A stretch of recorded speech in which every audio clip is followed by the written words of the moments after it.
Ennis. I believe, did he make it to Ennis? He made it to, yes, he did make it to Ennis. And then it was the drive. No, he did not. It was on the way to Ennis, Ahokas suffered mechanical failure. I believe it was the charging system that finally bit him. And Ahokas had run 7 flat at almost 200 miles an hour here. Joe Barry in the 56 Chevrolet, he blew up a Lenco transmission beyond all recognition, and that ended his weekend at Ennis. Edward Olson is here today with his 1969 TR6. He had, I believe, valvetrain issues that stopped him, and Tom Bailey also in the pits of the 69 Camaro. Big hit today, but he is out of the competition.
In the Pro Street Power Adder category, which is our second quickest category, it is Mike Roy and Eric Yost battling. Mike Roy currently with the lead, averaging 780 with an 8 at 183 miles an hour, and hotly chased by Eric Yost in the 1982 Trans Am. Yost averaging 784 with an 8. So 400 separate them here in the last day, and while that doesn't sound like a lot on paper, you really need, if Yost wants to make up that 400ths of a second, he is going to have to run a lot quicker than an 80. He's going to have to go down in kind of like the low 70s somewhere in there.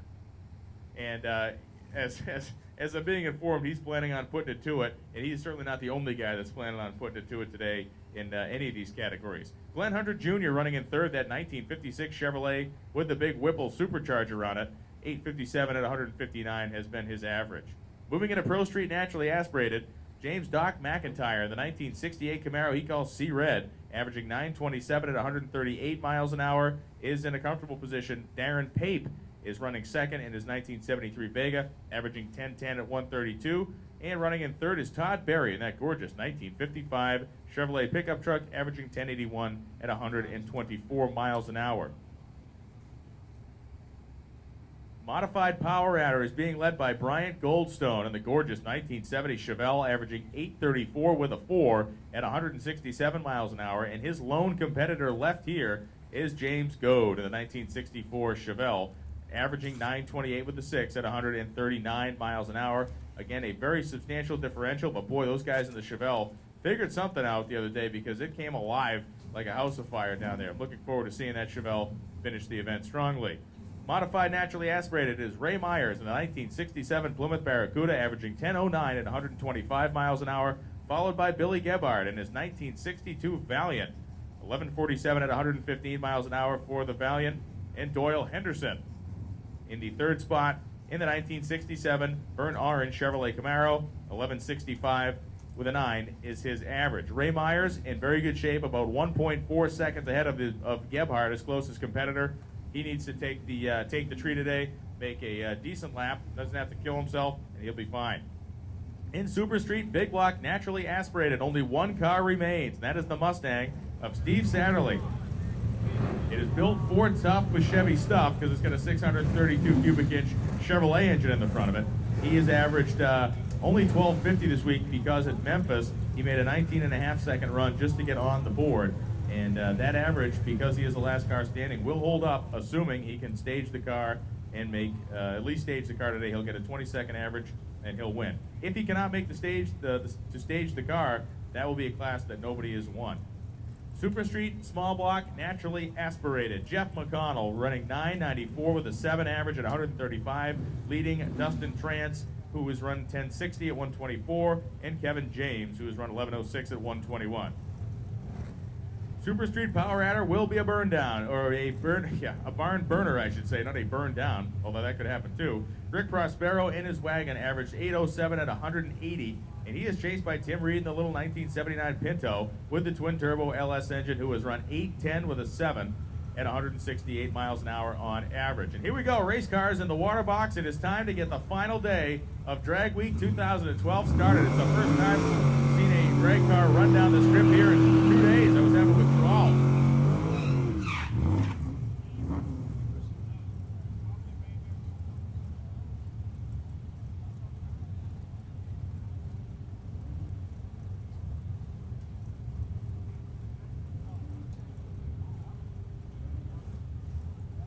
Darren Pape coming up to the starting line in the Little Vega. Pape run down next to Quint Rapula, the 1967 Mercury Cougar. And Pape put a nice number down there, 10:26 at 131 miles per hour for Darren Pape. Right in line of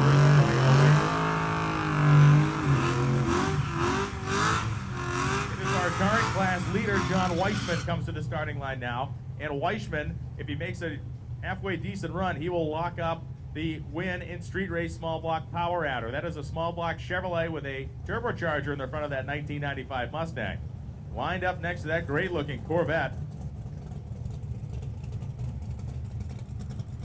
The Corvette of Glenn Sheely. It's a 2006 vet. He's been running 1044 with a 1 in our street race small block naturally aspirated category. So Sheely in the Corvette and the Chevrolet powered Mustang of Weishman lined up side by side in the starting line. Weishman takes his time. Weishman's car leaves nice and soft, and then really, here he goes, pedals it, feeds the boost to it, and it is Goodnight Irene as the Mustang. Through the 8th mile and through the traps, John Weishman goes 949 at 163 miles an hour.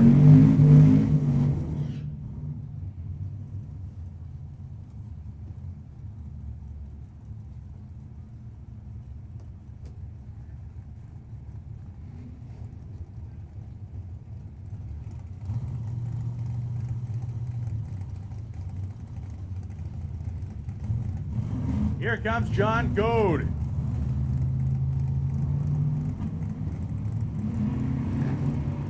Goad and the Chevelle rolled the Christmas tree. Got the car up the starting line softly, and Goad just going to run down the racetrack. The turbocharged LS powered pickup truck goes down next to him. 1161 at 121 miles an hour. Goad does 1590 at 118.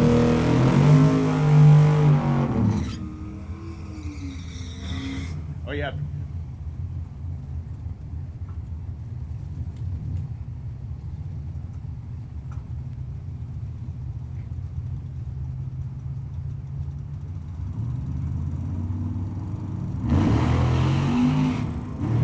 Bill Fowler heads down the racetrack. His 1,000 horsepower naturally aspirated 1971 Mustang convertible. Leading Ray Myers Barracuda down. Fowler goes 10:16 at 139 to lock himself up the big block naturally aspirated championship.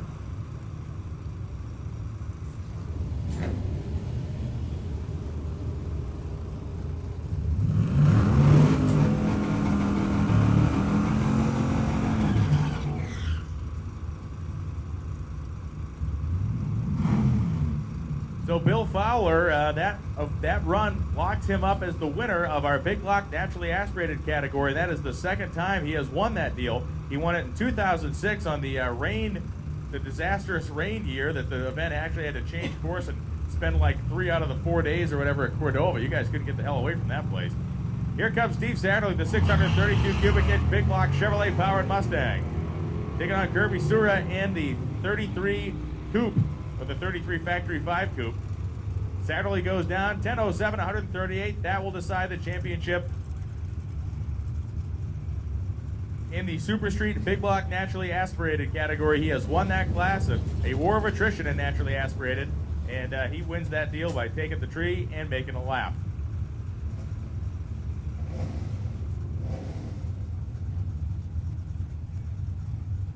Mustang and Camaro battle coming up now.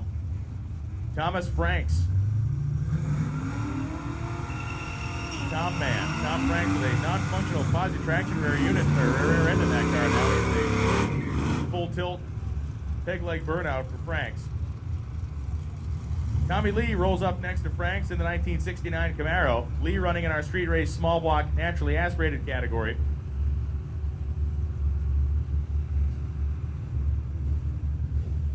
Okay, small block power adder for Franks. He is currently... Franks running up, potentially in contention for some hardware if he gets the thing. Yeah, there we go. That left rear tire went up in smoke. You saw him do the burnout. Only the right rear spun, and that car left like it was a funny car with too much clutch, and it just lit the tires up. Camaro goes 1267, 108 miles an hour. And the Mustang heads down, just rolls through at 2104 at just 32 miles an hour. One of the fan favorite cars heading to the starting line now, that is Keith Fox in the Poison Gas 1930 Ford Gasser. A big straight axle front end on this thing with a nose-high stance and a supercharged small block Chevrolet engine. So look inside this car and figure that somebody drove it 1,300 miles and has been in it every day for the last week. You would definitely question their sanity. There is not a lot of creature comforts in there. And by creature comforts, I mean anything. Yeah, it has directionals. I guess we call that as a creature comfort. It has functional directionals. The seats, it is a very cool car. It runs down into the 10s, and it's a steel body 1930 Ford, and it just looks cool as hell. The 34, small block powered over there in the Grand Prix lane, is running in unlimited. That's Jason Humphrey. Humphrey running unlimited, been averaging in the low 1050s this week. So the two approaches to building a 30s Ford coupe. You have the Pro Street style versus the Gasser style. And that car, no trailer, no nothing. He drove it to the event, raced it all week, and he'll turn around and drive it home to Florida. Small block power on both sides, one blown. I believe one is just, I believe the 34 is a naturally aspirated motor. There's obviously no supercharger on it. I don't think he's running nitrous either.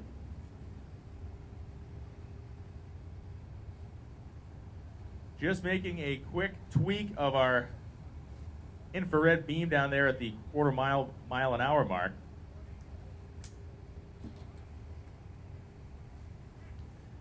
Staging lanes looking busy down there. Once again, lanes 1 through 5. Lanes 1 through 5 are for our class competitors. Lanes 1 through 5 for our class cars, and lanes 5 through 10.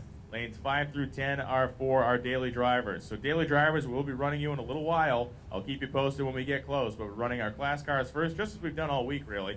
Class cars first, and then daily drivers.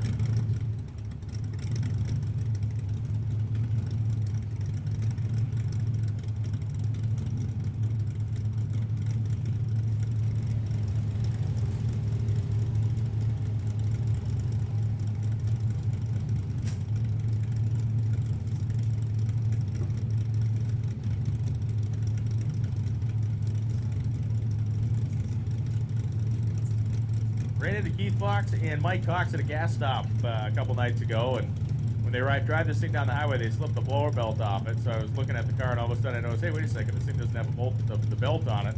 And they were getting that squared away yesterday in the pits, getting back in race trim. Just like every car here, they've had to work on it, and they had to replace a head gasket on this car in Memphis. In the beautiful weather we had in Memphis, it was like being inside a sauna.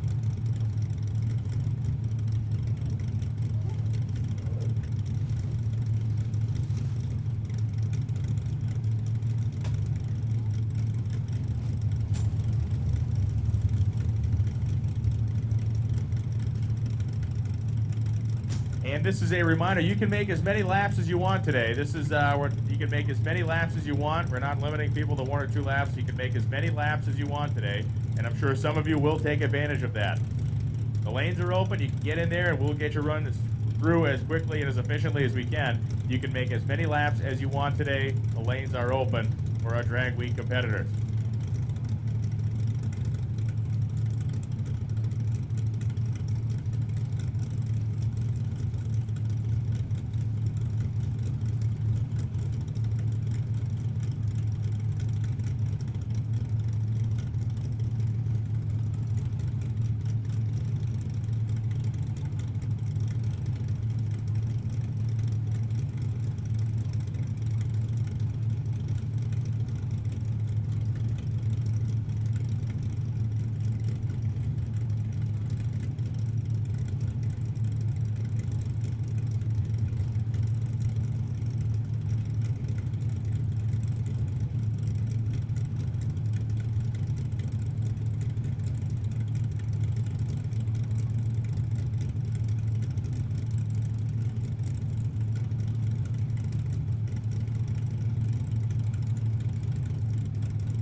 All right, Sue, we got the infrared situation fixed up there at the top end. We're going to get our track guy off the first turn off, and here comes Keith Fox and Jason Humphrey.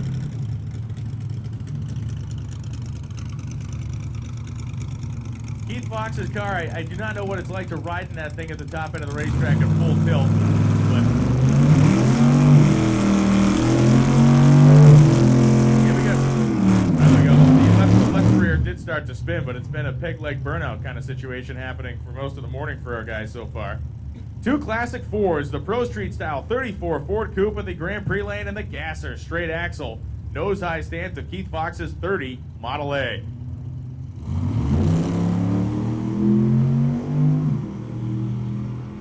And Jason Humphrey at the 8th mile pulling ahead of Fox. Both of them running over 100 miles an hour though. Fox running 116 in the 8th.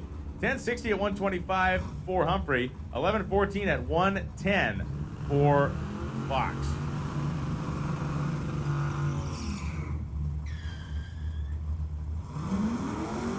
Rich Pedraza coming through the water box now, completing the burnout in his Mustang. Pedraza, this is a 429 cubic inch Ford and stroked Windsor engine in the front of this car. Lined up next to our lone competitor in the hot rod category, Tom Zenigal. Zenigal in a 1940 Ford sedan, been averaging 1260s all week. And as he's taken the tree for this lap, he is our de facto default winner in the hot rod category. He survived. As the only man in his category, he is the winner. Great 038 reaction time for Pedraza, who hails all the way from Manteca, California. And Pedraza in the Mustang, the 429 cubic inch small block, goes 11:47, 119. Zenigal goes 12:82 with a 1 at 106 miles per hour.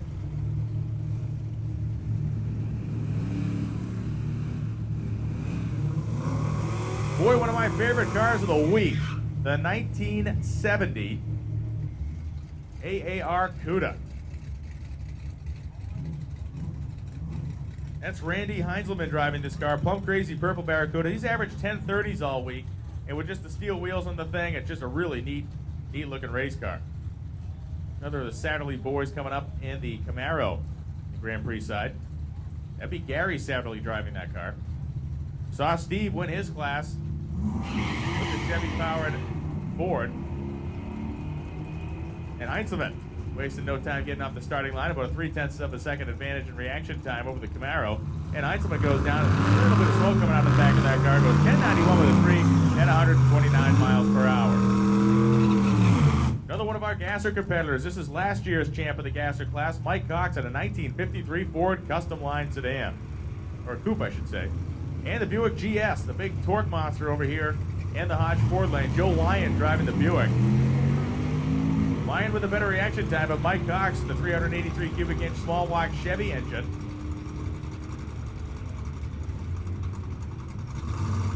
Cox goes 1220 at 111 miles an hour. Lyon goes 61 at 100 flat. The Gremlin comes to the starting line now. This Gremlin has a straight 6 Jeep engine in it, a T5 transmission, and a nitrous nozzle plumbed into the intake manifold. And they're going to run the juice today. They are mainlining the nitrous, and they literally are, as the nozzle is just plumbed directly into the center of the intake manifold. So it is shooting nitrous. It is direct nitrous injection to the middle 2 cylinders of this engine. When we questioned the dudes about this in the tech line, we said, hey, you kind of aware that the thing that's going to get nitrous in this motor is those kind of center 2 cylinders? The guy said, well, yeah, we don't want to use them all up at once. So, uh-oh. The T5 has held up to some pretty good abuse. Obviously sticky out there as the car just dead hooked and kind of fell on its face. The Roadrunner, on the other hand, thundering down the Hodge Ford lane, goes 1191 at 113. And Paul Hendrickson in the Gremlin goes 1601 at 89 miles an hour.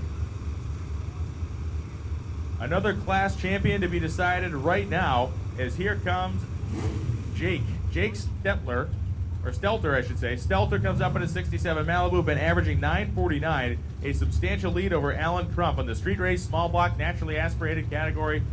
He takes the tree and makes a lap. He wins this category and be one of the first guys to do it with a 9-second average all week. Left, great, pick the front end up, 069 reaction time. Through the 8th mile, Jake, 636. And he goes through 10:08 at 131 miles an hour. That seals the deal for Jake as a class champion.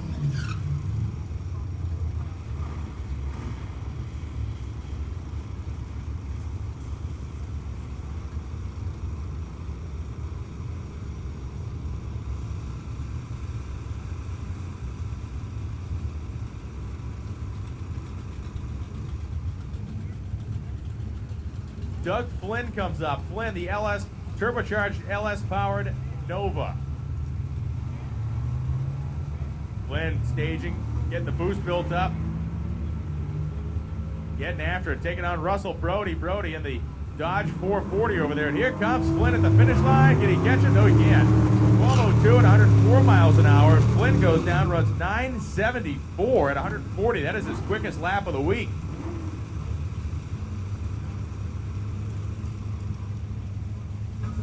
Kevin James, the 1993 Ford Mustang, comes to the starting line now. James running Super Street, small block, naturally aspirated, been running in the low 11s. He's averaged 11:06 and 121. And Keith Harrison, the nose high 55 Chevy in our gasser category.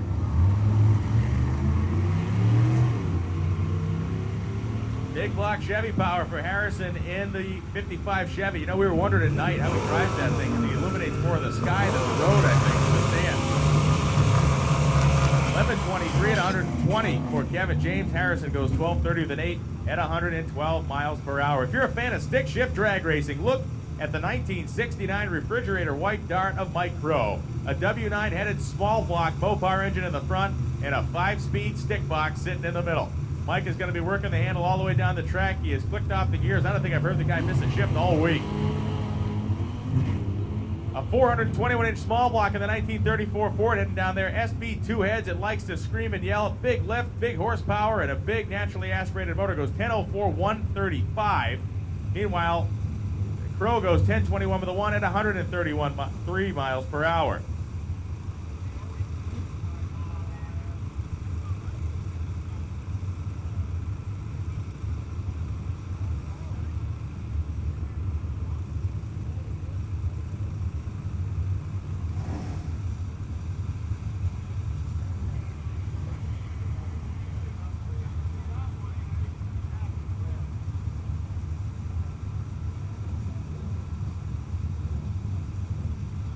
Alan Crump makes his way to the starting line now in that little fox-bodied Mustang. Crump was running in second place, chasing Jake Stelter all the way to the end, but Jake, with that last run, locked himself in as the street race small block naturally aspirated champion.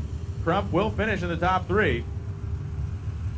Mike Crow went 10:21. He is not better at his average, so Crump is still safe in the number 2 spot in street race small block naturally aspirated. He'll be lined up next to another Mustang, and that will be the Mustang of James Pringle.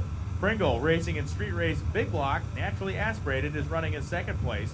He saw Bill Fowler go down. Fowler locked in his championship, but here comes Pringle to try to keep himself in second place. There is a big margin between Pringle and the third place runner, Frank Romano, in his big block powered stick shift 1955 Chevrolet. So Pringle, with 545 cubic inches of Ford power under the hood of this Mustang, has been pulling some cool wheelies all week. The car been hooking and really cranking that left front tire up in the air. Those T-top cars like to twist, and Pringle's no exception with a torquey, almost 550 cubic inch big block Ford. The Ford guys will have their chest puffed out this year because of the big block naturally aspirated category. 2 out of the 3 cars are powered by Ford big blocks.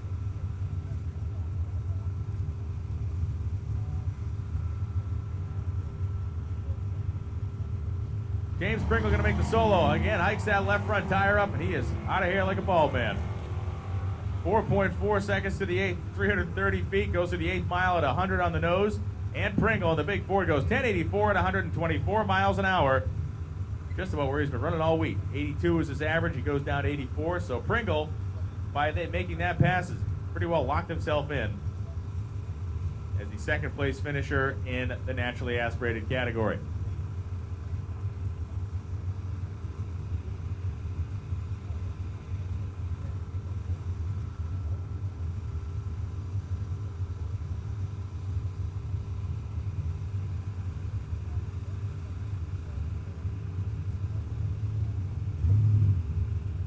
So for those of you in the stands, those of you watching at home, remember, folks, the cars you're seeing run today have been driven more than 1,300 miles this week and raced. This would be the 5th drag strip. We count Tulsa twice that they have been on. 4 drag strips, with 5 full days of drag racing, along with the near 1,400 street miles. It has been a grueling contest from any way you look at it. Doesn't matter what category you're in. People think, oh, I'm just going to enter daily driver. Everything's going to be easy. Well, guess what? I'm looking at a list of daily driver competitors that have dropped out that is longer than any other category in the deal. So whether you get a 12-second car or a 6-second car, stuff breaks, plain and simple.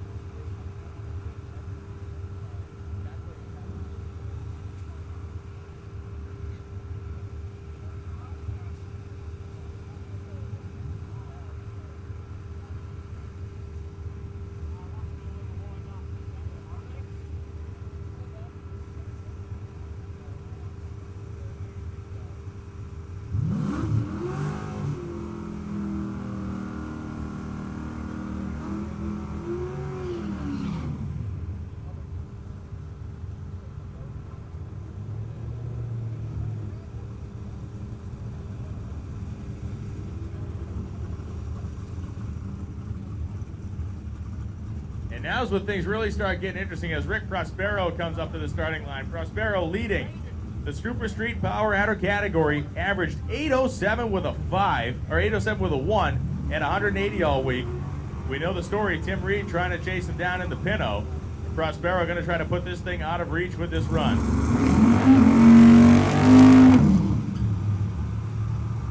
10:31 at 132 miles an hour for Alan Crump in the Mustang. Congratulations to him for a podium finish here at Drag Week.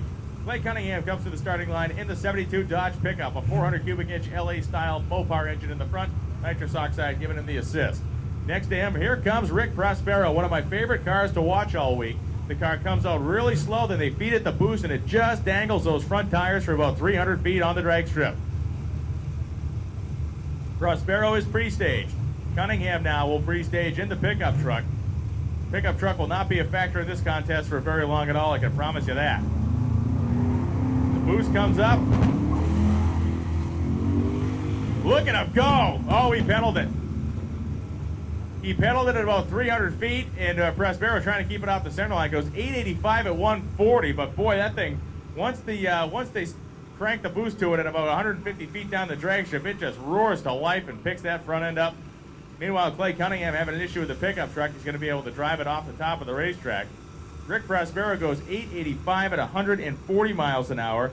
Not the lap he was looking for, and somewhere in the pits, Tim Reed saying, "You're telling me I got a chance."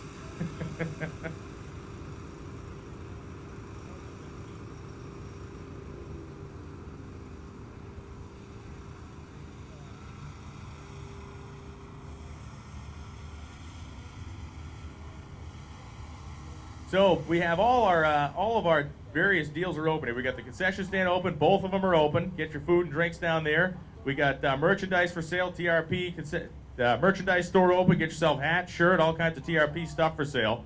We got Hot Rod Magazine Drag Week T-shirts for sale down there by the Toter Home. And one of the reasons we were running in the right lane there is because the infrared beams that we use for the timing system on the racetrack, occasionally they can get, especially when you have heavy mist and moisture, you get a little fog inside the lenses of those beams. And when you get fog in the lens, the light doesn't get across and it doesn't see it. It doesn't see that light bouncing back from the reflector clear enough. We just put a new one in there so we can get some good accurate mile an hour numbers from the 8th mile. So that was why we just switched over to the right lane for a minute or two there. But Jimmy swapped it out. We are good to go. Tommy O'Donnell, who came into the tower earlier today in an absolutely stunning red 1957 Chevrolet Bel Air. It's a 400-odd inch small block Chevy with about 400 to 500 horsepower with a nitrous headed through its veins. They put this thing together pretty quick. They wanted to come out here and see what it was all about. And next year they're coming back with something pretty serious. And we're talking to Tommy. The guy has a fleet of very serious race cars. So he's dipping his toe in the water. They're coming back full tilt next year.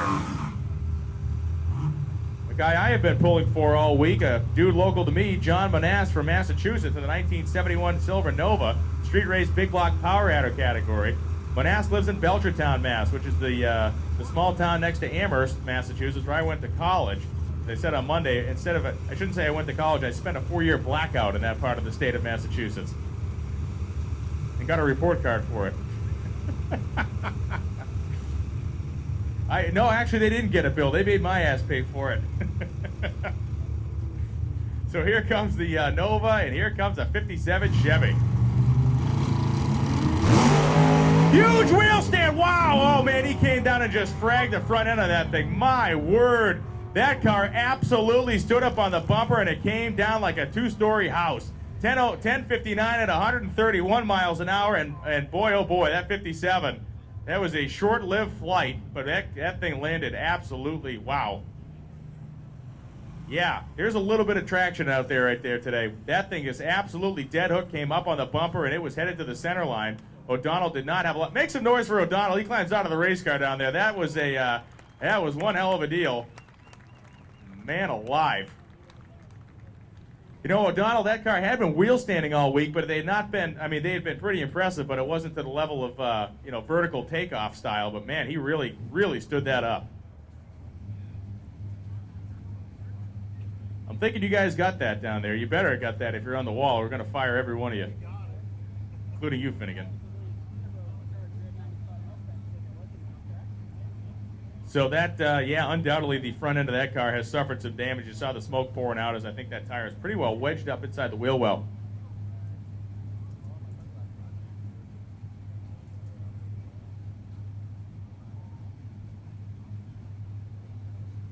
As a reminder, we want to make sure you guys have been able to get all the water out of your cars. Obviously, it was very rainy last night. Hopefully you've taken for a ride around the pits or up and down the return road somewhere. We don't want any surprises when you hit the throttle. We don't want water coming out of the sills, coming out of the doors, coming out of the quarter panels, and getting potentially under the rear tires of your car. So make sure you've taken the car for a ride, dried it off well. If you have an air conditioner in your car, please do not have the air conditioner turned on. That leaves a bunch of condensation on the starting line. And as you can tell already, it is going to be that type of a day where we're going to be seeing guys and girls run their stuff harder than it's been run all week. And we want to make sure they have an ideal drag strip to do that on. Track here at TRP has worked very hard to prepare this track, and you see how sticky it is, and we don't want to be jacking it up with stuff like air conditioners. He recorded a 60-foot time of 1:36, and that clearly was not with the front tires. That was that thing was still in space shuttle mode at that point, and then it quickly came to an end when O'Donnell had to lift out of it when the car made a move to the center line.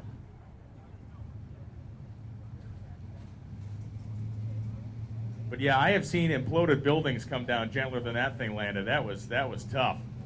Yeah, it came down and the front tire checked right out. It exited stage left right up underneath, folded up right inside the wheel well. John Manasse went 10:59 with a 3 at 1:31, and that will do it for him. He is going to be your champion in big block power street race, big block power adder. So us dudes from New England got something to hang our hat on. We got a guy from Massachusetts championship here, the street race power adder big block category. How dare you spit on the ground when I say that? I'm talking to guys down here. I'm talking to guys in Louisiana. They asked where I was from. I said I live in the Boston area. They said that's southern Canada. They said that's not even the United States anymore. That hurt a little bit.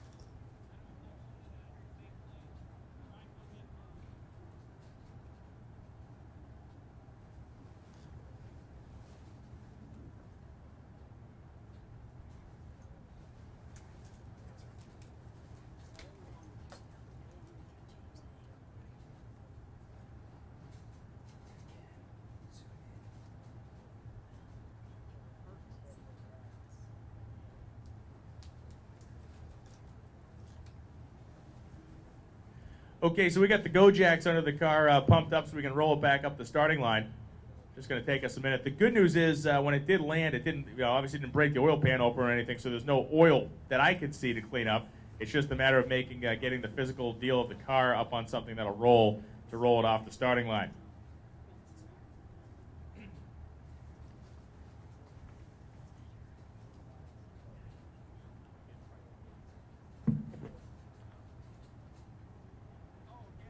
Gear Vendors Overdrives is proud to be the presenting sponsor of the 2012 Hot Rod Drag Week and the upcoming Hot Rod TV programming on the Speed Network. Gear Vendor Overdrives are the highest horsepower handling overdrives for racing and performance. Gear Vendor sponsors Drag Week because all over the world, high-performance car builders watch what's successful on this 6-day torture test known as Drag Week. With cars over 2,000 horsepower driving on the street and pulling 7-second passes on the strip, all equipped with gear vendors serve as proof of the strength and reliability demonstrated in the Overdrive product. To both the fans and the racers, gear vendors would like to thank you for participating in Hot Rod Drag Week 2012, the world's most absolute demonstration of speed and street-proven drivability.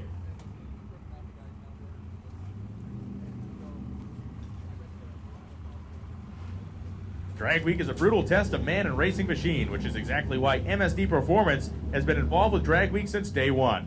When it comes to performance electronics for the street and the strip, MSD Performance is the only choice. The two-step launch control, flying magnet crank trigger, Pro Billet distributor, and many more are all the result of MSD's innovation in racing electronics. And now MSD is producing Dynaforce starters and alternators, so you can have the MSD quality from start to finish. MSD Performance has powered every overall winner of Drag Week in its history, and that pretty much sums it up.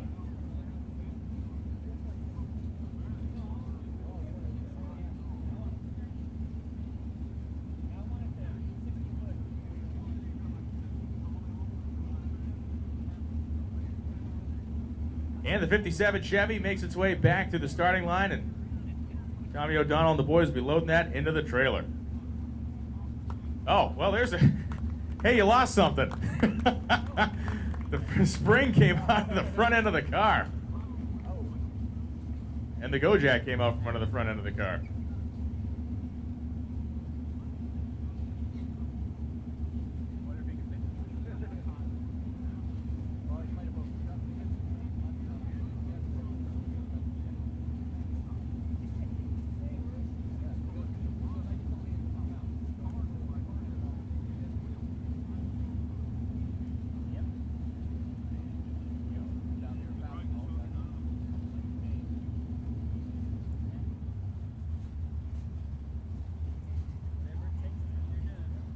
And due to the wonders of modern technology up here at the tower, we're able to watch a video replay of that, which you can't see.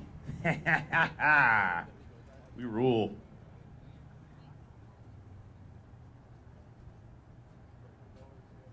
Yeah. Man. Yeah, that was a 6-7 wheel stand there all day long as we just watched the replay of it. And boy, it very impressive looking. And there was a bunch of video dudes and photographers on the wall there, so I'm sure there'll be some shots of that showing up in Hot Rod Magazine and on television.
All right, so if you are not a member of the media that's been approved to shoot photos up here in restricted area, you need to be away from the wall at the starting line. We're going to have to clear that area, please. You need to clear the area away from the wall at the starting line. If you are not a media person, we need those areas clear so we can do what we got to do for coverage and all that deal. So please keep away from the wall on the starting line.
Rocket Brand Racing Fuel is formulated to provide the most power on every run. Each batch is scientifically blended to be consistent each and every time. Rocket Brand is the performance gasoline that more race teams and engine builders have found will elevate their competitive advantage.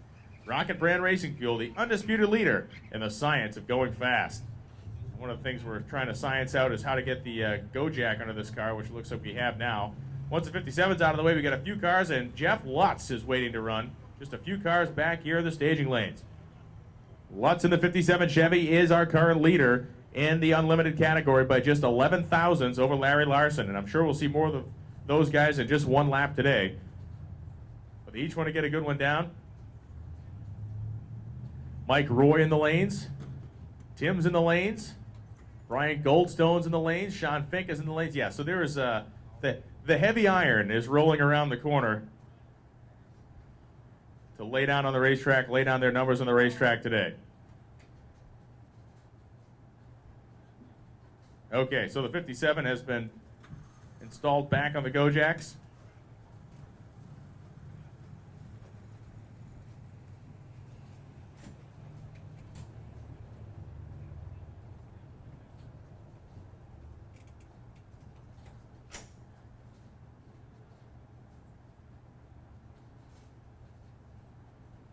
What a spectacular looking car that thing is, boy.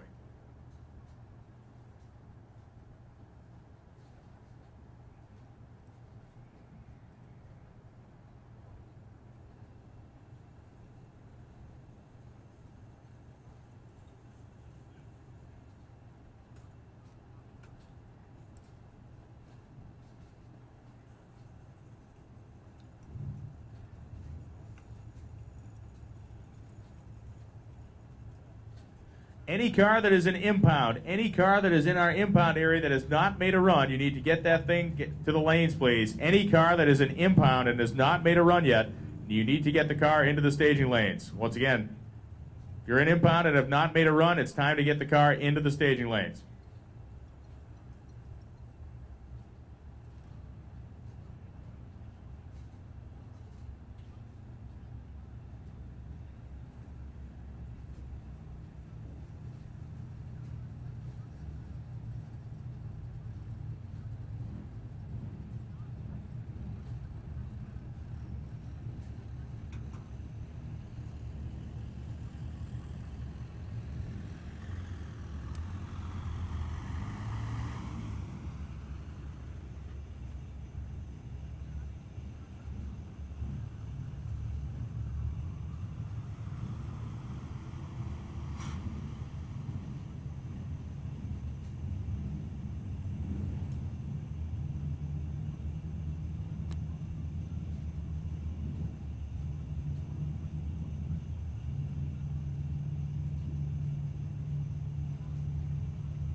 All right, we're giving that right lane a quick touch-up with the John Deere and the tire drag, and then we'll be back at it. Very clean little S10 pickup truck. Pickup running, it's Christopher Burnham, that 1988 S10. Been running in our street race small block naturally aspirated class. 1280s is where he's been all week. See if he can keep that streak alive.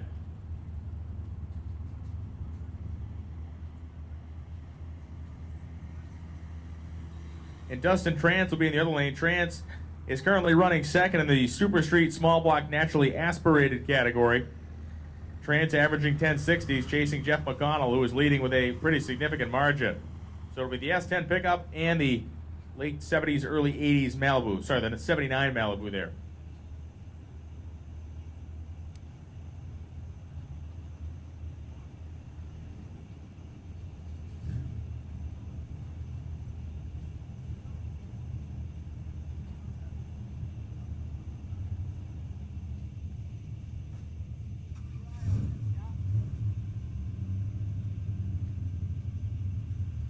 So the Malibu comes into the water box, and the S10.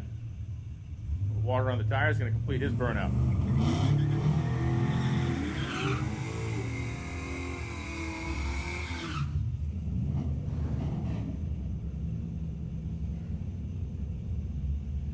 So Trance and the S10 pickup truck line up side by side. Both of them naturally aspirated. One in the super street category, one in the street race category, meaning one a stock suspension car, the other one a modified rear suspension. Big wheels off launch for Trans, not quite as big as the 57 Chevy, but a decent wheel stand nonetheless. And Trans goes down 10:59 at 125 miles an hour the S10, 12:86 at 105. Billy Gebhardt comes up, the 1962 Valiant. When's the last time you saw one of these, especially one on the drag strip? Gebhardt, the unique Valiant. He was breaking my chops last night. He said, man, you keep calling my car ugly, so I'm going to start calling it unique then. So Gebhardt is in good shape in the category he is running. He will be a podium finisher in modified naturally aspirated, that 62 Valiant. He's been running 1140s and is currently in second place, trailing another Mopar racer, Ray Myers. Andrew Williams in the fourth generation Pontiac Firebird, trailing the Valiant. But here comes Williams. That car, missing a little bit in the middle of the track though. The Valiant put the hammer down, trying to save off Williams, and he does it. 11:33 and 116. Williams goes 1080 and 130.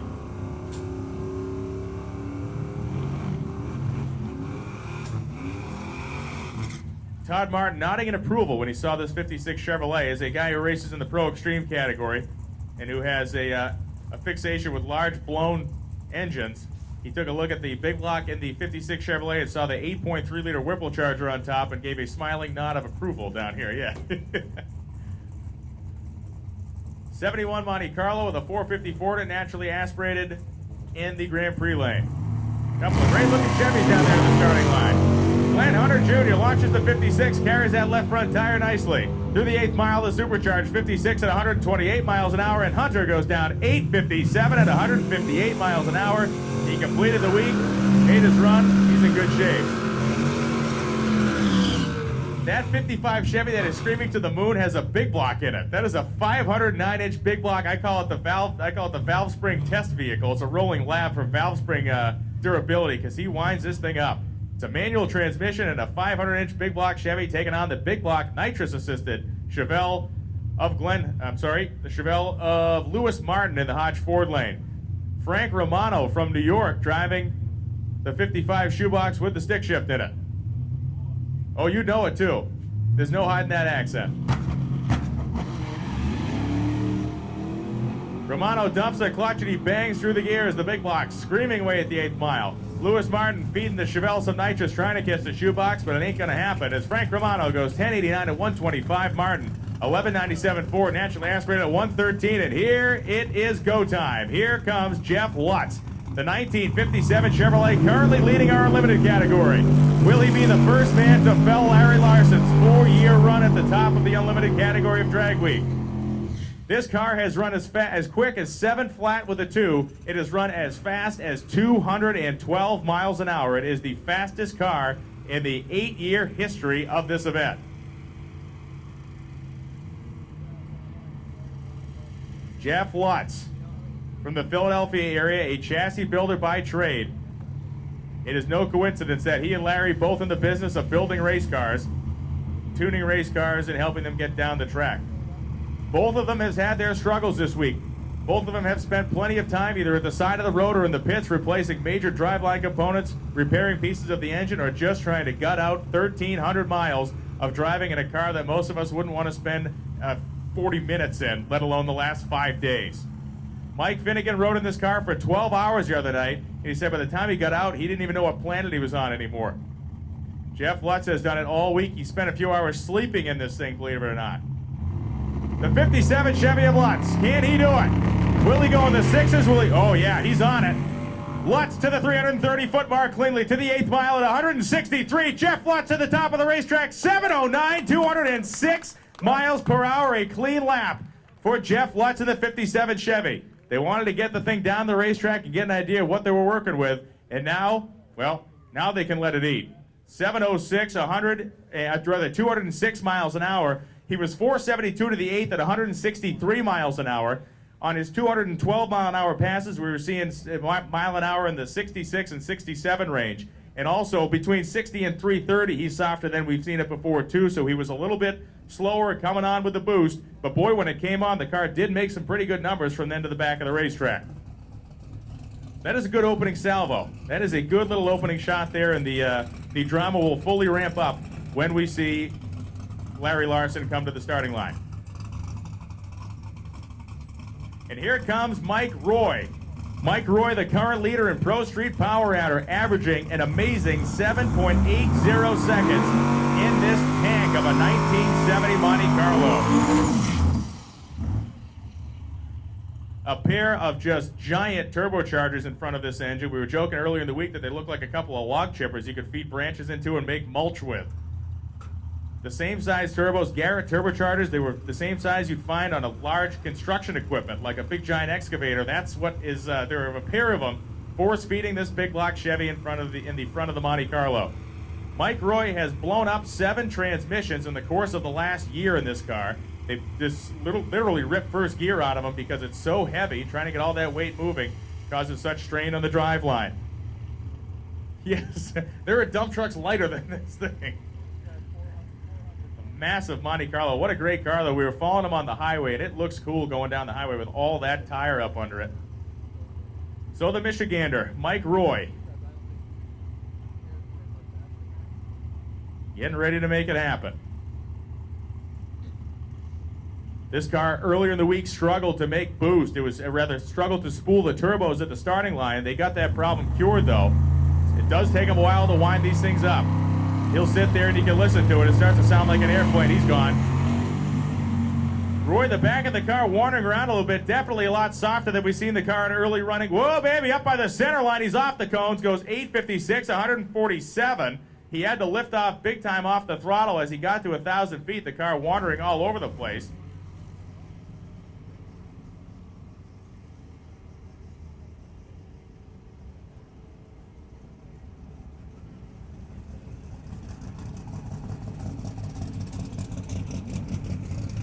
Up comes Tom Bailey.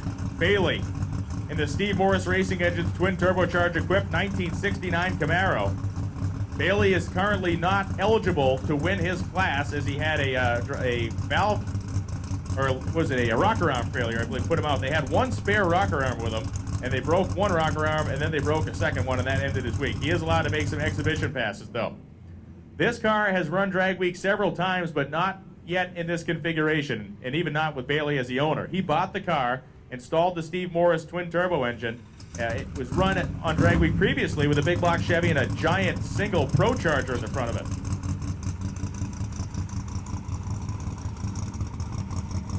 So the Pro Charged engine yanked out, replaced with the Steve Morris nitrous, or rather a twin turbo bomb in the front of it.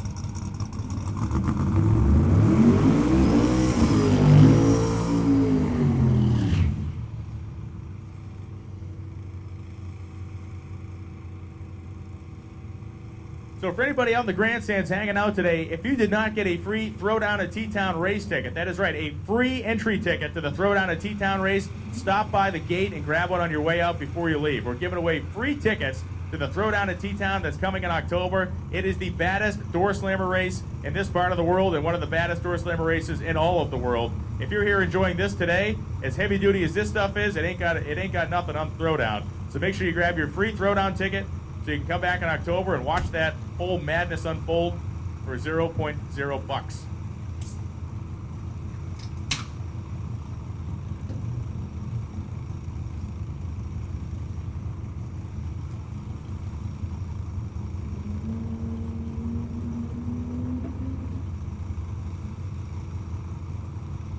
Tom Bailey. He ran 7:10 at 196 miles an hour earlier this week. Bailey in the Camaro. Pre-staged. Gonna inch it in, build the boost up now. They said today they're gonna let it get after it and see what this car can really do. And Bailey hanging on to it. It makes to the right of the groove, to the left of the groove, 161 at the 8th, and Tom Bailey goes 694 at 150. Wow. 694, matching the quickest elapsed time in the history of this event. No, it is the quickest. 6:94 with a 2 is the quickest lap in the history of Drag Week. Goodness gracious! And the bad news is it isn't worth. It's worth nothing. 6:94 with a 2.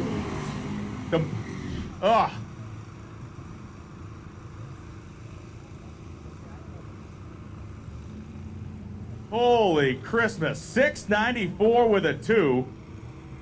4:52, 161 at the 8th mile. And somewhere Larry Larson is smirking because he's going back. Wherever the wastegates are set on that thing before, they are just about cranked wide open now, I think. Yeah, he may just be cutting them right off of there. Who knows?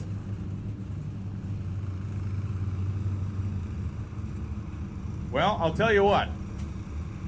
Tulsa Raceway Park, if nothing else, has established itself as the quickest drag strip in the history of this event, and we've been to some quick ones. This place is now the undisputed House of Hook for Drag Week.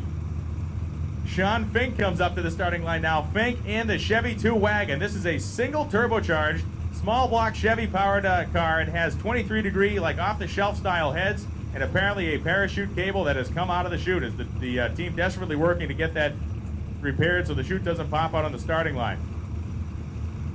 Fink has been helping a bunch of guys. He's a welder fabricator guy. He was out in the pits in the rain yesterday, TIG welding somebody's exhaust manifold back together.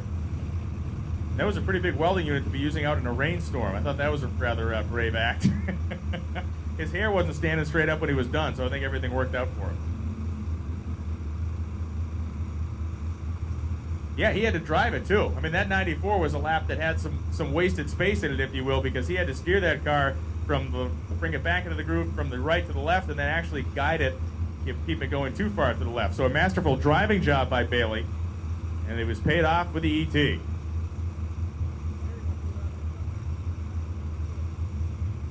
Boy, oh boy.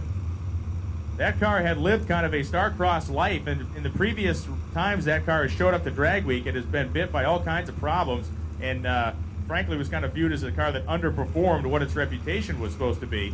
And not anymore. Yeah, not anymore.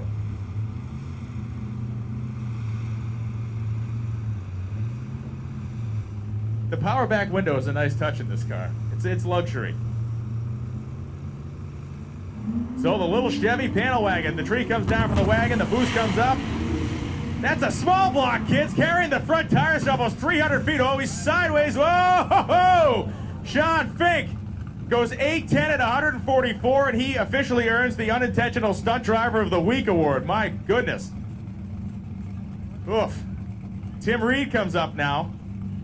Tim Reed was the guy who put a nitrous kit on the car last night. This is a twin-turbo LS engine that now has a nitrous kit on it.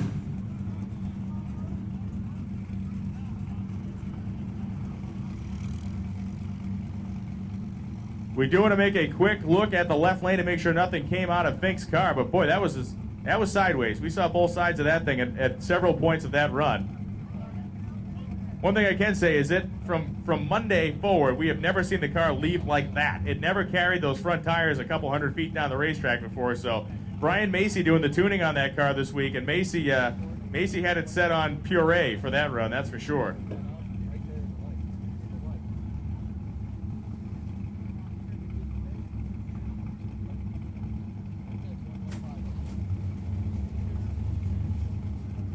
So Tim Reed in the Pinto, waiting patiently next to Bryant Goldstone. Goldstone in the Chevelle with the ProCharge 582 cubic inch big block, built by Ultratech Racing Engines. Reed in his little Pinto, that is an LS engine with a pair of very small turbochargers on it, and now a nitrous kit. Reed needed a little bit more oomph to try to chase Rick Prospero, and the guys at MC Racing in Kansas City, Missouri came through. They overnighted him a full nitrous kit, hoses, jets, pills, you name it, he got it. And depending on how much ET he needs, by the end of the day, whatever the jet that's in it is, they may have a drill bit to the end of it by the time they're done trying to open it up as large as, yeah, just hose it. Jets, we don't run jets around here. Jets are for girls, yeah, yeah, jets are for the airport.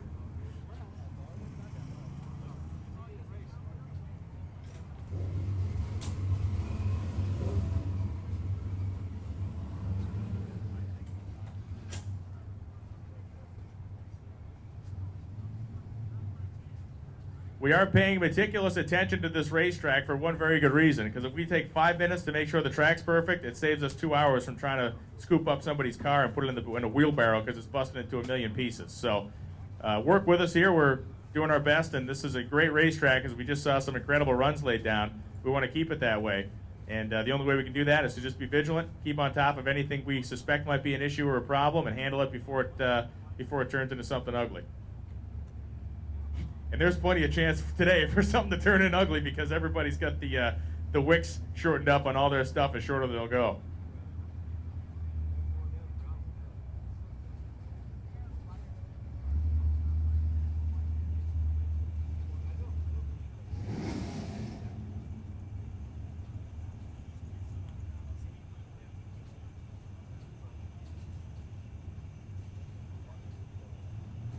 So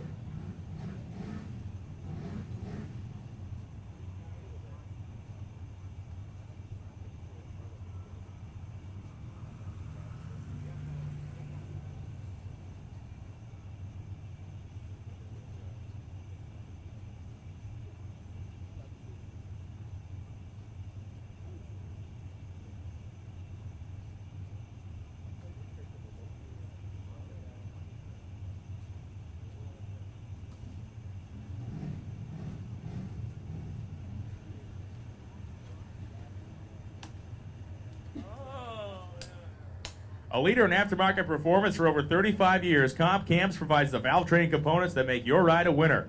Built by the industry's largest and most experienced team of engineers, our products are designed and tested to perform whether you're using them at the track or on the street. What's more, all of our parts are backed by a talented, dedicated support staff available when you need them. From weekend warriors to professional racers and everyone in between, Comp Cams is devoted to performance. For help with your application, be sure to visit Comp Cams both on the internet at compcams.com or give them a call on the CAM helpline at 1-800-999-0853.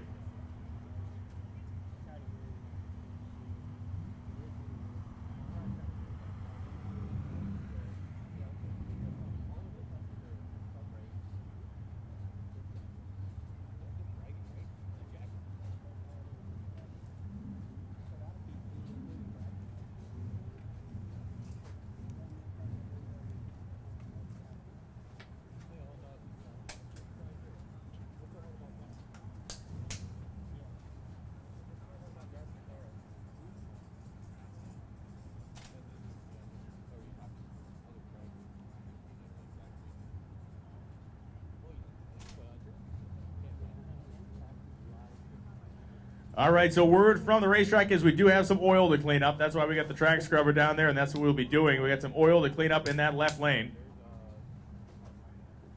That explains the whole car being loose left and right and us seeing both sides of the car as it heads down the drag strip. So we got some oil to clean up. It will not take us long because we have the equipment and the personnel to do it. A great time to head down to the concession stand, grab something to eat or drink, maybe grab some TRP merchandise or grab yourself a Hot Rod Drag Week t-shirt, because this is officially a record-setting day. We had the quickest pass in the history of the event already, and it may happen not once, but maybe several more times. You're going to want something to remember this day by. Grab yourself a shirt. Remember, if you came in today and did not get a free ticket to the Throwdown in T-Town coming in October, make sure you get one of those before you leave. You can come watch one of the premier Door Slammer drag races on planet Earth for free. Get a ticket. You can walk right in here in October like you own the place. Oh, yes, next weekend we got Nostalgia Drag Racing here.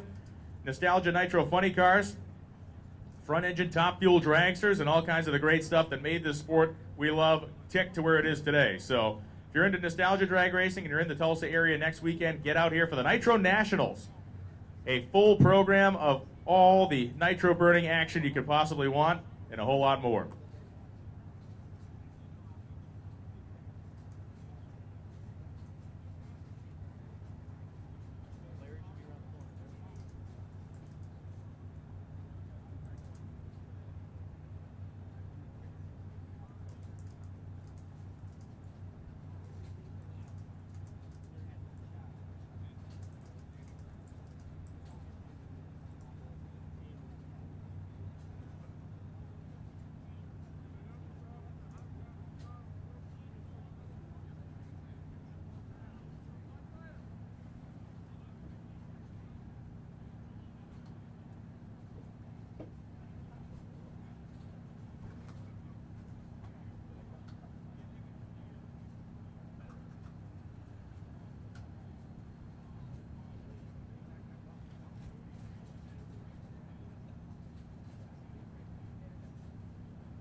Champion Oil, located in Clinton, Missouri, has been a globally recognized industry leader in specialty lubricants for 55 years. Champion is also the official oil of Hot Rod Magazine's Drag Week. Their purpose-built performance and racing motor oils utilize a premium Z-DDP anti-wear protection package, which contains a unique balance of high levels of zinc and phosphorus.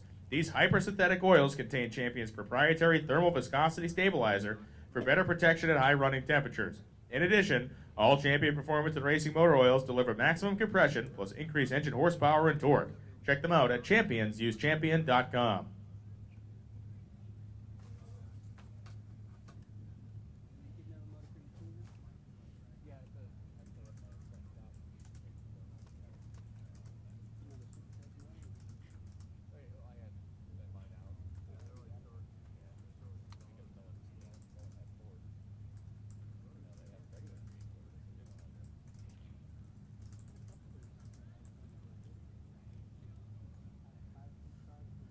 So our cleanup efforts continue down there at about 1,000 feet. We have our track scrubber out.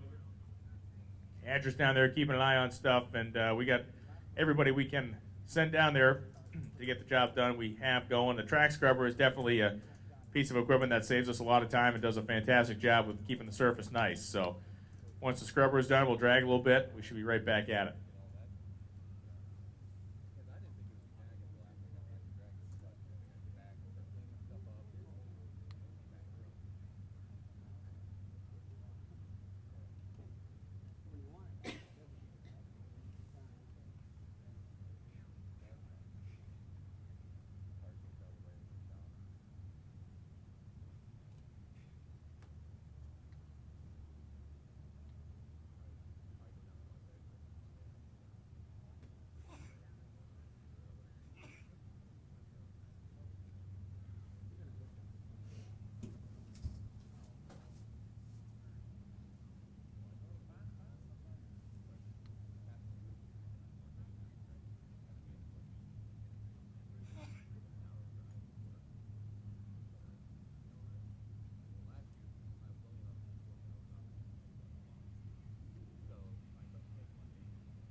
So Tim Reed continues to wait patiently here at the starting line. We're all kind of interested to watch Reed run down the racetrack, especially now that the Pinto has been equipped not only with the twin turbocharger setup, but also with that nitrous plumbing, courtesy of MC Racing out of Kansas City, Missouri.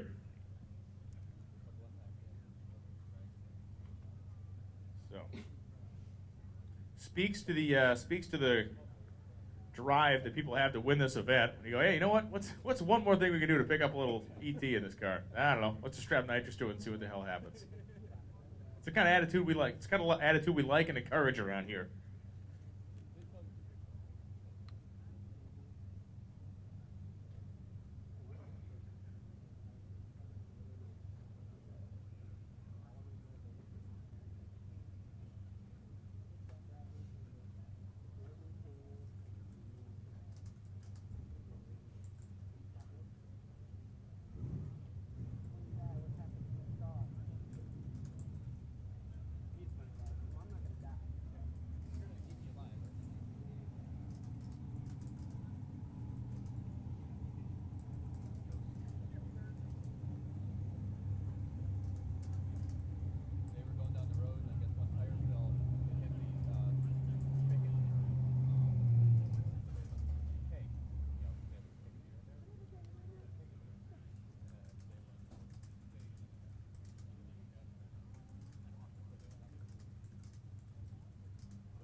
Talked a lot about the evolution of this event in the 8 years that it's been going on. 2005, Carl Scott was our overall champion with an 8:58, 157 mile an hour average, and that wouldn't win him.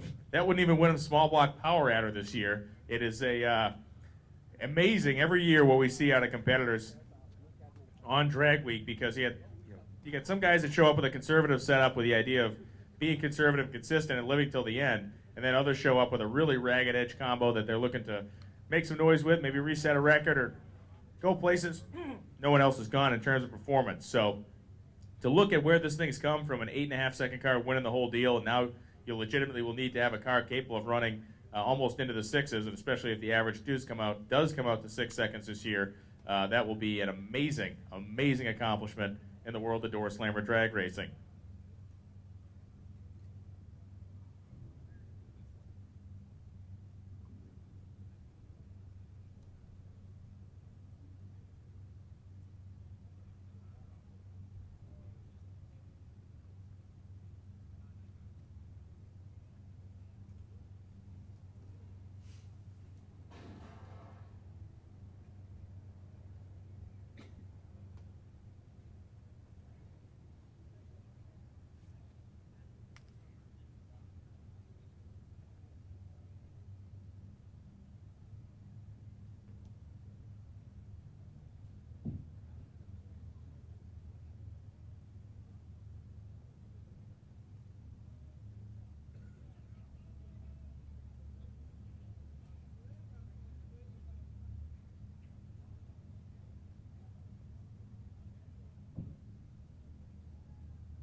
Well, thanks to those of you tuning in at home on our live broadcast. Thanks to Mickey Thompson Tires for supporting the live broadcast of Drag Week. All 5 days have been brought live across the internet. Our normal dude, Dustin, who was doing the live broadcast, had to go home for like a wedding shower or to try on a sweater or something. I don't know what the hell he's supposed to do, but something way less important than being here, and something we could totally just break his chops on for the rest of his life, so I'll take every opportunity to do that. especially in a public forum such as this one.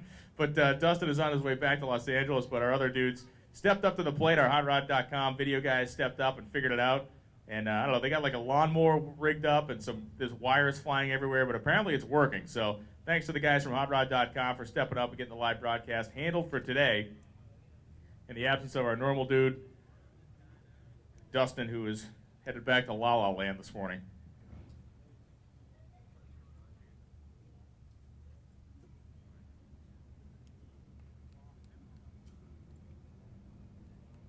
You know, they call California the land of fruits and nuts for a reason. Most of the people I've spent this week with are from there, and it is a truthful assessment. Yeah, where is it? Where is Mike Finnegan again?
So the good news is, just heard from the top end officials making good progress on the cleanup, so it will not be too far along now before you're back to racing. Cleanup is going along pretty good. You do have time to go down and grab something to eat or drink if you'd like to. This is a good little break to head down there, get yourself a cheeseburger or one of the many menu items we have available to us down at the concession stand.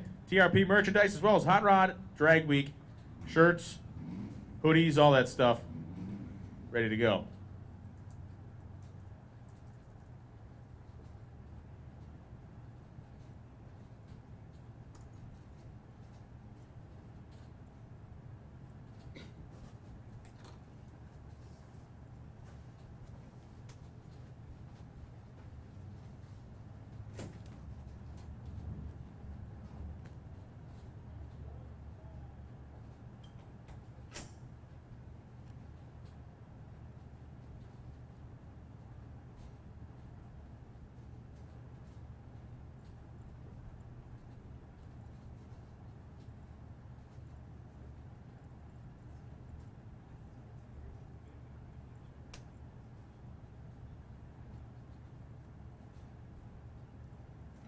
one of the things I think we're going to see a little bit later on, Todd Martin, one of the track owners here at Tulsa Raceway Park, will be running his Pro Extreme Pro Mod, making a couple exhibition passes. He's testing that car. Todd competes on the American Drag Racing League series with that car, and recently set the track record at Memphis last weekend. Set it, and I believe it was taken from him, but it ran the 8th mile in 3.61 seconds, and that is a big screw-blown engine in there, alcohol-burning engine with a big screw blower on top.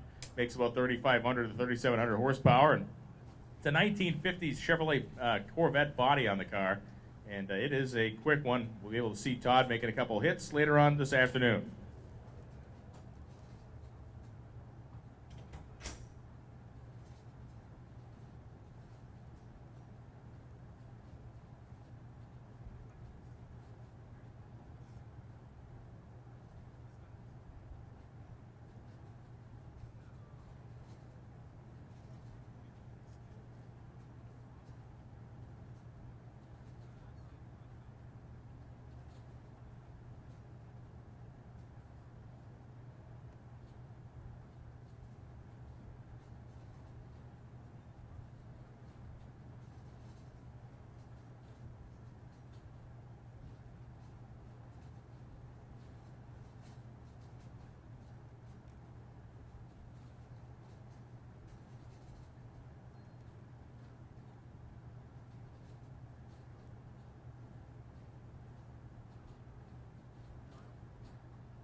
So the good news is the track scrubber has left the surface. We're going to do some dragging, get the spray down, and then we'll be back to racing. If you have wandered off from your race car, please get back to it. We are just minutes away from getting racing again.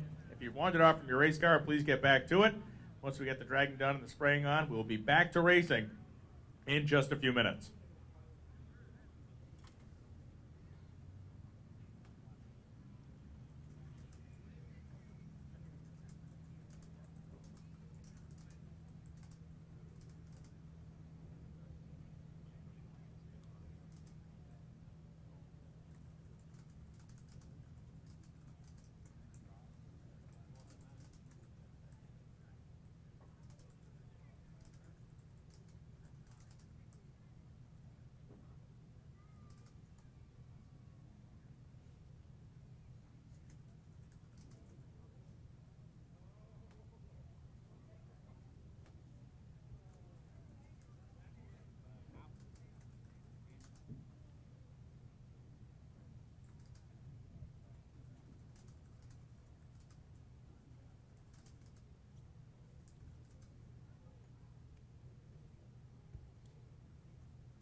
We talked a lot about the great programs that are coming up here at Tulsa Raceway Park over the next couple of weeks. Best way to keep on top of the schedule and know the latest and latest news from the facility, get on Facebook and just like Tulsa Raceway Park. That way you'll know when big races like Throwdown and T-Town are coming. Nitro Nationals next weekend. They get updates.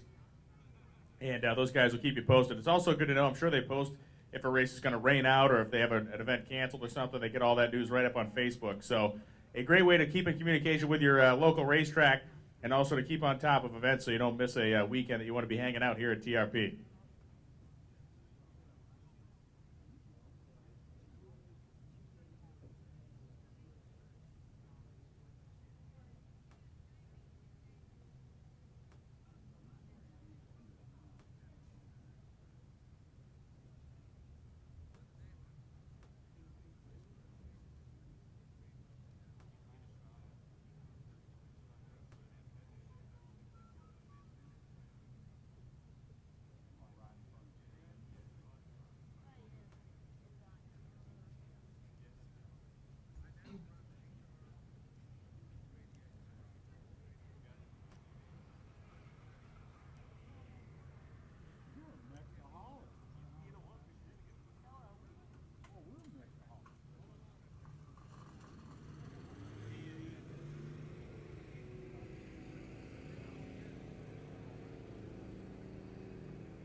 All right, well, we just saw Jimmy laying down the traction compound with his sprayer. He's going to jump at the John Deere now and drag the track a couple more laps, and we'll be ready to run. So, got the Moose Juice down on the racetrack, going to hit it with the dragger, and we should be ready to fire up Tim Reed and Brian Goldstone in just a few minutes.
And that beautiful noise we love to hear fills our ears once again. We have race cars fired up and headed towards the starting line.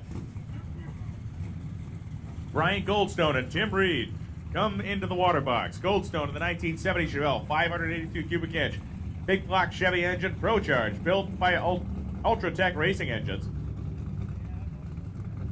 And Tim Reed comes up in his 1979 Pinto, the twin turbocharged LSX motor, now also on nitrous.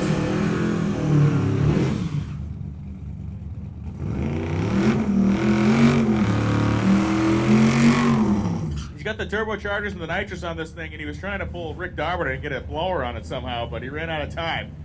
Not enough time and not enough plumbing.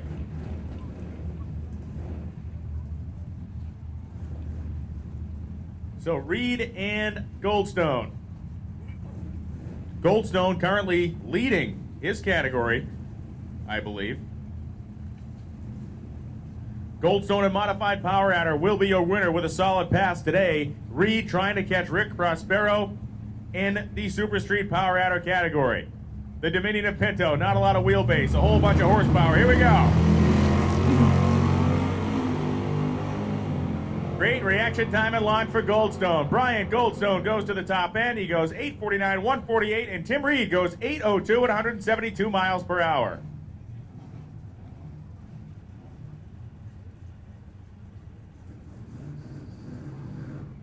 What is interesting about that is Prospero, his competition, had a tough run first time down the racetrack and lifted. He ran somewhere in the 8-second range, or in the 840s, I believe it was.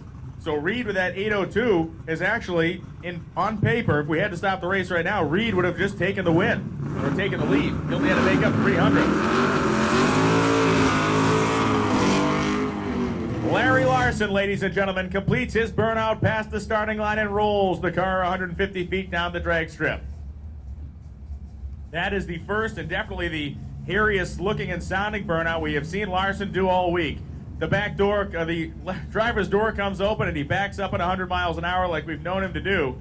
These are the signs of a confident Larry Larson that we're seeing right now. In Louisiana, that was not the man we were looking at. Larson couldn't get the car to do a burnout. It wouldn't leave the starting line. It was an all attempt. It looked like it was going to go all down the tubes for Larson.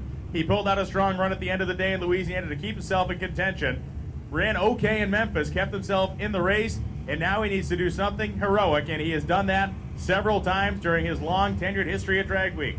The 4-time Unlimited champion about to unleash the 1966 Nova down the drag strip at Tulsa for the first time today. Pre-stage, fully staged, it sounds like a gunfight. He's out of here.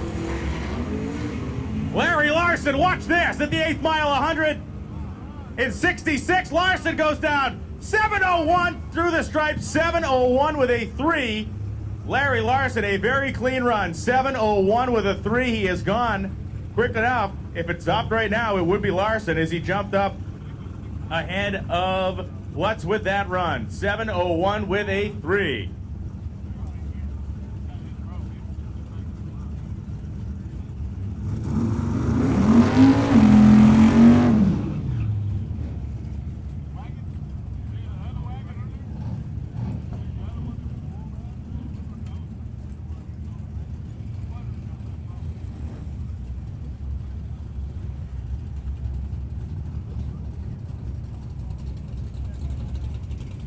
Rick Prospero and Dan Wilcox come up now.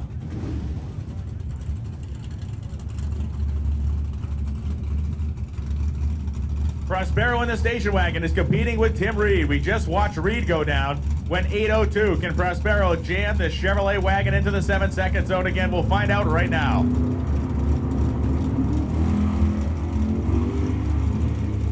Look at Prospero come by the pickup truck of Wilcox. 143 in the 8th. Rick Prospero goes 8:06 with a 2 at 178 miles an hour.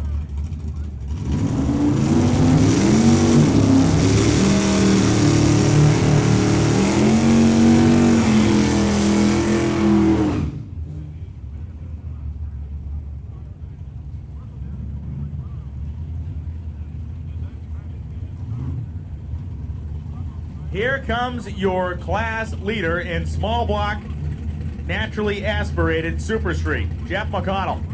That is a 427 cubic inch small block Chevy engine, fuel injected, and he has averaged 994 this week.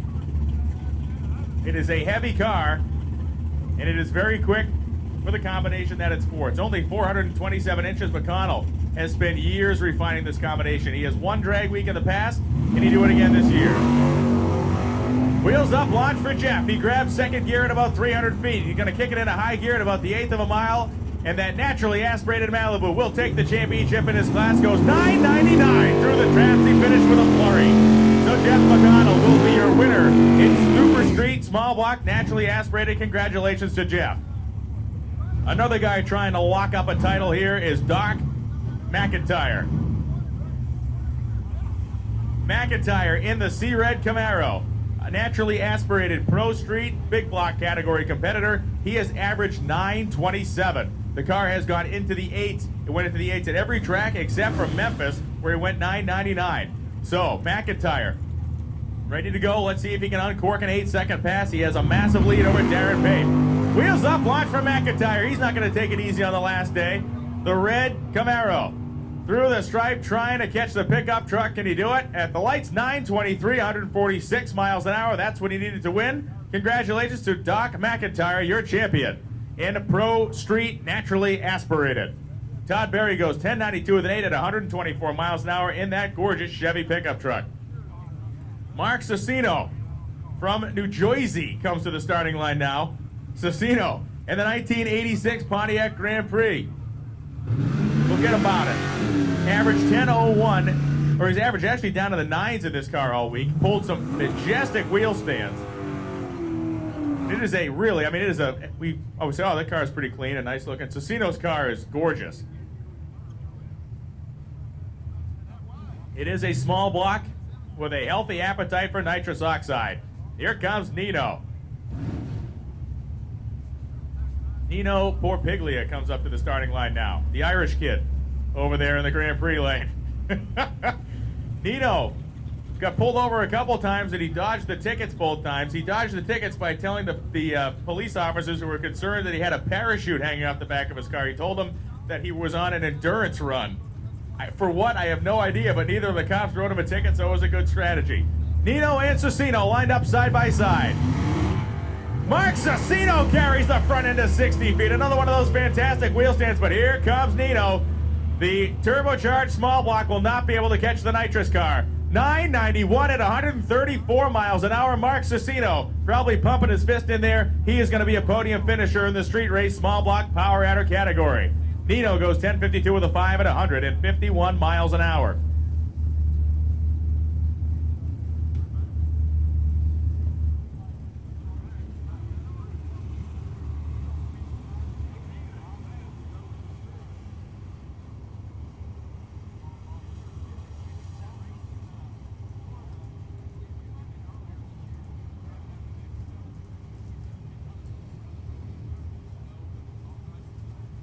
Randy Seward coming up next. Seward in this very sleepy little Fox Body Mustang. Seward is a true Iron Man. Earlier this year, he drove this car from Texas to Florida, competed in an NMCA race, and then decided he had so much fun doing that, he would come out on drag week.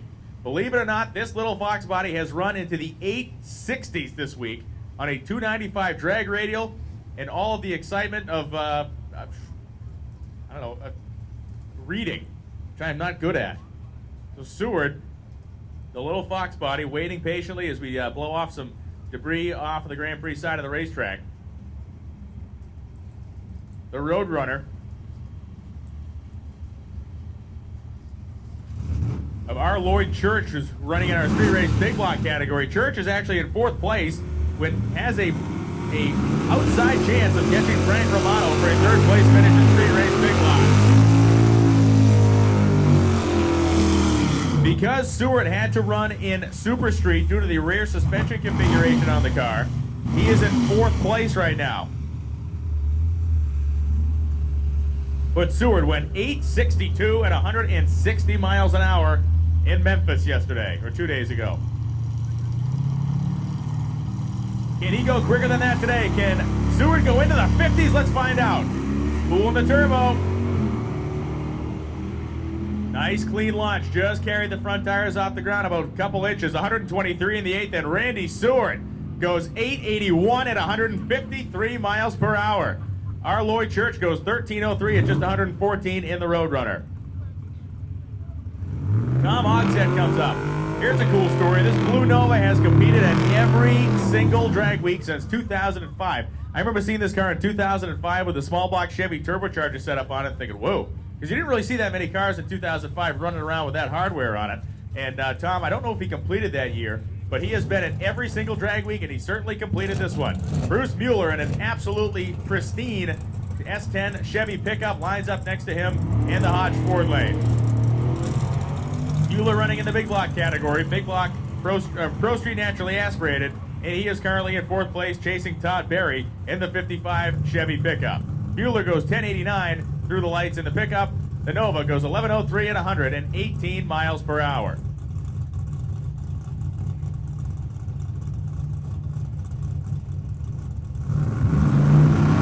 Alan Crump and James Goad come to the starting line now. James Goad in the Chevelle, that is a 605 cubic inch Dart engine that is on fuel injected and on 3 stages of nitrous, which I don't believe they have activated all 3 stages. And here comes the duct tape mobile itself. Eric Yost. The sunroof blew out, the hood blew off. The thing was trying to kill itself the whole way here.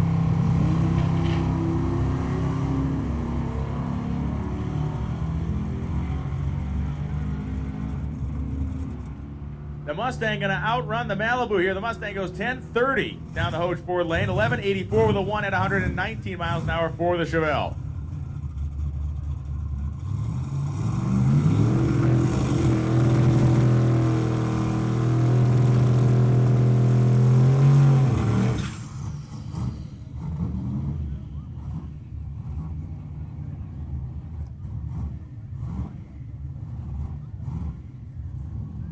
So Eric Yost is competing with Mike Roy in the Big Monte Carlo. Roy went 8:56 last time down the racetrack. Eric Yost going to try to do better than that. Both Yost and Roy have been running in the 7-second range all week in like the 780s. And Yost has got enough tape on that thing to hold the whole car together. Is it 7-second tape? We're about to find out.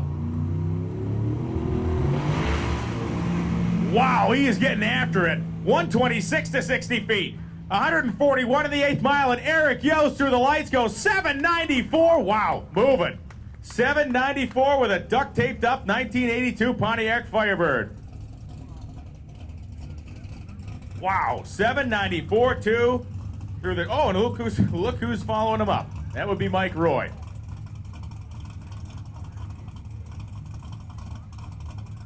So Mike Roy just saw Eric Yost run a 794.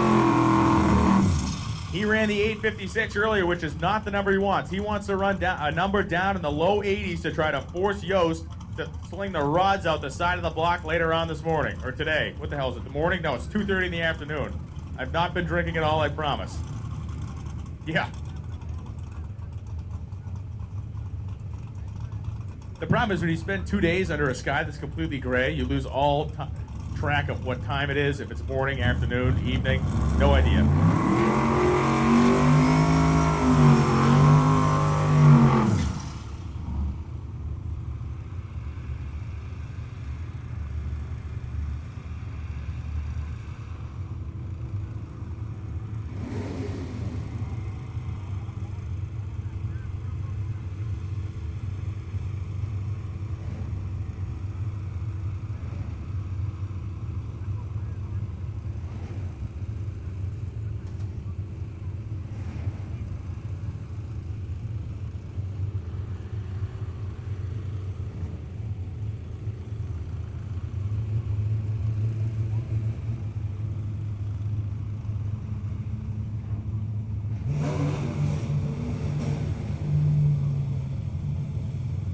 Mike Roy now, pre-staged, fully staged, not wasting any time.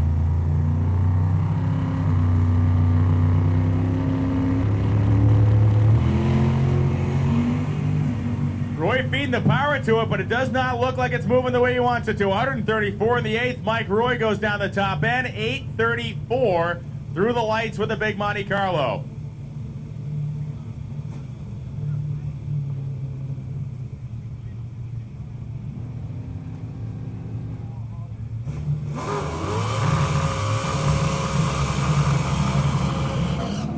Mike Crow absolutely winding that little Mopar small block up to the sky.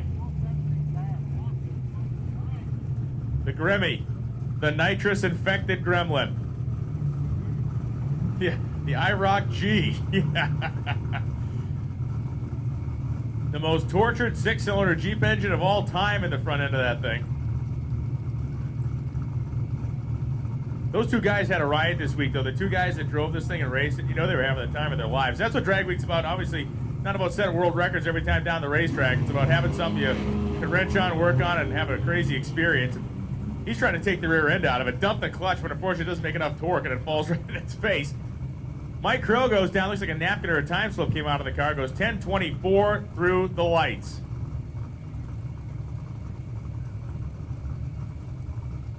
(10:24.8) for Mike Crow.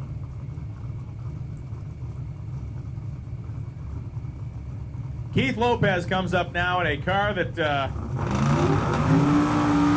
been loving all week long. Lopez been really stepping on this thing, gotten down, I believe, into the 820s at some point this week. Lopez running in the Super Street Power Adder category, down low 830s, and I believe they touched the 820s. What's the funniest thing about this wagon is that they would load like slicks and gas cans and all kinds of junk and just strap it down to the roof. It was like the Griswold family vacation wagon as they headed down the highway.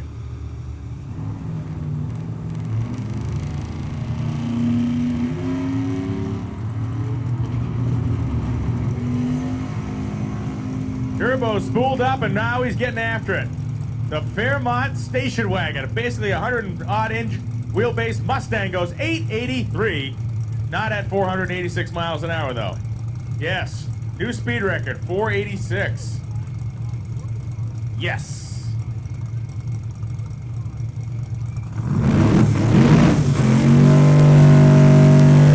We are, of course, working on that finish line. The finish line mile an hour infrared, we're working on it down there. But that is a time slip to hold on to. The 486 mile an hour time slip is one you want to put on the wall at home. Here comes Steve Fagan. This is a 509 cubic inch big block Chevy with a Pro Charger bolted to it, taking on Randy Heinzelman. Heinzelman in the AAR Cuda.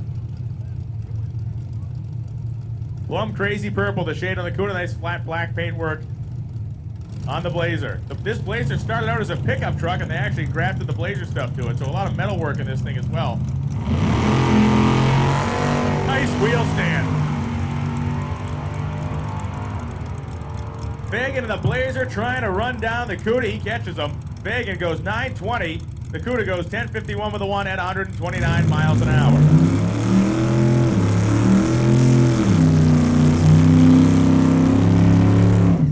And the primered up 1930 Ford Model A called Poison Gas comes to the starting line. A supercharged small block Chevy in the front. Keith Fox driving the Ford.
There goes Bill Fowler, that 71 Mustang. That thing weighs close to 4,000 pounds. A naturally aspirated big block Ford engine goes 10.04 with a 9 through the lights. That is a 1,000 horsepower pump gas engine in that car. Legit.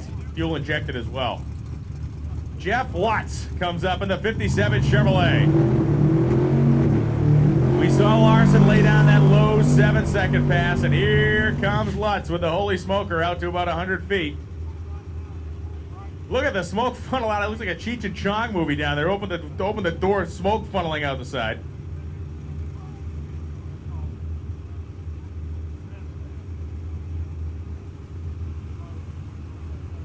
Lutz wastes no time in the backup either. He is right back to the starting line. See Jeff's son guiding him back. Going to put him right in those hot rubber tracks he just laid down. Will we finally see a 6-second pass from this car? He wants to do it badly. He's on record saying he wants to do it badly. We've seen it go 2:12. Can he go in the 6s? The cool thing about Lutz's car, it's not a Pro Mod body. It doesn't have a weird shovel nose or anything on it. It is a 57 Chevy. It's not aerodynamic at all. It is just a blunt force trauma, sledgehammer through the wind type deal with that thing.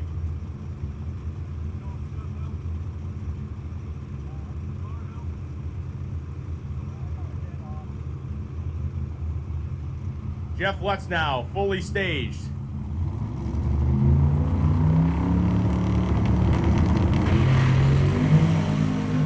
He's trying for a 6.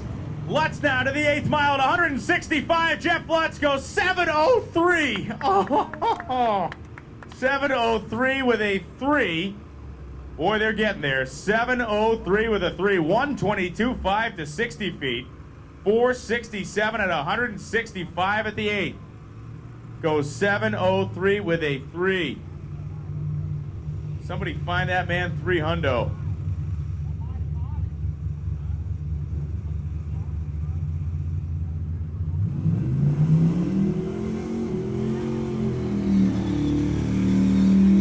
Here comes a cool old farm truck entered in our gasser category. This is a 64 Ford with a 390 in it and a whole bunch of supercharger on top. The supercharger was intended for another project, but this racer bolted it all together, made a kind of a gasser entry out of it, and put it in. The first day here, he broke an axle. The rear end of the car in the truck is a 9-inch Ford, but it's the 9-inch Ford that came with a stock 6-cylinder truck, so it is not really up to the task of violent launches.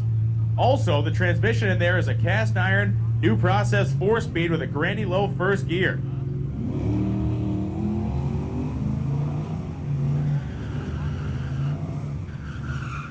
Look at him making those gear shifts. The throws feet like 2 feet apart to throw that thing from second to third gear. 1075 for the Chevelle, and down the track goes the truck. 1491 at 94 miles an hour. Best pass of the week. He's getting. He said he was going to get aggressive with it today, just because he knows if he breaks it, he can just push it right on the trailer.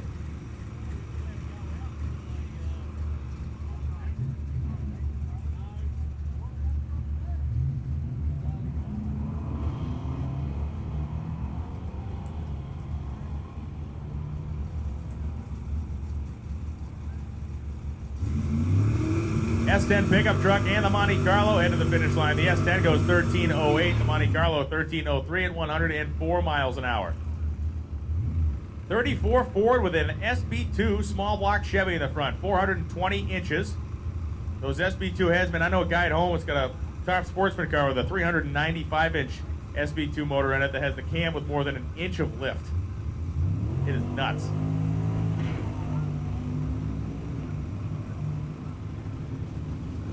Tom McGilton goes 080 on the tree. That naturally aspirated, no help Ford goes 981 through the lights.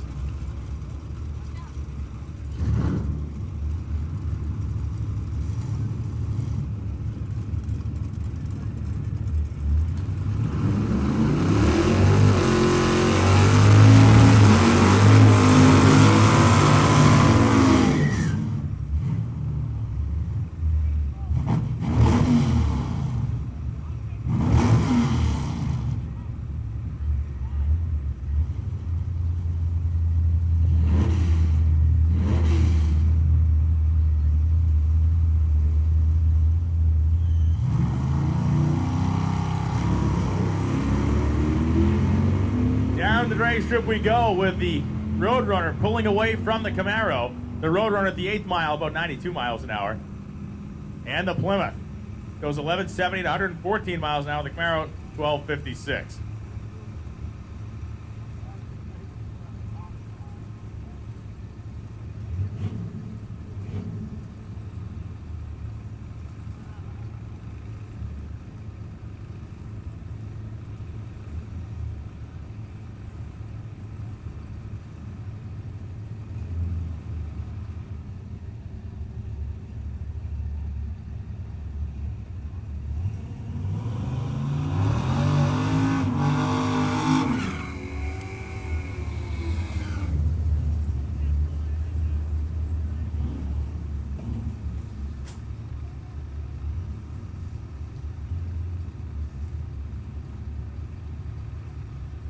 Here comes the 79 Malibu. This car has been competing in the small block naturally aspirated class with Jeff McConnell has locked up a championship in.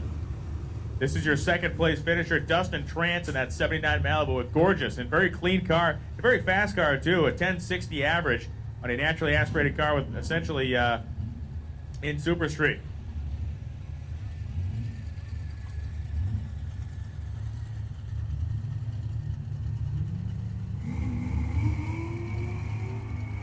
Wheels up launch in the Malibu. He definitely washed that thing this morning. There's no road grime or grit on it. Through the 8th at 101 in the Malibu. Steven Trance goes 1061 with a 4 at 124 miles an hour. And definitely a fan favorite automobile pulling into the water box now. That would be the 1973 Datsun of Brad Barkley. Yes, it is a 240. It's an early model. That is not a factory-equipped blown engine, though, believe it or not. You couldn't check the box of the Datsun order sheet and get yourself one that looks and runs like this thing.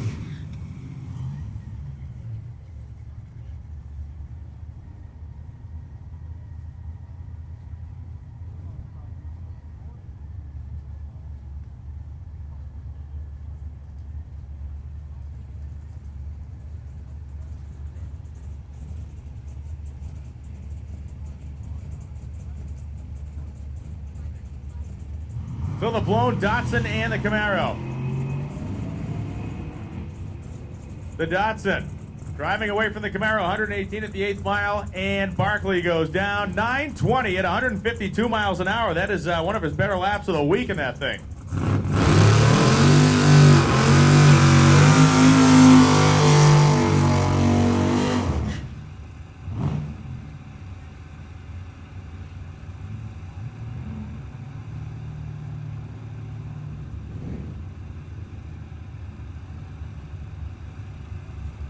All right, so our competitors in Daily Driver, 7 minutes. We were pulling you around the corner in 7 minutes. Any of our class competitors who want to make a run, you got 7 minutes to get it into the lanes. 7 minutes, we'll be pulling Daily Driver around the corner. If you are racing a Daily Driver and you've wandered away from your car, get back to it.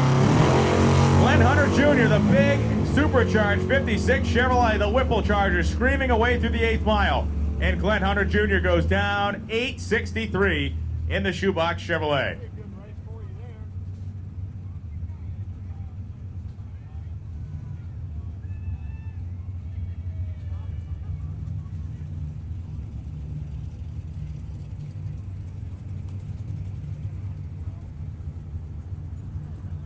Here comes John Ferrone.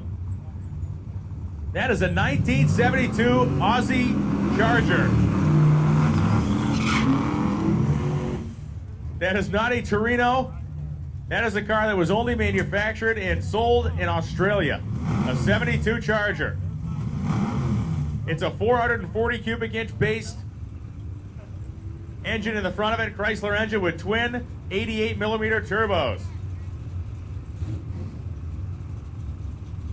And you notice that it is also right-hand drive. This car is the guys shipped the car up to Larry Larson's shop in Missouri, where Larson finished the chassis on it. They've shipped the engine up, and they've been in the States for about a month. They have absolutely destroyed any transmission that has come near this car, has blown up, broken, or otherwise failed. I think they're on their third one of the week, and that's honest. I think it's the third complete transmission they swapped into this car in the span of a week. It weighs more than 4,000 pounds, that thing. Look at it run. 5:14 of the 8th, and John Ferrone on a full pass goes 8:38 in the 72 Valiant Charger.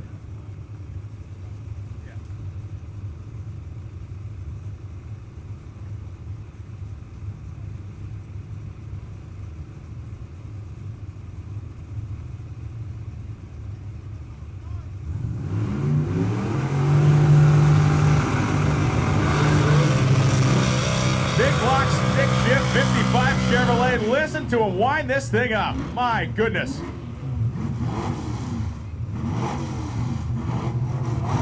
Frank Romano from New York driving this 55 Chevy like he stole it. Gonna wind it up and dump the clutch and rip through the gears. It is 509 cubic inches. I said, what do you ship this thing at? He said, I try to shift about 7,200, but I'm usually late. Nothing like listening to a rat motor wind up to somewhere around 8,000 RPM between gear changes. The shoebox Chevrolet of Frank Romano goes 10.99, stopping the clocks at the top end. The big pickup goes 15.82 at 90.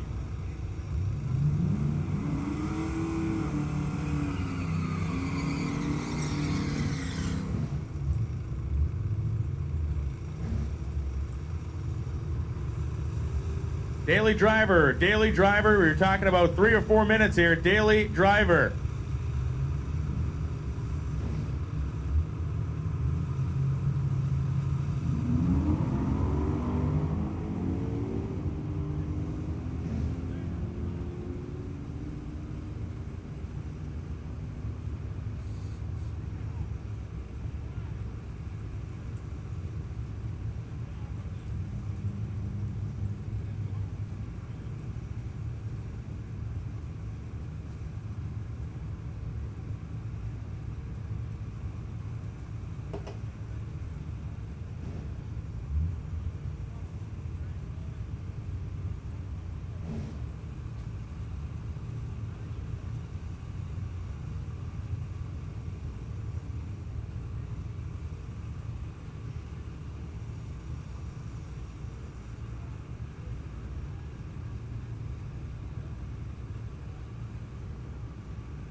One minute. You have 1 minute to get in the staging lanes if you are not in Daily Driver. 1 minute to get into the lanes if you are not in the Daily Driver category. Or we will be shutting it down, or we are shutting it down in 1 minute. We will be running Daily Drivers in about, well, just as long as it takes us to run out the remainder of the cars in our staging lanes now. Daily Drivers, please be prepared. We're going to be pulling you around the corner as soon as we roll out the remaining cars in our class cars in our staging lanes.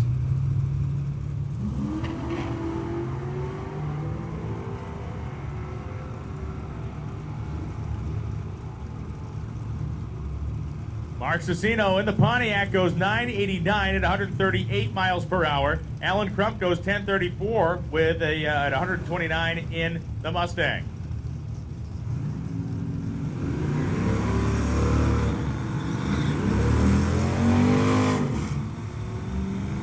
Here comes Randy Seward.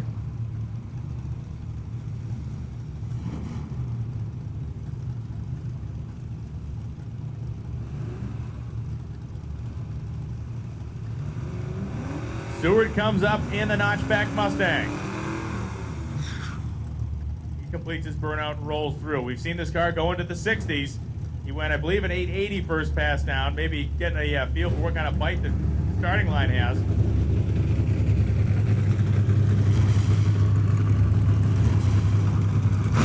Randy Stewart. Can he pick up from the 880? One of the most impressive cars we have seen all week. It's been a real joy. Yeah, he's carrying the front tires about 100 feet, barely dancing them on the asphalt. 123 in the 8th, Randy Stewart on a nice clean pass. 878 at 146 miles an hour.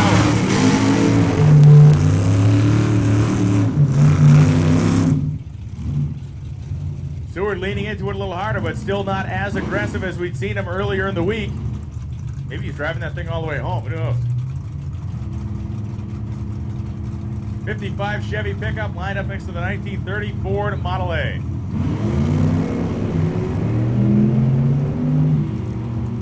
Pair of classic hot rods like you'll see next weekend at the Nostalgia Drags here at Tulsa Raceway Park. The Nitro Nationals, nitro burning nostalgia funny cars, front engine top fuel dragsters, they got it all.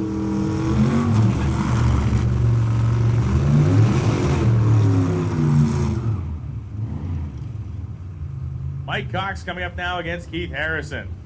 Cox in the 53 Ford Custom line. Harrison in the 55 Chevrolet. Both competitors in the gasser class. Both with their front ends raised to the moon. All right, the staging lanes are closed. Staging lanes are closed for anybody but our daily driver classes. Staging lanes are closed for anybody but daily driver.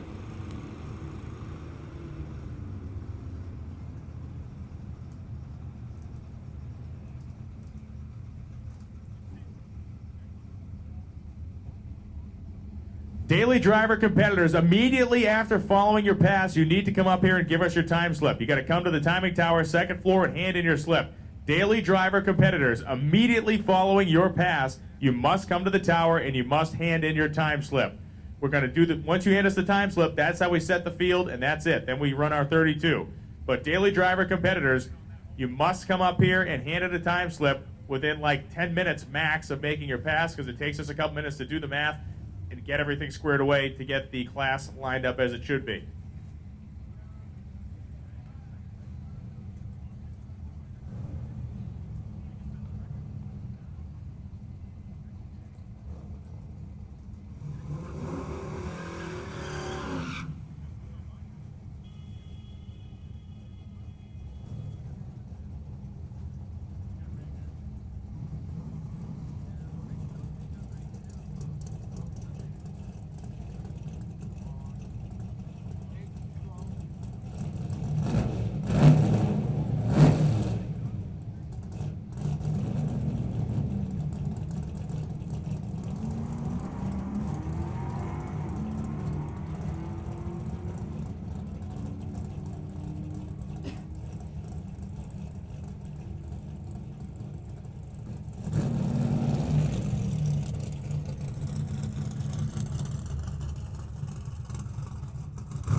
So a correction on my mistake on Daily Driver. This is an open session for them. They can make multiple laps. Daily Driver competitors can make multiple laps during this session. They're not limited to just a single. Daily Driver competitors can make multiple laps during this run session. Once again, Daily Driver competitors can make multiple laps during this run session. So once the session is closed, you'll need to turn in your time slip, not after the first pass.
Rick Prospero comes up in the Chevy wagon. Prospero is, oh baby. Smoke out of both pipes and the thing does not sound happy. Through 1,000 feet, Prospero slowly rolling to the top end now at 11:19 at just 82 miles an hour. Not sure what happened there. A little bit of smoke and some popping down about the 8th mile.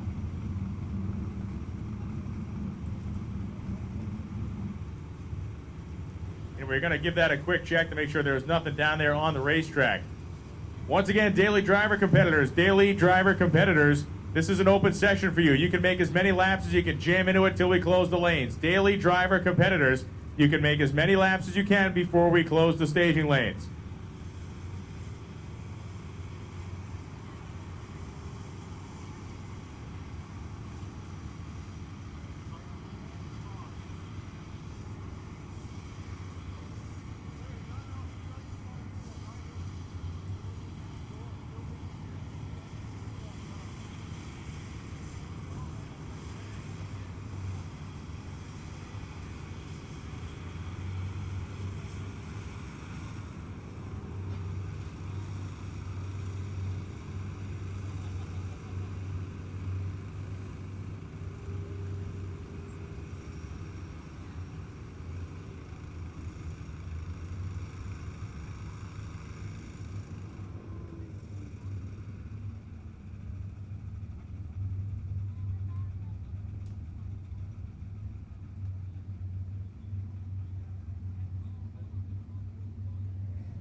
All right, the door closed on Tim Reed's 1979 Pinto.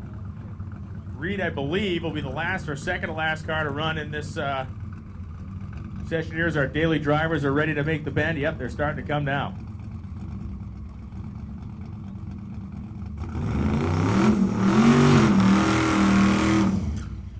So daily driver competitors, again, I want to keep reminding you, you can make as many laps as possible in this open session. You do not have to turn in just your first time slip. You can make multiple laps.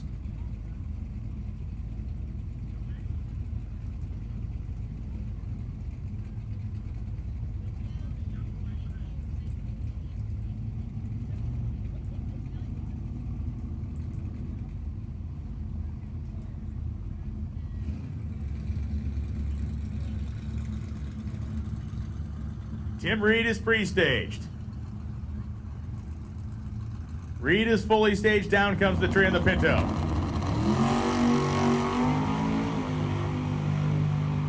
Look at that little thing, scalded cat at the 8th mile, 142.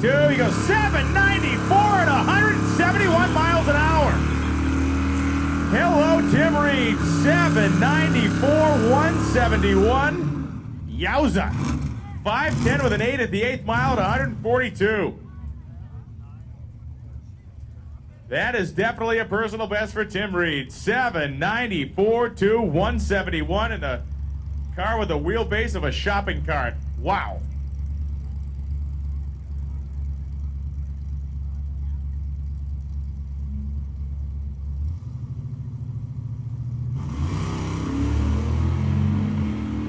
That brings us into daily driver action. The big diesel pickup truck had the left turn signal on. That was not going to end well for him. Thought better of that. Is the Roadrunner going to outrun the diesel Duramax pickup truck? 1198, 111. The pickup goes 1358 at 100 miles per hour. And just when you thought it was safe to go outside, here comes Tom Bailey, the 1969 Camaro.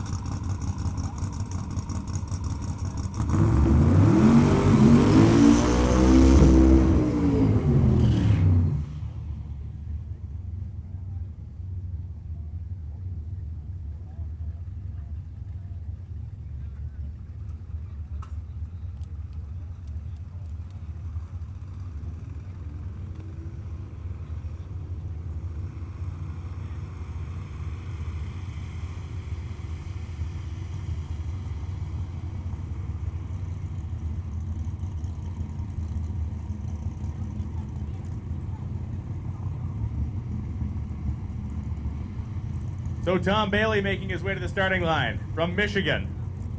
They have taken a car that many people thought was cursed and shoved it down into the 6-second range. This is exhibition.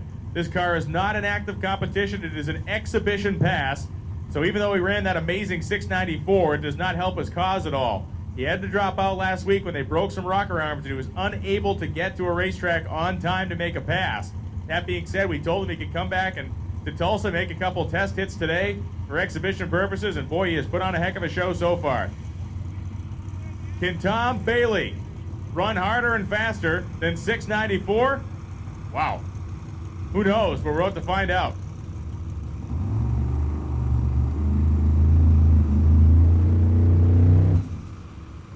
Flame out. Spooling the turbos up, and the car just flat died. You can load it up with fuel or something. All right, we're going to push the 69 Camaro out. Hopefully those guys are back later on this afternoon.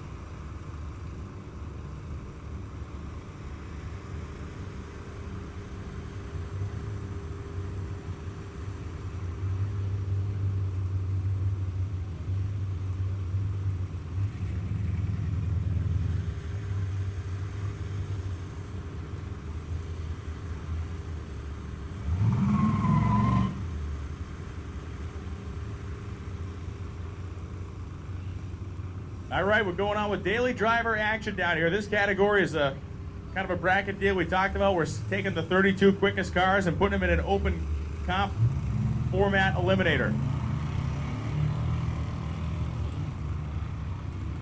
Be the late model Charger of Don McGinnis taking on Alicia Gould in the Pontiac Firebird. And McGinnis going to have just enough to keep his nose ahead of the Firebird. 1427 with 102 miles an hour. The Bird goes 1486 at 92.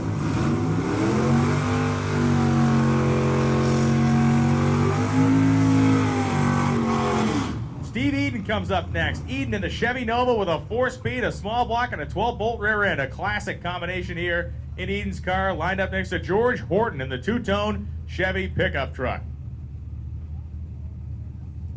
Eden has run this car down into the low. He actually made a high 12-second pass. It normally lives in the 13s, and he is pretty handy with a 4-speed. Listen to Eden wind it up, tack the clutch, and rip the shifter out of the floor.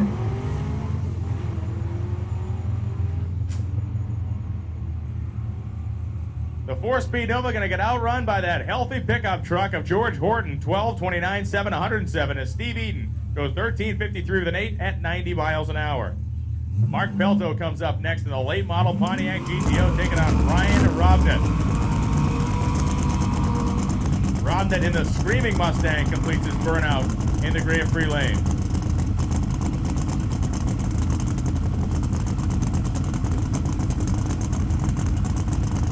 And the crew of the 1969 Camaro looking over the car, trying to determine the issue that caused it to lose fire on the starting line.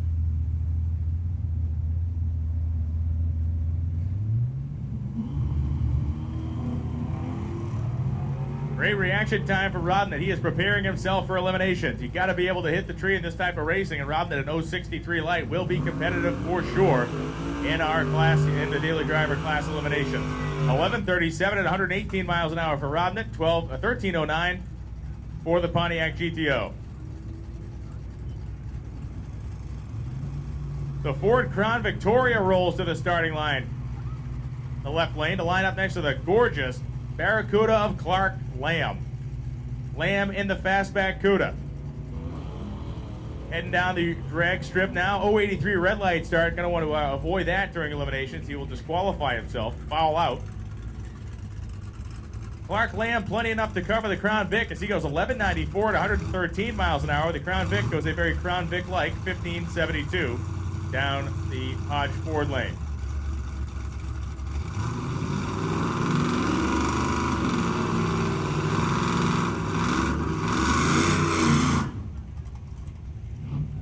Here comes Jack Miller. Miller in the Mercury Cougar, and Miller is a dyed-in-the-wool Ford guy. Remember Jack from our days doing the pump gas drags at Memphis International Raceway. Miller had a twice-blown fastback Mustang and a big block FE engine in it with twin McCulloch superchargers on it. That was a really neat car. He's got this gorgeous Mercury Cougar here today. Carl Zink lines up next to him in the Shoebox 55 Ford with the orange and black paint scheme.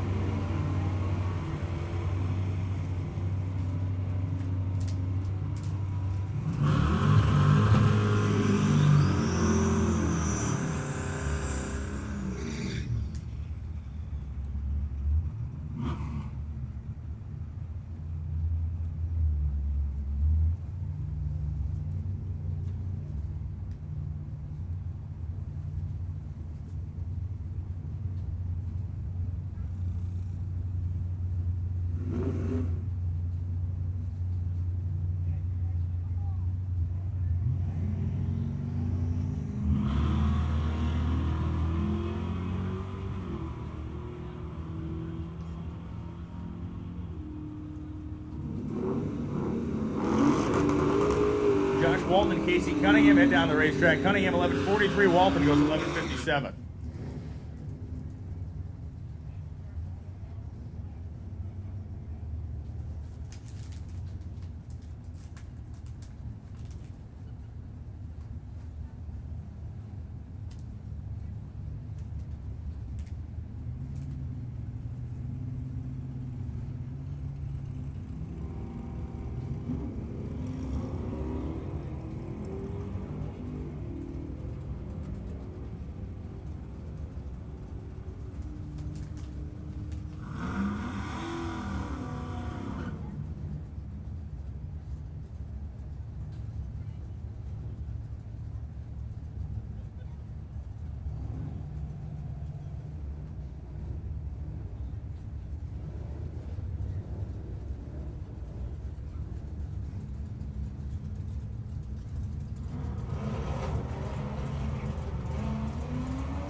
We need a car moved. We have a white Lexus, Kansas plate 085CBX. It is parked in front of a trailer. We have a forklift. We'll move it if we have to, and we'll find a good spot to jam the forks through. White Lexus, Kansas plate 085CBX. Don't make us try it. We'll do it. Move your car immediately.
Once again, we have a white Lexus, Kansas plate 085 CBX. Your car is parked in front of a trailer. It needs to be moved immediately.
All right, so boys and girls, here's how the rest of the day is going to play out. We're going to have this open session for our daily driver competitors that will go until basically 4:30. We'll have the open session for daily driver until 4:30. At that point, we will have an open session for everybody. Daily driver will end at 4:30. We'll have our normal open session that we have had for everybody. After the close of that open session, we will then have our bracket race for daily driver, and that will finish the event. So it will be daily driver category till 4:30. We will then open it up to an all-run session. Then we'll have the bracket race and finish the day off.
All right, so we got the remainder of the day laid out for you. We're going to run this daily driver session, and we'll then follow it up with an open session, and then we will have our bracket race, and that will close us out.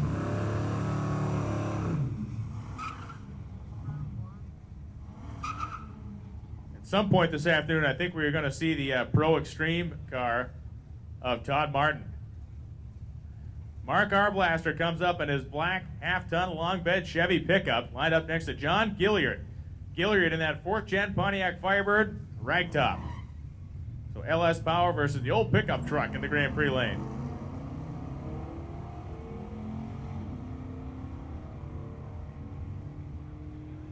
And Mark Arblaster driving down a great reaction time, 007 light for John Gilliard. Arblaster goes down a 14:20 with a 5 at 93. Gilliard goes 13:82 with a 4 at 103 miles per hour. Don McGinnis and Blake Troutman come to the starting line.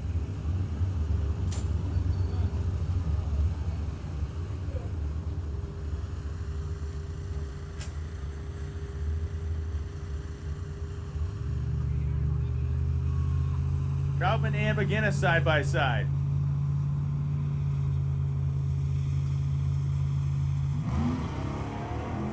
Troutman launches up, hikes the front end up, 176 reaction time. McGinnis in the late model Challenger, not going to be able to hang with the Camaro this time. As the Chevrolet gets down to the top end, 1170 at 116 miles an hour. McGinnis goes down 1426. Michael Cardella and Tim Taylor come to the starting line.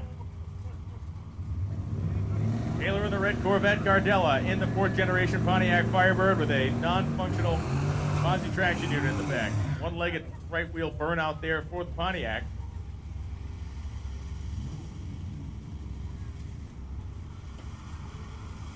So the Firebird and the Corvette lining up here in Daily Driver. Our session of Daily Driver to determine our 32-car Quick 32 Open Comp field.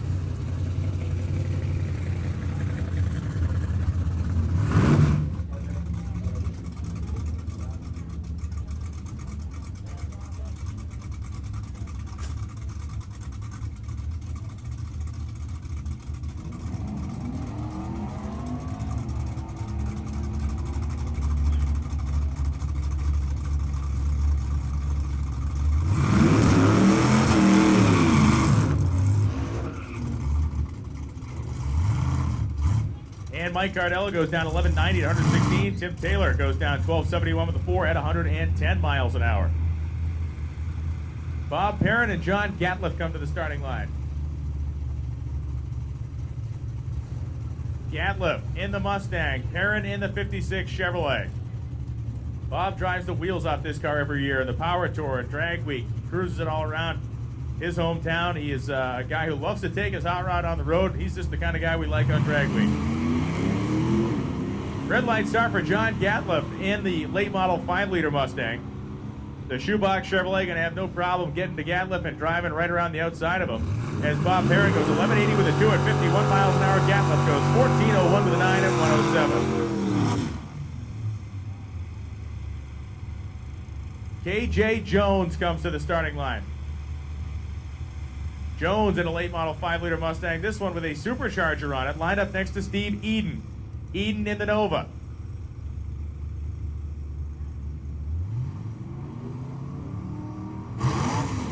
Uh-oh.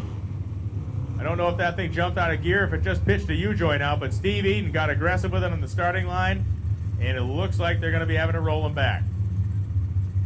KJ Jones goes down 1294 with an 8 in the supercharged Mustang. Steve Eden, a very dexterous individual, seemed to lean out of the car and curl himself all the way under while sitting in the seat.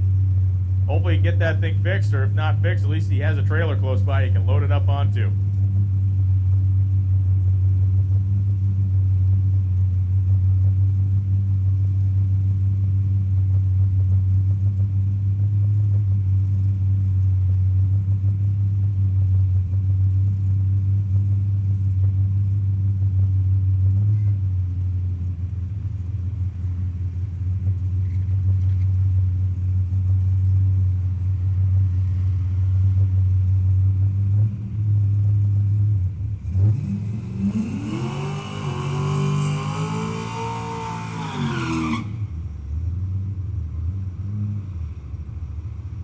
Ryan Robden and Josh Walton come to the starting line. Walton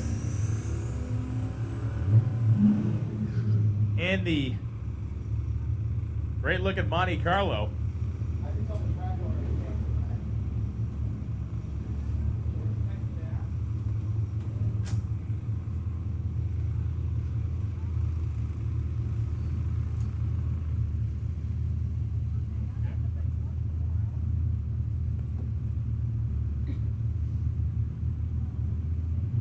Ryan Robden, Josh Walton side by side. Monte Carlo SS and Fox Body Mustang. Walton with a great 066 reaction time. Ryan Robden, 193 light. The Monte, gonna have maybe enough to get around the Mustang? I think he is. No, the Mustang got him just in the stripe. 1140 with a 6, 118. Walton goes 1159 with a 7 at 120.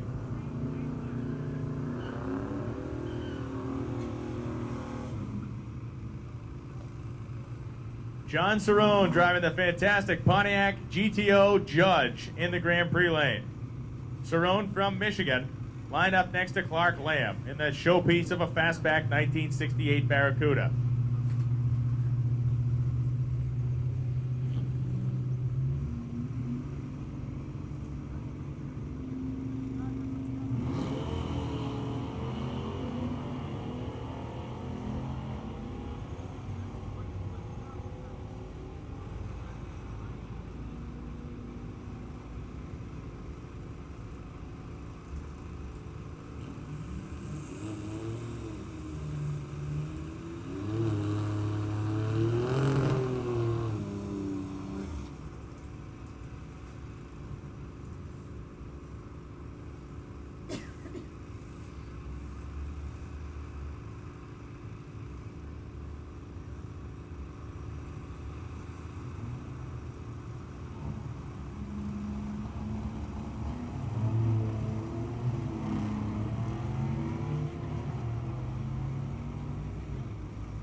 Jack Miller and Johnny Arrington head down the racetrack. Arrington, the 4th generation Camaro with the LS1 engine. Jack Miller in the FE-powered Cougar head down the racetrack. And Miller, 12:38 with a 7, 108. Arrington goes 13:56 with a 4 at 100 flat.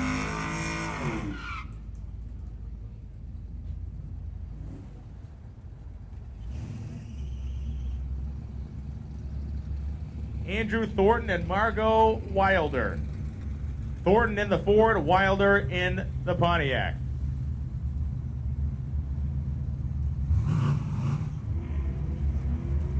Margot Wilder, the far superior reaction time, 158 reaction time for Margot. Thornton, a 385 light, and the Firebird going to get down there ahead of the Ford product. Margot goes 1276, 109 miles an hour. And Andrew Thornton goes 1569 with a 1 at 88. Plymouth Roadrunner lining up next to that great-looking 1963 Fury of Casey Cunningham. Cunningham put a bunch of laps on this car this week. A great sounding and great running Mopar. 499-inch wedge engine in the front. Low RPM torquer in there. I think he said he only revs the thing to about $5,000. Ross Dudley in a fantastic Roadrunner that really runs. Looks like one of the, I think it's like an RO23, whatever it was, option package for those cars. The lift-off hood and the steel wheel. Casey Cunningham out of the hole first and leading Dudley to the 8th mile. And Casey Cunningham goes 11:44 at 117 miles an hour. Ross Dudley goes 12 flat at 111.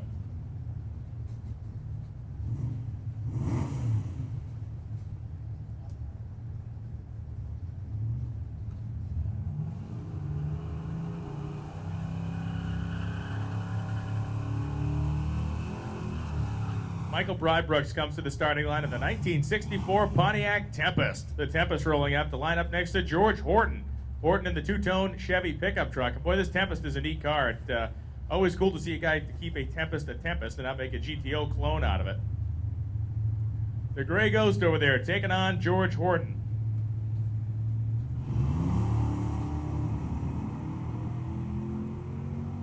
Broadbrooks had the starting line advantage by about 0.2 of a second, and he has the horsepower advantage as well, as Broadbrooks going to keep his nose out ahead of the pickup truck going down to the top end of the racetrack. 12:04 at 110 for Broadbrooks. George Horton goes 12:60 with a 9 at 105. One of our racers that traveled some to get here, that's for sure. Keith Vandenberg from Ontario, Canada comes to the starting line in his GTO ragtop, taking on Jason Pipkin. Pipkin in the V8 swapped RX-7 in the Grand Prix lane.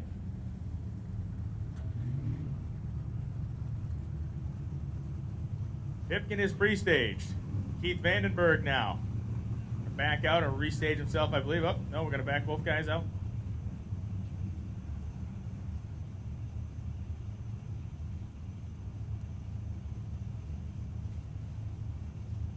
So Vandenberg and Pipkin now going to go back in, take off when the tree comes down.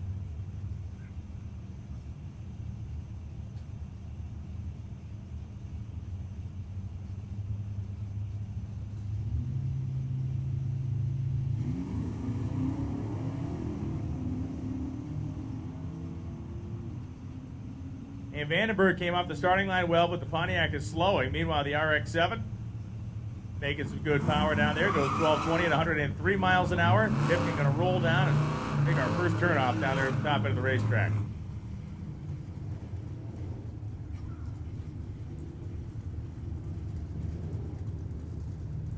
Scott Abbott rolls up in that well-used Plymouth Roadrunner in the Grand Prix lane, taking on Mark Dream.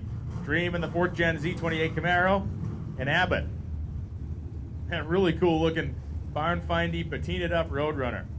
Air grabber hood on the Roadrunner, and it runs well. We were cruising down the highway with this car, taking some photos of it the other night, and been running well all week on the drag strip and cruising right down the highway with no issues.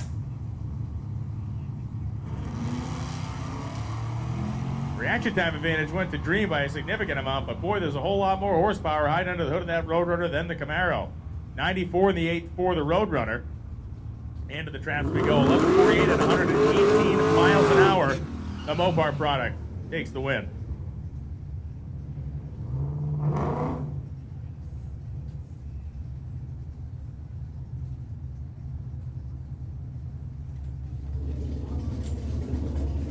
Travis Cannon and Matt Ketting now. Ketting in the first generation Camaro. Cannon in the LS1 powered Pontiac Firebird.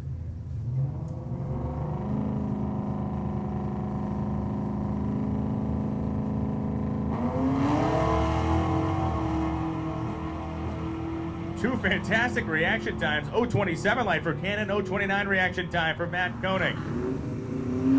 Cannon and Koenig fairly evenly matched as well at 11:86, 313. Gets the better of Ketting, a 12 flat with a 7 at 111 miles an hour. Randy Franklin comes to the starting line. One of my favorite cars this week. It is a 1964 Buick. Got a small block Chevy and a 4-speed in it. Taking on Danny Morrison. Morrison in that great-looking red Ford Fairlane. 408 cubic inch Windsor Ford engine in the front of Morrison's car, and he's got a little spray on it to boot. 4-speed versus automatic here. Mid-sized cars of the 1960s, both of them.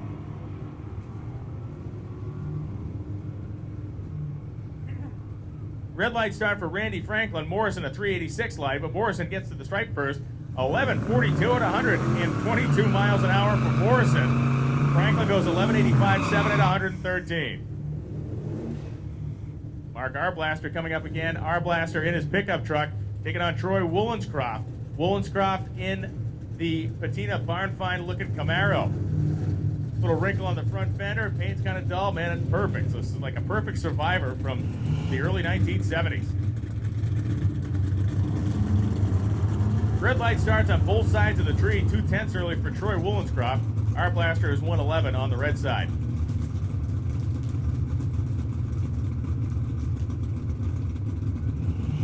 Mark Arblaster goes 14:15 with a 2 at 93. Troy Wollenscroft goes 15:27 at 96 miles an hour.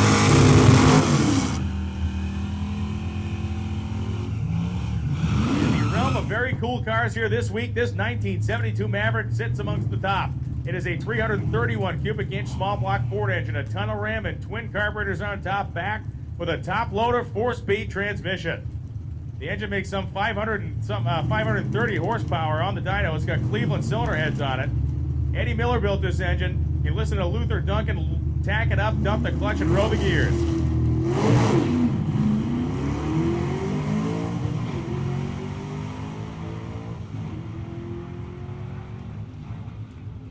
Oh, trouble making the 3-4 shift down there about 1,000 feet. Gonna let Jeff Dukapolowski run around him. 12:17 with a 1:1:10. Duncan still rolled to a 12:04, 109 mile an hour elapsed time in the Maverick, even though he missed a gear. That thing was headed for a mid 11-second pass before that gear change went wrong for him.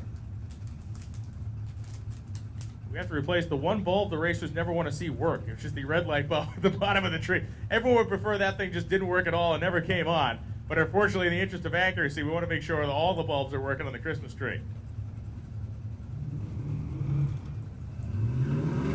Mike Myers comes to the starting line.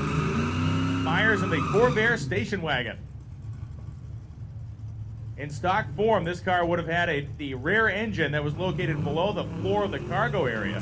But he has since swapped in an LS engine up front, but he kept the roof rack. That thing is really cool. It's very clean. All the chrome work and everything's basically perfect on the car.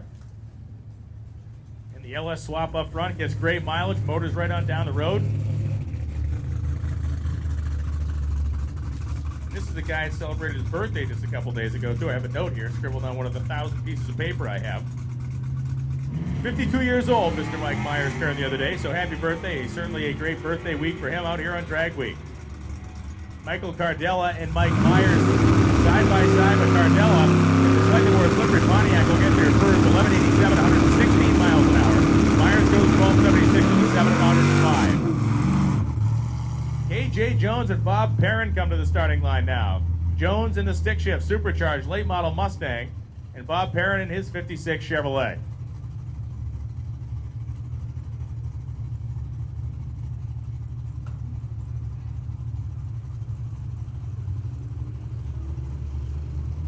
Okay, because our traffic flow is slowing way down in the staging lanes, the traffic flow is slowing way down with the daily drivers in the staging lanes, we're going to be wide open. We have just gone to a wide open session here, folks.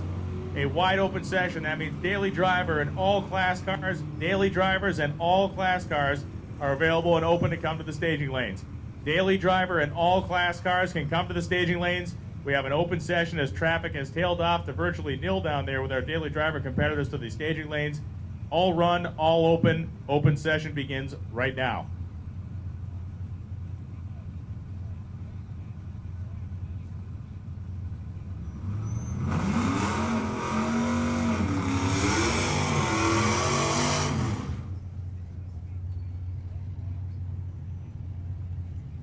Mike Spurong from California comes up now. That is a naturally aspirated 7-liter Kenny Duttweiler built engine in the front of this pickup truck. It is run down in the 1150s all week. No nitrous, no blower, just a whole bunch of power coming out of that 7-liter, 427 cubic inch LSX mill. Paul Whalen lined up in the other lane, the Mustang Cobra with a single turbo on it. The Cobra been a 12-second performer, but look at the pickup truck go 1165 and 114 miles an hour as Whalen goes 1248 with a 9 at 128.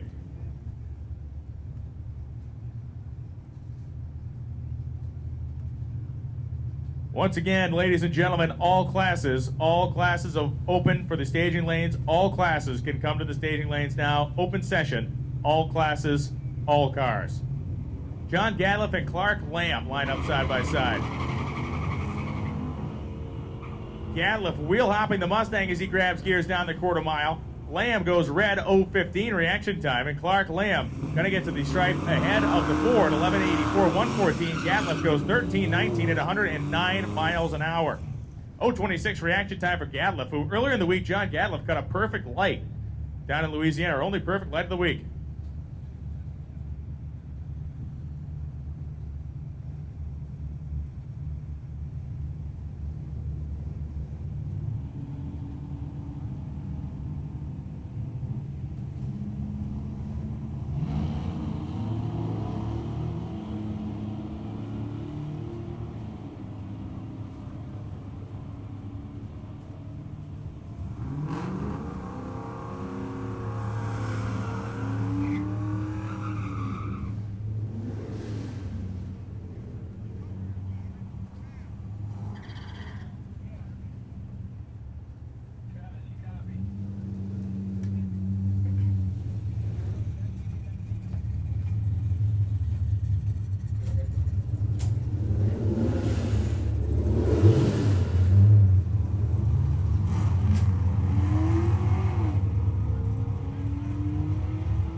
Here comes Keith Vandenberg in that Pontiac GTO running down. Vandenberg from Ontario, Canada has had a great week with us. That is a fantastic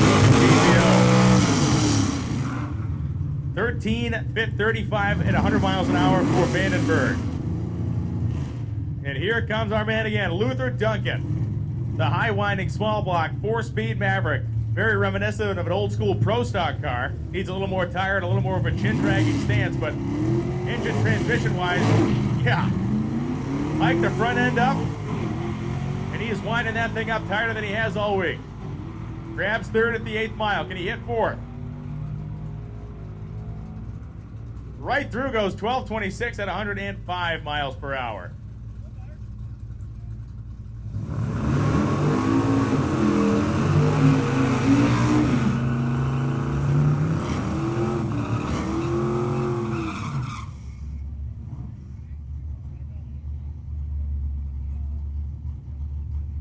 1970s Nova of our current #1 qualifier at Daily Drivers, Tom's Taylor. Taylor is rolling up here on the Grand Prix side of the racetrack, lined up next to Mark Arblaster in the black pickup truck. Saw Arblaster rolling down the highway the other night on the way into Memphis, or rather on the way into Tulsa. Neat looking truck, and it runs pretty good too. Taylor at 0:13 reaction time. He is ready for business today. 99 miles an hour. Oh baby, a humongous cloud of smoke funneling out of the back of the pickup truck. There goes Taylor, and boy, oh boy, there is a whole lot of smoke coming out of the back of that truck. And as I said earlier in the week, I think he drove over the crankshaft somewhere about the 8th mile.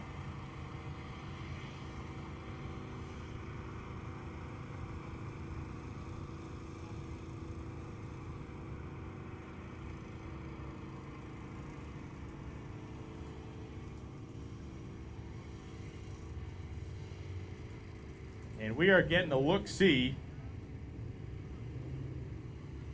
of what is up.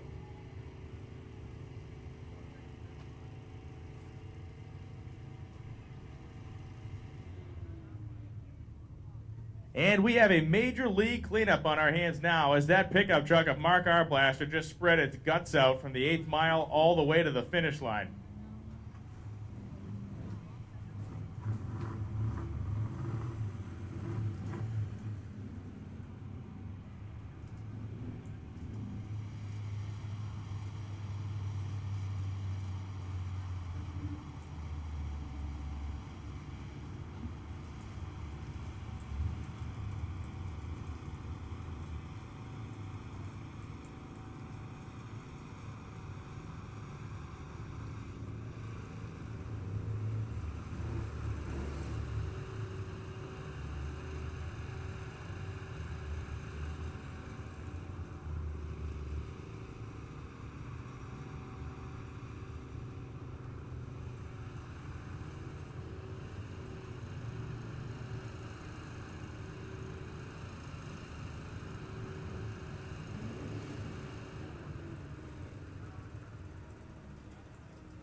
All right, so here's what's going on, boys and girls, is we had the pickup truck go down and absolutely just barf its guts out from the 8th mile all the way down to about the 2nd turn. So we have a fair amount of cleanup to do, to say the least, kind of like fair amount would be like saying the Exxon Valdez was a little bit of a mishap with a ship. So we have a whole lot of stuff to clean up down there in that left lane.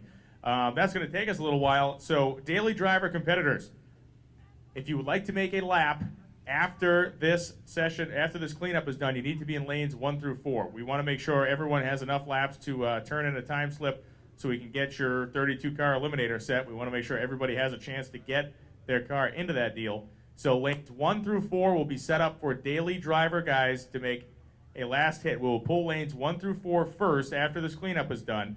And then once we run through those cars in lanes 1 through 4, we will then set up the 32-car field. So ladies and gentlemen, if you're in daily driver and want to make one more lap, lanes 1 through 4 are where you want to be with your race car. You have about, I'm guessing, conservatively, an hour to get in there because we're going to be down for, I believe, that long anyway to get this thing cleaned up because it is a mess.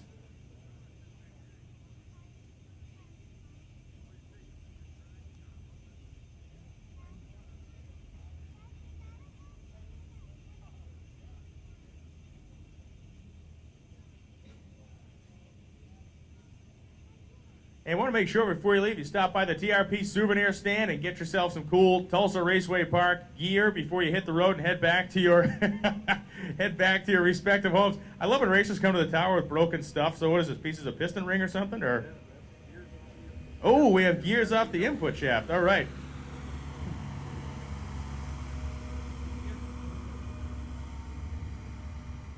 If anybody has a Muncie or a Super T10 transmission laying around they could spare, find Steve Eden. He is trying to break his way, and he's close to breaking into the 32-car field right now. And he has a fistful of teeth stripped off the gears when that deal blew up on the starting line. So Steve Eden's the guy laying under the cream-colored Nova in the pits. If you got a stick shift transmission, he's the guy, but he's not going to guarantee it's coming back in one piece. The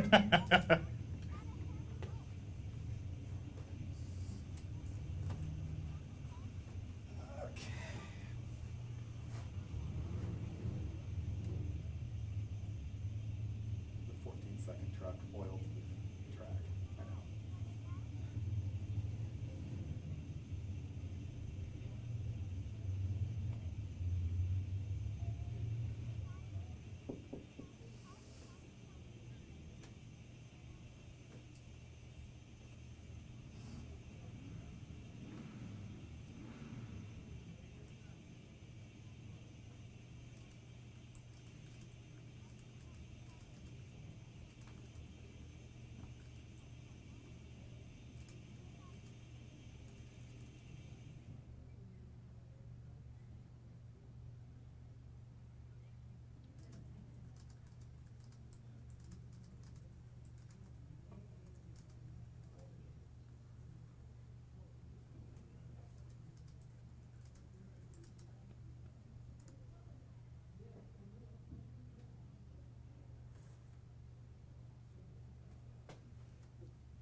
So lanes 1, 2, 3, and 4. Lanes 1, 2, 3, and 4 will be open for daily driver competitors who want to get in to make one last lap as we are cleaning this oil slick off the racetrack.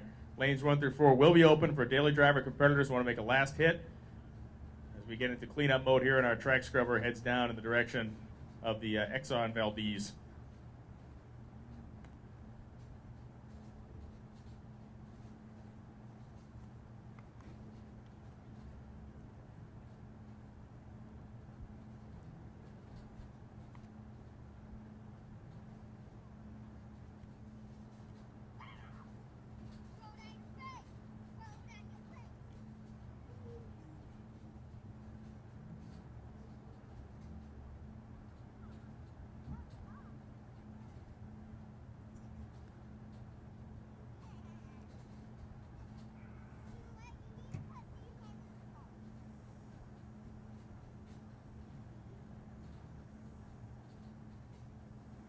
And this, of course, a fine opportunity to check out all the action in the pits as racers continue to wrench on their stuff.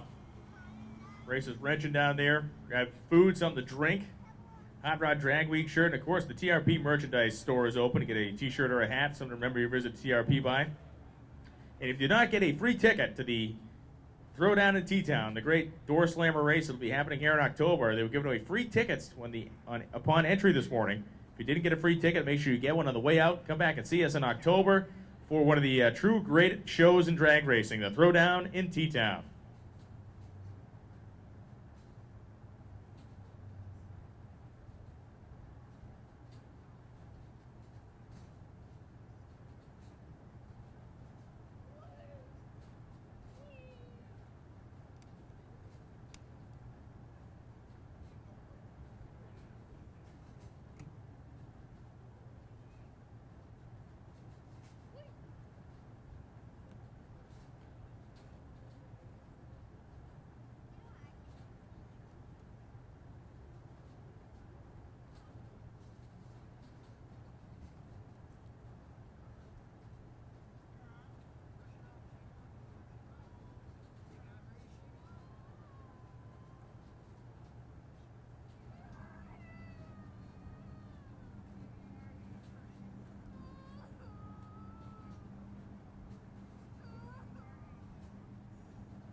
All right, so it's fairly obvious to anybody with half a brain in their head, which is why it had to be explained to me, that we're going to be down for a while here with this cleanup. And that is throwing a seismic monkey wrench in our time schedule today. So, well, we would never not allow anybody to run, especially in the daily driver class. We would ask you to consider if you are anywhere near close to making if you are not anywhere near the bump spot of the field, we would ask you to consider what our time situation is, and if you've made 50 to 75 laps already this week, if you really need to make another hit this afternoon.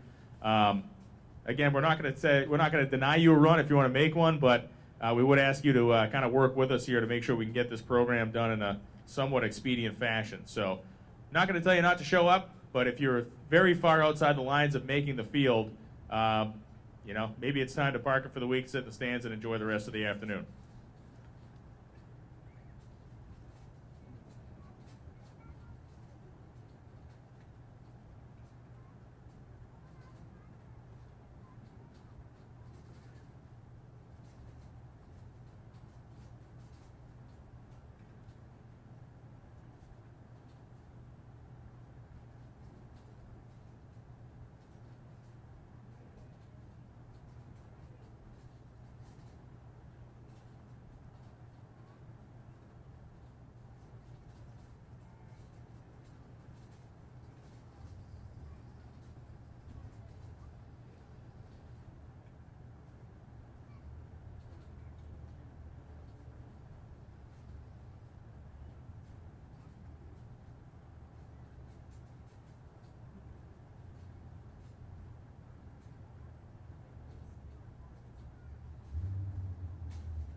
Rocket Brand Racing Fuel is formulated from the finest blend stocks and strict quality control procedures to guarantee superior engine performance and run consistency race after race.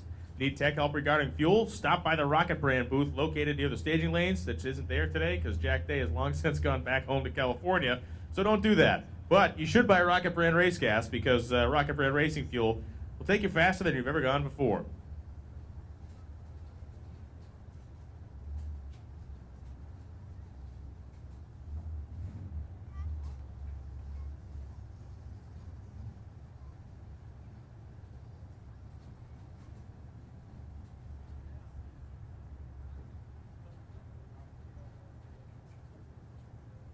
Transmissions to torque converters, shifters, and other powertrain essentials, TCI has the parts to help you put the power down. Engineered by a staff of devoted drivetrain experts and made from top-of-the-line materials, TCI products go through a rigorous triple testing process to ensure that every component lives up to the company's highest quality standards. You can be sure that state-of-the-art TCI products feature bulletproof reliability while providing unmatched performance on the street or at the track.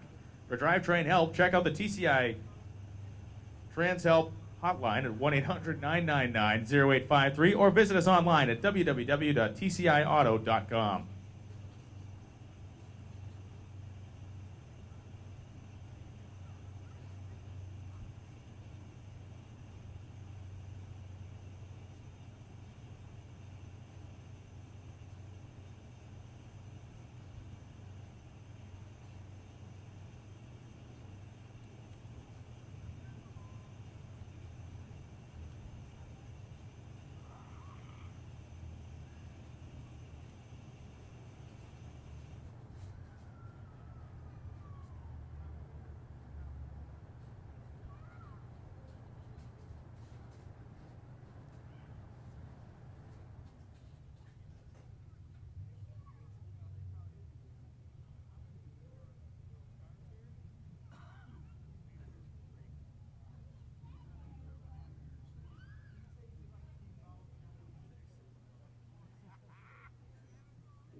If racers would like to go to their trailers to start packing up for their ride home, they can certainly do that. If racers want to go to their trailer to start packing up for the ride home, they can do that.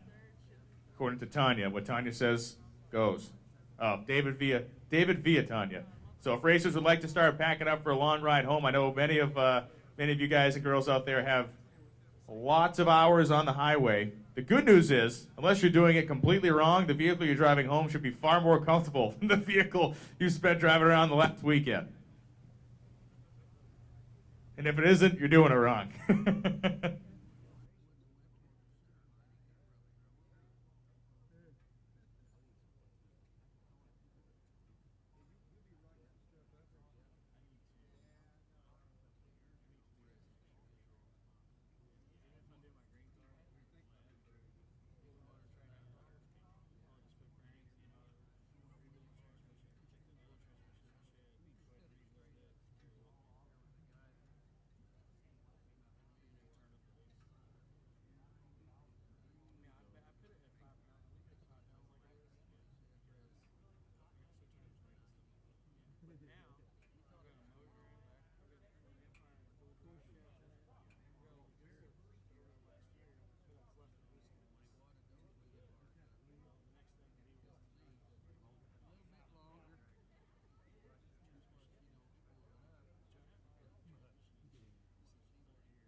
finna get hurt.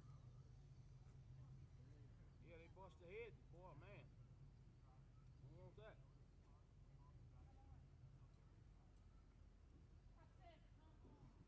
Yeah. I like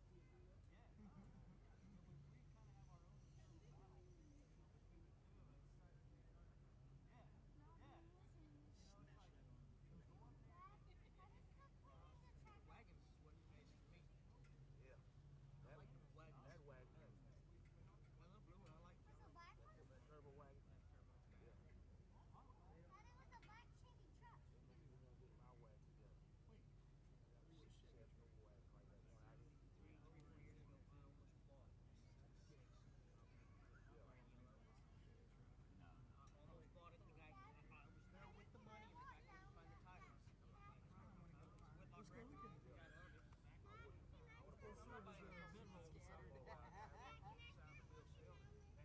it. I was contemplating buying a new set of headers for the race car, buying that, and I'm like, well, if he comes up with the title, I'll buy it. If he don't, I'm buying headers. Guess what? Car's a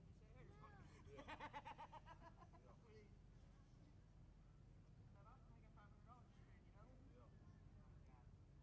Right now, I'm trying to save up 13 for that glide. Doesn't have to change for this time. You had to go with a big car on your car. The wheel. It's got 2010 and a half. The wheel's 7.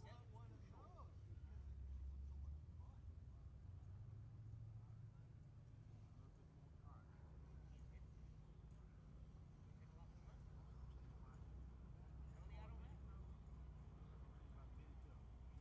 I almost did. Right out of my about that. All that. Don't do that. Now that I have Wayne,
drive 76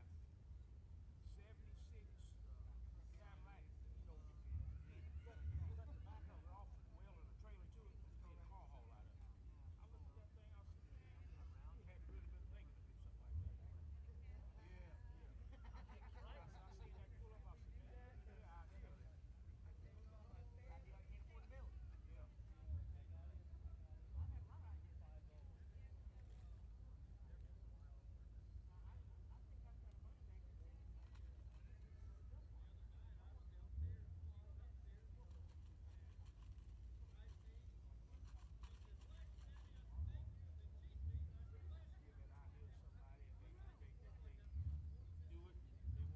All right, we are continuing the efforts down there with the track scrubber. You see us cleaning from the 8th mile all the way down to the finish line, making laps back and forth. I would say if there's one positive in this, that it is oil and not some kind of exotic, synthetic transition fluid or coolant or anything like that. Because some of that stuff we can't even use a scrubber on. We just have to scorch and scrape it, and that turns into like total drudgery. So the good news is the track scrubber is effective down there, and he's making his back and forth passes. Hopefully just a couple more passes to get that sucked up and washed off, essentially, and then we can get to dragging and spraying it again. Last Saturday night, you see any puddles running my car? 3 passes. I didn't do anything to it other than change the stripper gear. No, I did it exactly how MSD had it in their instructions. It says push the stripper all together, measure it out, set it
Yeah, we have one of the more interesting locations to do a tune-up on your car, right there at the starting line.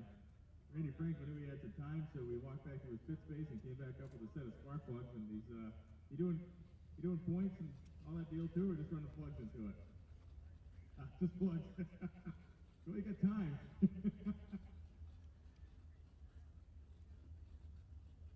Girl at the swing of her head got seen by me. She smiled real big. Good deal.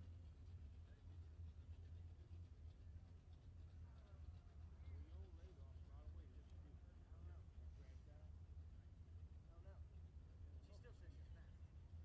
I'm still trying to lose weight, can't do it.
daily driver competitors, we know some of you are going to want to make another hit before you turn in your time slip, and that's fine. But if you are not going to make another pass and you want to turn in your time slip, go ahead and do that now.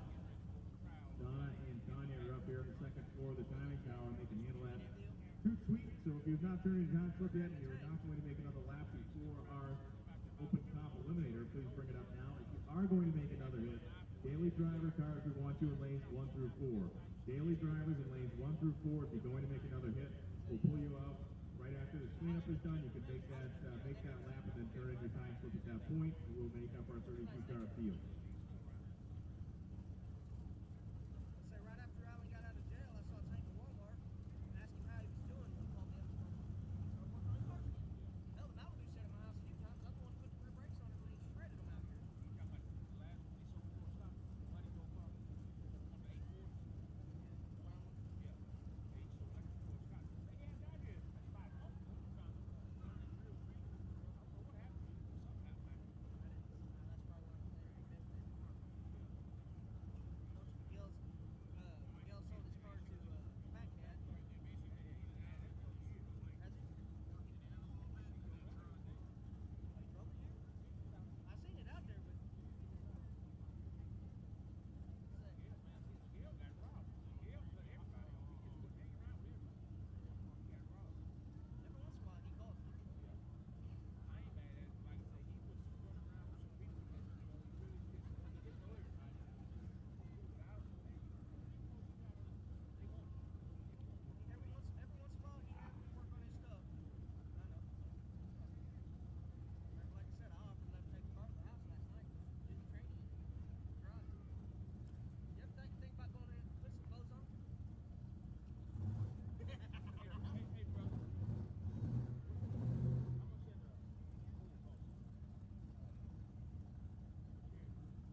Okay, folks, about 15 minutes. We just got our top end update. 15 minutes. We'll be back on the drag strip. 15 minutes.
Daily driver, you have 10 minutes to get your cars into the staging lanes if you'd like to make another hit. Daily driver, you got 10 minutes to get your cars to the lanes to make another hit. We'll be closing the lanes off for daily driver at that point. Lanes 1 through 4 is where we want you. We got 10 minutes, daily driver, to get in the lanes for one last hit. And I would again ask you that if you're not in contention, we would ask you to take that into consideration. Obviously, we had a truck just spread its guts out down there. We would like to not repeat that situation. So if you're not in contention, we would like you to sit back, relax, and enjoy your flight for the rest of the afternoon.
Well, it's bad news when I tell you that there's a piece of farm equipment on the racetrack, but in this case it is very good news because that means we are now going to be spraying traction compound and dragging.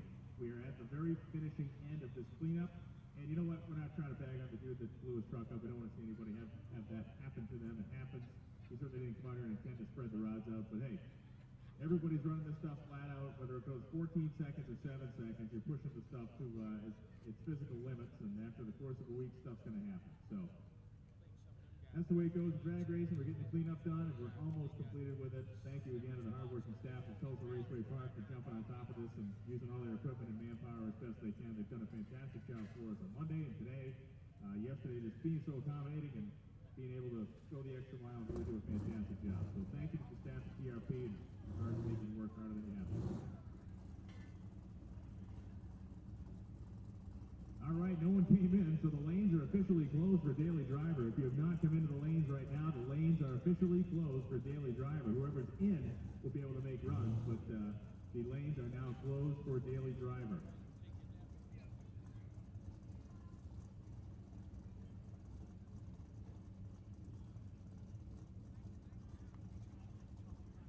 So you got to get the time slips in. Now that you're no longer going to be coming to the staging lanes, those of you that are not in the lanes, you need to get your time slips turned in. At the last count, we only had about half of the field turn their slips in.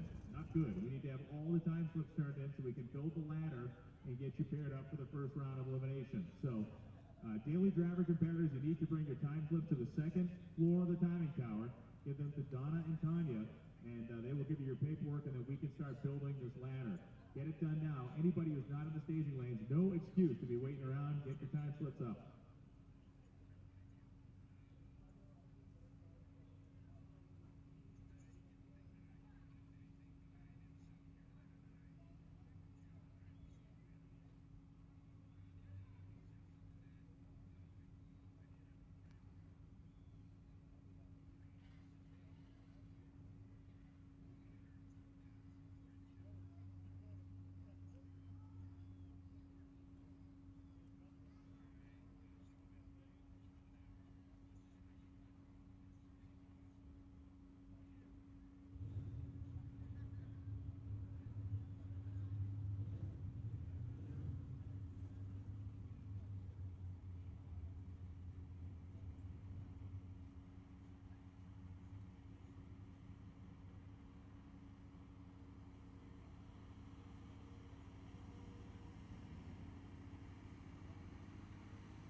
All right, folks, just the last couple passes for the tire drag. And I can tell you that Larson and Lutz and Roy, and it looks like Reed, amongst others, are in the staging lanes to run. His good man can't see here the next couple minutes. It's, The only thing he had put on it he's was, going to make one or two more passes to tire drag to activate that transfer compound. It will be and he would run added again and hot and heavy. Daily driver competitors, if you're not turned in your time slip, you need to do that quick. We need you upstairs, dropping them off to Tanya and Donna so we can get the 32-car field set for our eliminator. If you're in the staging lanes for daily driver, you need to get up here after you make your run so we can get the paperwork done to get this class eliminator set up. well, sure. And I heard Jeff ought to get the Spirit of Drag Week award for all the cars. Yeah. Oh, yeah. And carrying it, that just amazed me, carrying a TIG welder. Yeah.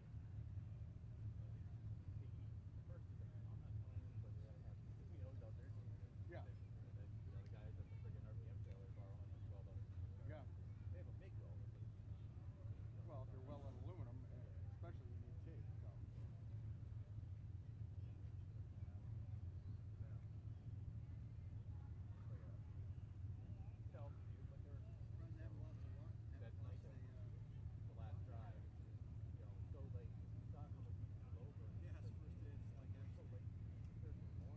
Right. You can only do so much. Yeah, there's one person, we might have, but most of, every time it's on, there's Two or three cars. Well, then that's Chad and I ride together, and when Lola and I were riding together, the rule was if there was more than two cars. Well, we have a moment of quiet here before we get back into the action. I want to take a special minute. Thank Rick Johnson, the folks at Gear Vendor, for being the presenting sponsor of Drag Week 2012. Rick's association with this event has been going on for several years, and always great to have a supporter who listens to the program as much as we do. And this is an event that draws out probably more Gear Vendors units to one place than you'll find anywhere else. A lot of the guys out here, including some of the heavy hitters like Jeff Lutz, who wants Gear Vendors units in their cars, and those units are essential for their ability to drive these things 1,300 miles on public roads. And of course, we need some great transportation. Overdrive, whether it's for your high-performance car, even for stuff like a truck or a motorhome or something, Gear Vendors has a product for your application. And Rick goes to work every day trying to make it a better and stronger, more durable piece, and has certainly succeeded doing it.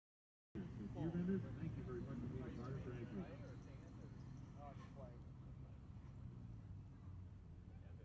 where I live, my house is on sand.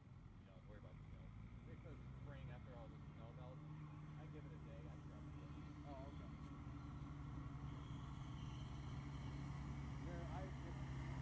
If we've had a lot of wind, I can't drive on the property. But like the other night, I told my house has a horseshoe driveway in front, and to go in the back, drive, and there's a hard place in the house garage and the house. Yeah, so we could have drove through there, but to make it easy, I said just go straight up here across the grass, turn here, and that way you'll be in through the tunnel.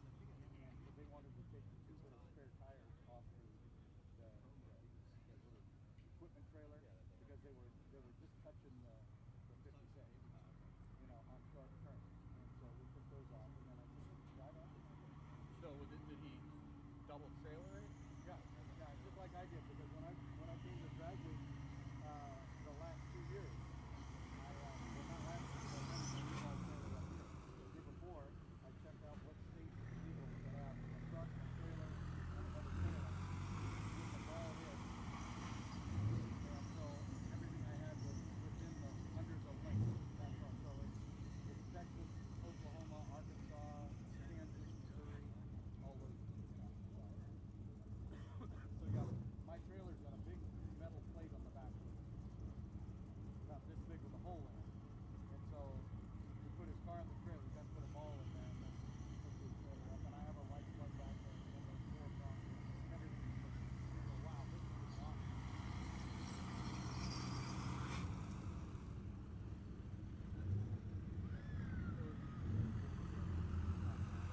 So I think it's Speedway with a situation here with the competition between Jeff Lutz and Larry Larson.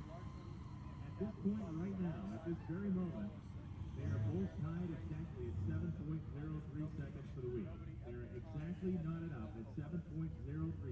over the course of the week. If we go out past 100, there is some separation there. They're of course not identical up to 1,000 and 10,000 for the second, which are numbers that will keep, but they are at right now. Both of them are at a 7.03 average, which means that this is officially the quickest strategy of all time. Back in 2010, Larson set the standing record right now of a 7.07 average for the week. We're going to go under that by a minimum of 400 for the second, possibly more. All right, so we're going to run out our staging lanes now. Daily drivers, get your time slips upstairs. And here we go again. Getting things back underway.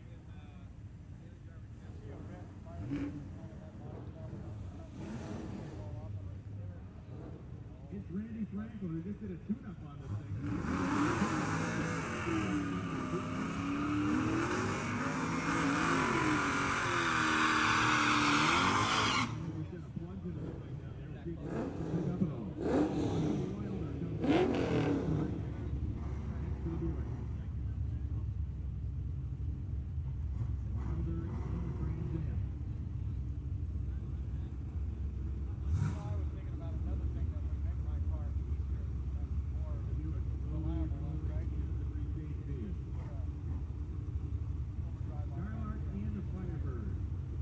Chevy Power and a 4-speed.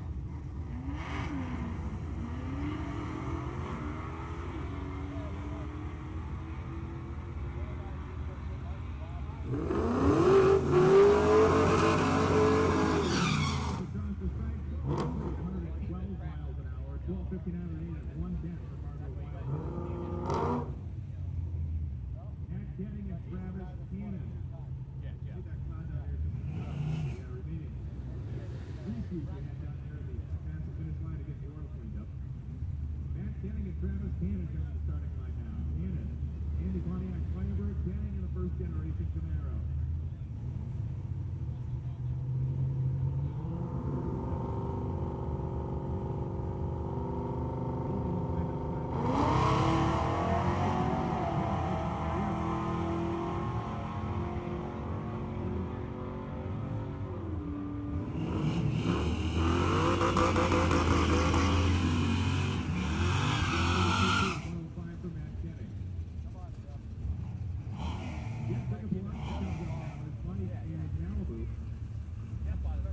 Jones in the supercharged Mustang. Lines up second.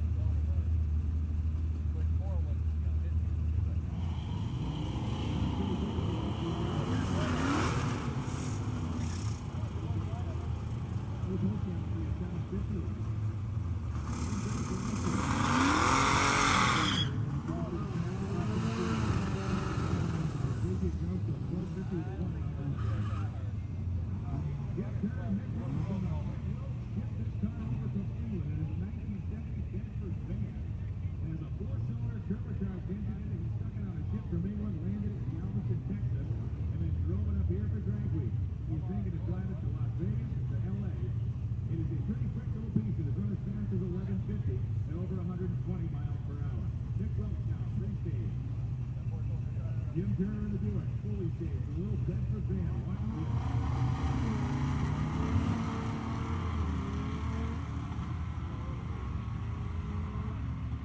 Well, Travis is in a little Bedford. He goes 88 miles an hour. 108 miles an hour. Turner goes 13.8 with a 6 at 100. Dan Wilcox and Clark Lamb come to the starting line. Lamb in the fastback Buick. Fastback Buick. Nice job. I didn't have to get drinking at all. I had the Barracuda there in front of me. Danny Wilcox going to be berated. The most had to still think. Oh, man.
Wait for a word there at the top end. We're checking. The right.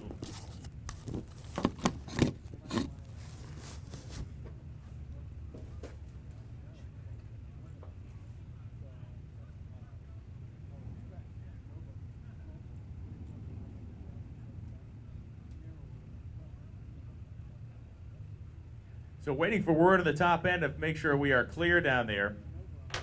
And if we aren't clear, I will shut the microphone off and let loose at a long string of horrible words. All right, we're all clear. That means that the young ears in the tower have been saved from a string of words that will probably scar them for the rest of their life. So that is a good thing. Yeah. Earmuffs. Earmuffs, put the earmuffs on. Top end of the racetrack is clear, so that means we're going to get back at it. Jesse Matafari coming up now. Jesse in the 496 cubic inch big block powered step-side pickup. John Deere green and yellow. The chosen paint scheme for the pickup. Scott Abbott in the far lane. Well-used Roadrunner over there, like a comfy pair of sneakers.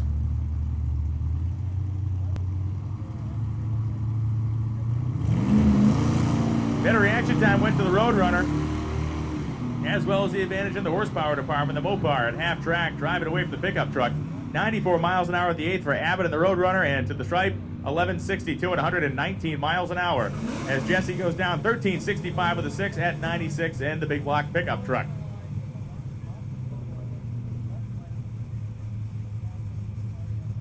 Mike Crow now comes to the water box, but it'll be Troy Wollenscroft at the starting line. Wollenscroft going to run a single here in the Camaro.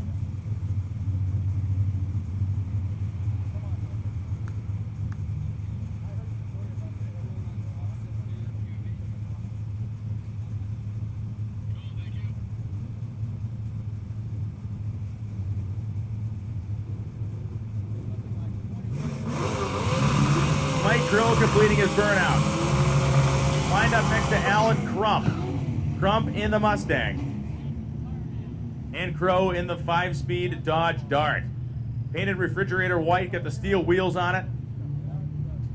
His a neat car with a W9 headed small block in it and a 5-speed manual transmission.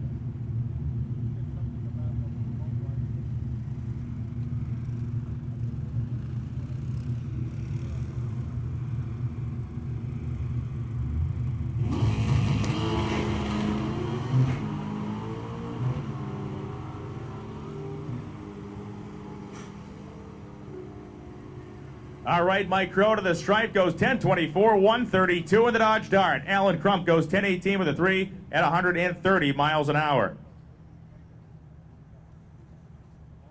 Just a quick drag, because if we look back at the staging lanes, or really not even in the staging lanes, the end of the staging lanes, Jeff Lutz is queued up and ready to run, and Larry Larson is sitting right behind him. I also see Tim Reed in there. I see Mike Roy, Yost in there, a whole host of the heavy iron all lined up, ready to make runs this afternoon. So now that our daily driver cards have all been run out of the staging lanes, you need to get your time slips up to the second floor. All time slips from daily driver competitors in the Quick 32, you need to get them up to the second floor of the timing tower, and it needs to happen toot sweet, which for those of you that don't speak Spanish is very quick.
And here comes Jeff Lutz. Ladies and gentlemen, scream and yell and make some noise for one of the baddest street cars in the entire world. Jeff Lutz in this 57 Chevrolet is tied to the 100th of a second with Larry Larson, the man who will run down this racetrack behind him. A humongous smoking burnout for Lutz. So baby, takes it down well past 100 feet. He is on the binders and going to back it up. between Larson and Lutz, they have single-handedly, between the two of them, dropped the ET record, the ultimate ET record for Drag Week by a minimum of 0.04 of a second, going from 7:07 to 7:03 right now. But we have to break that deadlock somehow. Someone has to drive that number even farther down than that.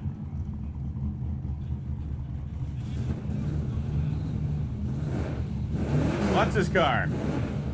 Little bit of smoke exiting that left bank of exhaust.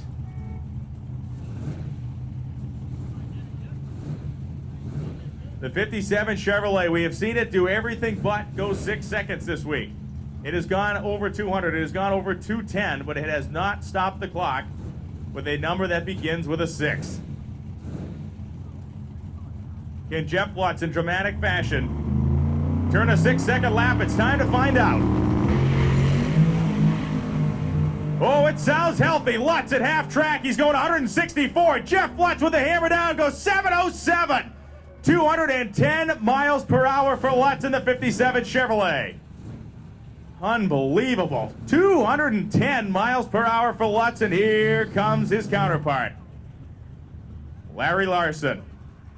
What more can you say?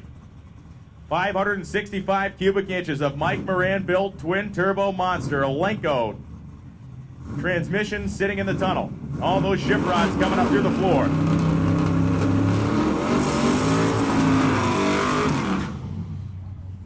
Larson needs to do better.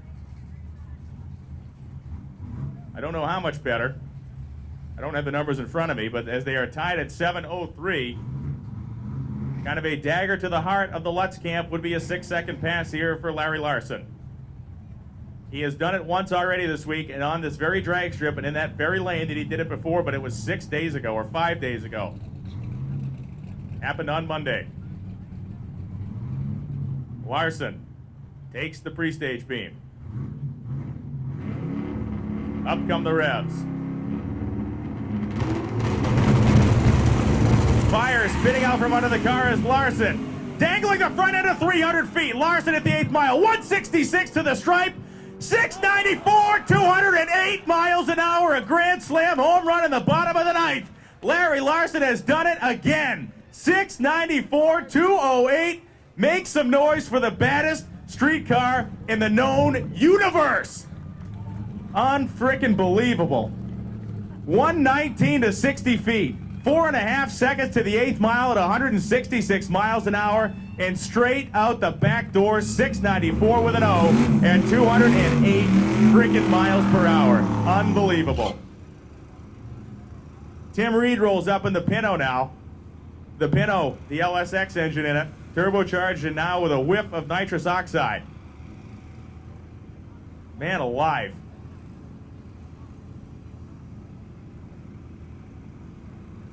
So Larson with the all-time quickest run on Drag Week. That's 694 with a 0 behind it. Tom Bailey went 694 with a 2 in the exhibition pass. Larson goes 94 with a 0. A record all-time for Drag Week.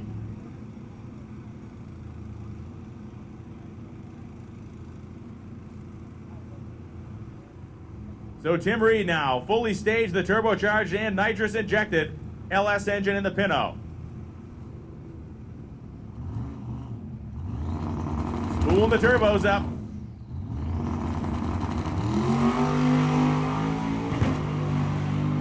Hitting the button for the nitrous to second gear in the 8th mile, going 118 miles an hour. Reed goes to the top end, goes 857, 151. The car was not sounding its healthiest.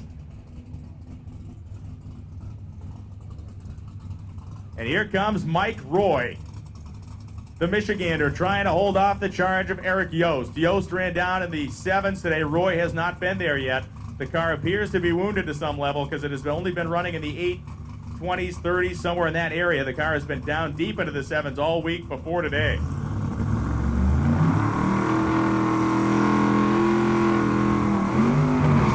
Roy needs to do what Yost, or what Larson did just a few minutes ago, and lay down a lap and try to make Yost chase him.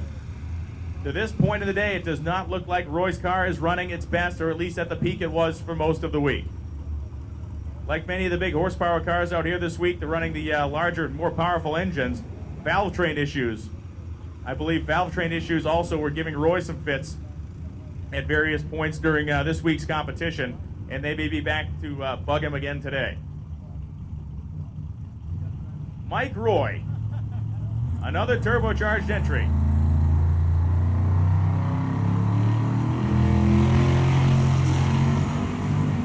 Roy getting after it. That thing looking way more stout than it has all day. Roy at 136 of the 8th mile. The big body Carlo goes down 828 at 170 miles per hour.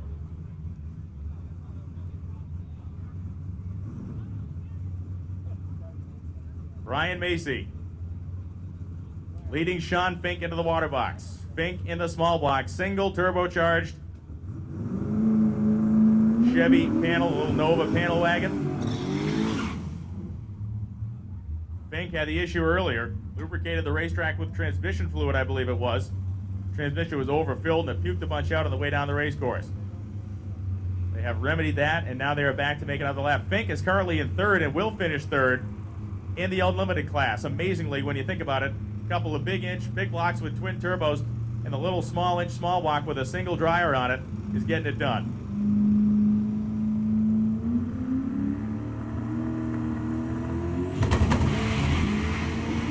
Wow, Fink just dancing that front tire now. Down through the 8th mile, the Chevy 2 wagon at 143. Sean Fink goes through the trap, 790 at 172 miles an hour. Wow, absolutely dive bombed it. 790, 172 miles an hour. And Fink, to this point in the week, he'd been averaging 870s. My word, they put the kill tune up in it and made it from end to end. Brian Fink doing a nice job tuning that deal up, and Sean doing a great job driving it.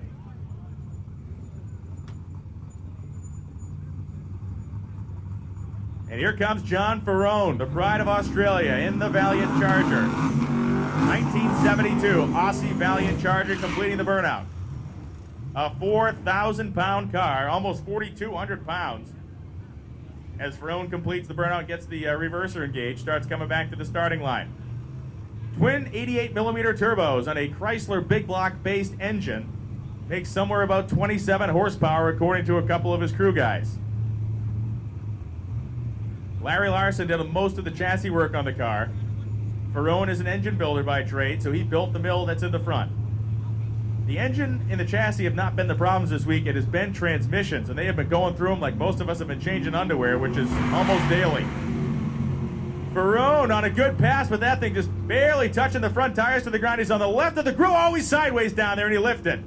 He goes 840 at 162, but that thing was dangerously close to getting into the marbles and totally getting sideways. John Ferrone, 840 at 162 miles an hour in the Valiant Charger.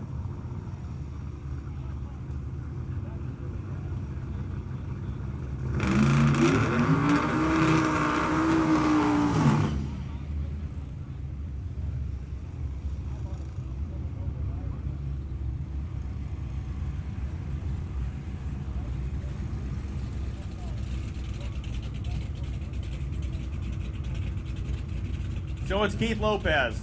Lopez coming up in the 1981 Ford Fairmont wagon. The turbocharged Windsor engine in there, and it is making plenty of snot. Down in the 820s, I think this car has been this week. My mind is so jarbled up with numbers, I can't remember my own name, but I believe this car has been down in the 20s.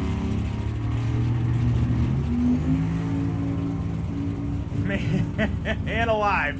It's the last day. It's time to let it all hang out. 136 of the 8th, and Lopez goes 817 at 171 miles an hour. Welcome to the 18s neighborhood. 817, 171, the quickest and fastest run of the week in the Blue Bayou wagon. And here comes Bryant Goldstone. Goldstone in the 70 Chevelle with a 582 cubic inch ProCharge big block Chevy by Ultratech Racing Engines. Bryant Goldstone is your class champion in modified power adder, and now they're trying to put a cherry on top. This car actually, believe it or not, there were 3 guys riding in this thing all week. Most of our entries only fit 2 people just because of the jungle gym of tubing inside for the roll cages, but they managed to wedge the 3rd guy in the back seat. I don't know who got stuck riding bitch all week, but that is not a place I think I'd want to be for a long period of time. 133 in the 8th mile, and Bryant Goldstone goes 832 at 167 miles per hour. And And Eric Yost, our presumed winner in Pro Street Power Adder. He only needed to make up 0.04 of a second on Mike Roy, and he made up a bunch more than that with that high 7-second run he made earlier in the day.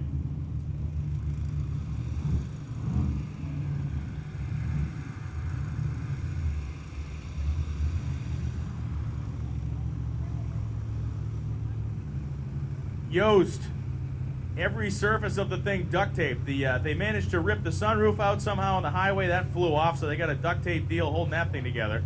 The hood flew off one night. They got that thing all taped down. Those guys have bought stock in the tape company, I believe, by the end of the week. They've used miles of the stuff. Every time the hood's got to come up, they yank all the tape off. It ain't a beauty queen, but boy, it hauls some ass. Let's see how it goes now.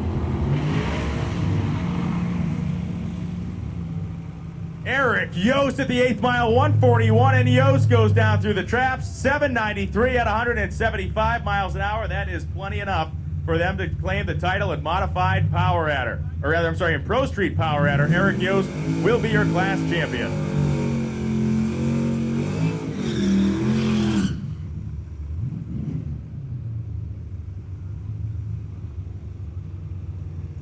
Lewis Martin comes up in his nitrous-injected big block powered Chevelle. Car runs in the low 11s, naturally aspirated, and way down into the 10s on the spray.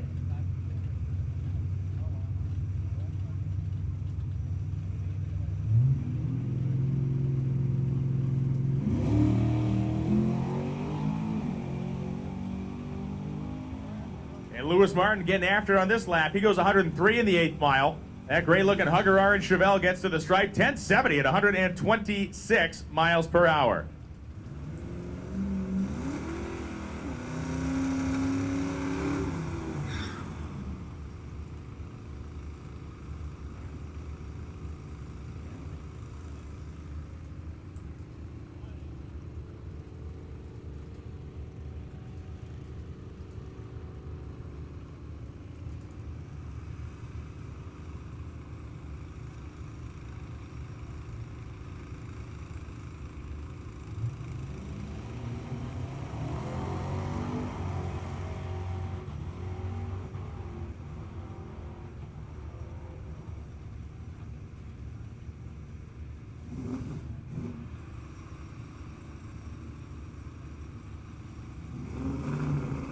Staging lanes are open for class competitors for another 15 minutes. We have another 15 minutes of time. The staging lanes will be open to class competitors to make laps.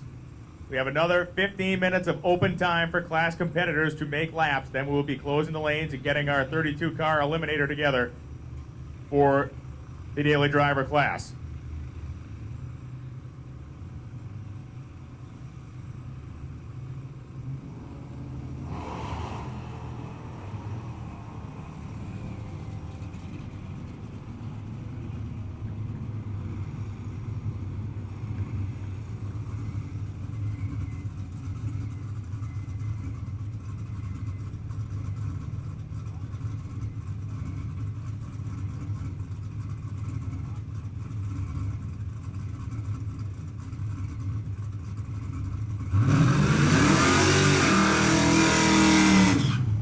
All right, we're still missing 7 competitors of our 32 for the 32-car daily driver field.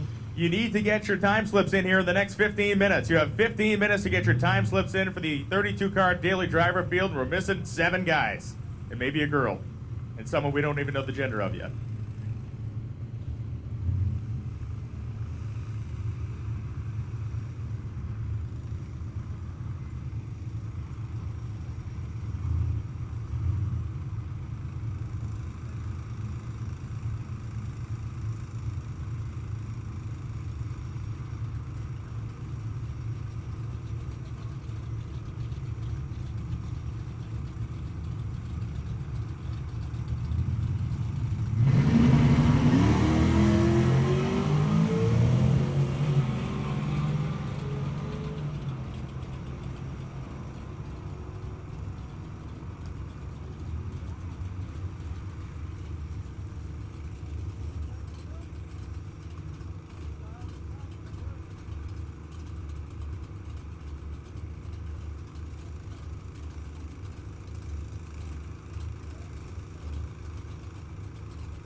So about 10 minutes left for staging lanes to be open. Once again, we need those competitors for a 32-car field. We need your time slips.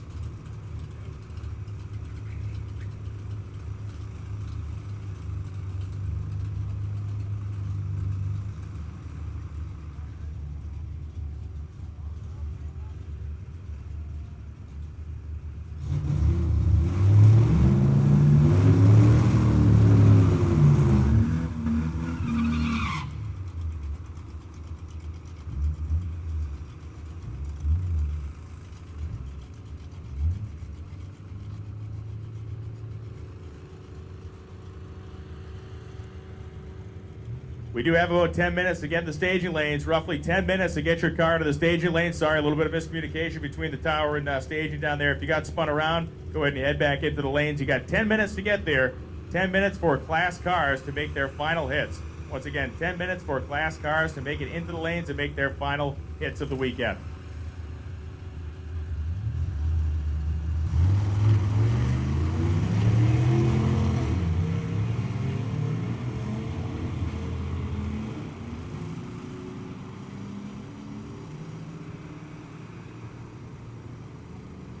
Keith Harrison runs his 55 Chevy down there, 1241 with an 8 at 111 miles an hour. And Paul Hendrickson goes 1514 with a 3 at 98.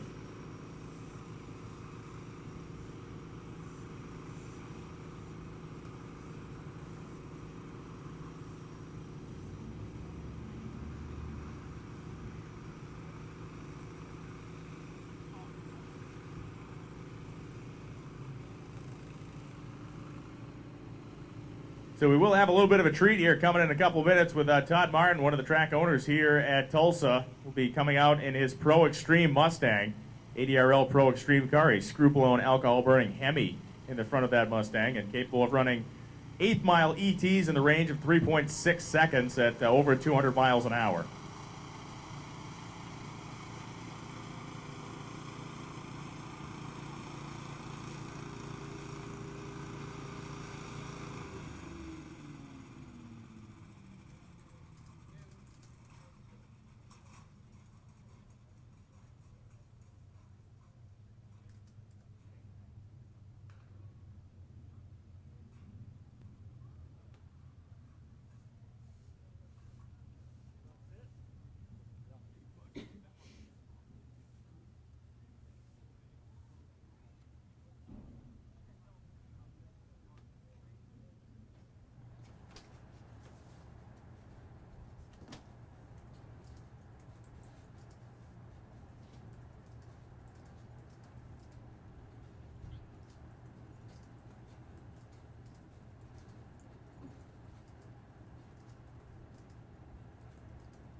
Here comes Todd Martin. Martin in the Lethal Threat Racing Mustang. The blown alcohol burning 3,000 horsepower Hemi.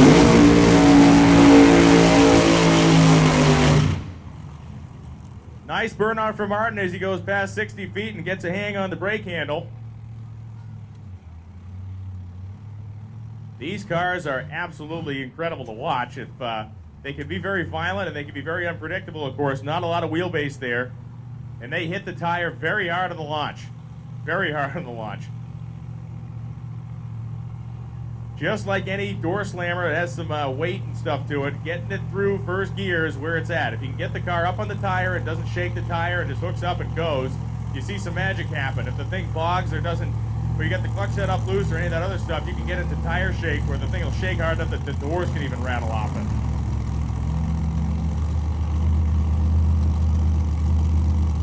So Todd Martin, the crewman, making one last check of the wheelie bar height, making sure everything's good to go there. Setting it up to the predetermined length on the starting line here at Tulsa Raceway Park.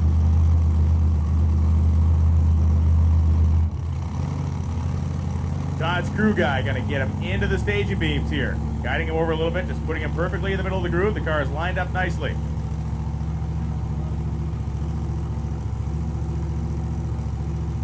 Crewman's going to give him the thumbs up, and Todd will now come in and stage the race car. Pre-staged.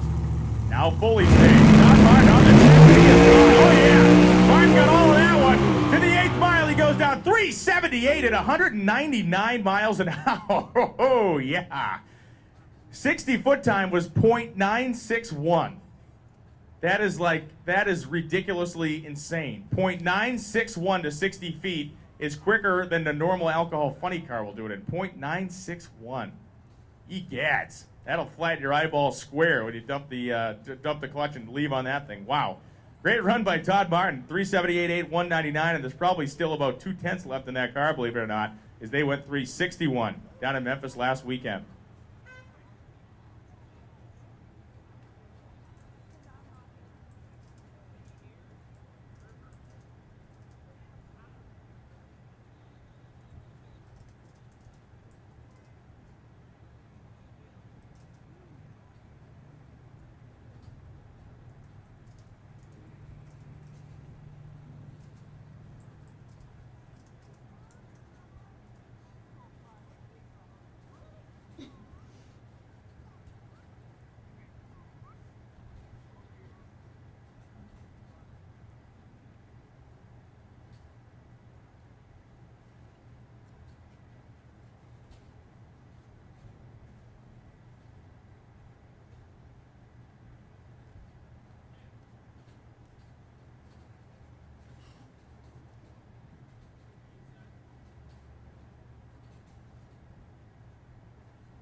right, we are still missing 7 time slips. We're missing 7 time slips from the quick 32. If you do not get them in the next 5 minutes, you will be eliminated. We are missing 7 time slips in the quick 32. If you do not get them in the next 5 minutes, you will be eliminated from competition, and we will fill those slots.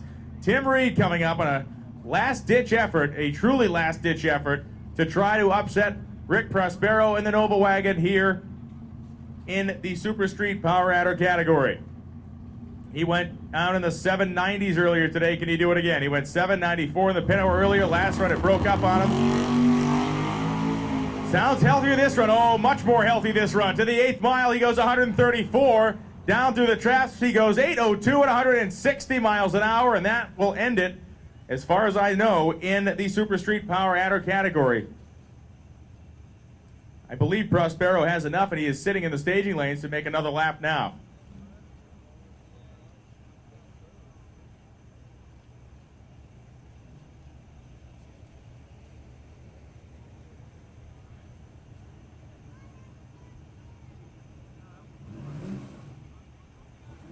I also see a certain gray 1966 Nova in the staging lanes with the trunk and the hood up as well. Wonder what that's all about. Meanwhile, Randy Seward comes up, getting his last licks in with this very impressive and very cool, unassuming turbocharged Mustang. Not a car you would look at and think it runs in the low to mid 8s, but it does. 860 was the best lap of the week for this thing. And I know 11-second cars that look more dangerous than the Mustang.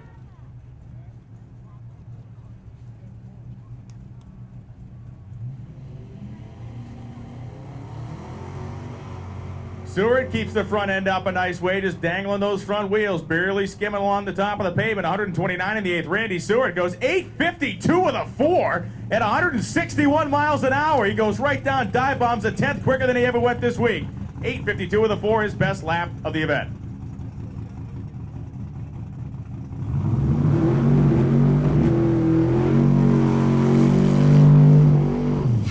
Jeff Lutz. What more is there is to say about this guy? A quality competitor, a good guy. He's helped out so many people this week. He's been welding stuff, doing all kinds of stuff, loaning parts, torque converters, whatever he needed to do. He has helped anybody that has come up and asked. He was actually an impound one day, and he came over to us and said, hey, is it okay if I go weld on somebody else's car even though I'm an impound? The competitive spirit and brotherhood of Drag Week continues on. Another guy, Sean Fink, should be recognized as well because Sean helped a ton of races this week welding. I saw Sean outside yesterday welding in a rainstorm. Guy was running a TIG welder out in the rain, helping out Mick Wilkes get his exhaust manifold repaired. But all eyes are on Jeff Lutz. 7 flat with a 2 is his best run of the week. Lutz in the 57 Chevy at the 8th mile at 160 miles an hour, and Jeff Lutz goes out the back door 720 at 206.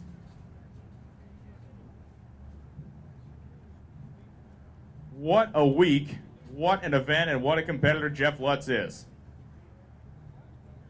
The performance that 57 Chevy has turned in this week, and to have a foil like Larry Larson, to have 2 guys with the capability to do what they have done all week is just stunning.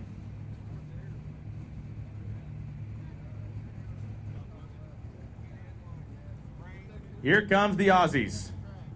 John Ferrone making one last lap for the week. A car we have enjoyed watching, but have felt the sting for these guys as they have absolutely toiled every single day of Drag Week. It's been something with the Aussie Charger, whether it was, mostly it's been transmissions.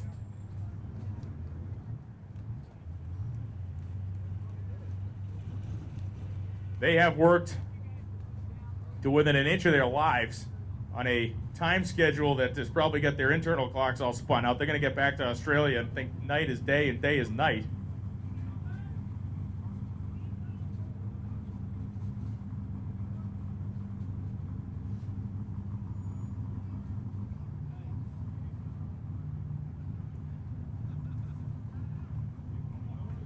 The driver didn't have his fire retardant gloves on, so we got him a pair at the starting line. Now he's dressed.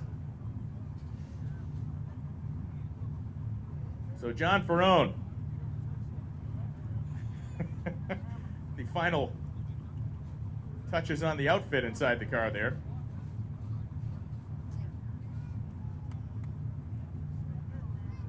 And what a week we've had. So many competitors from around the globe between Mick Wilkes and our gaggle of Australian competitors and guys. We got guys from Holland hanging out over here at this deal. It's been fantastic, and it's truly an international experience now. John Ferrone, damn the torpedoes, full speed ahead in the Charger, 135 in the 8th mile, and the big Aussie Charger goes 823 at 169 miles per hour. And another clean lap for the Aussies. They strung a couple together today. They finished on a strong note. It has been an absolute pleasure to watch them run that car this week, and the amount of effort and work they have put forth pretty much unmatched. So they kept the smile on their face most of the time.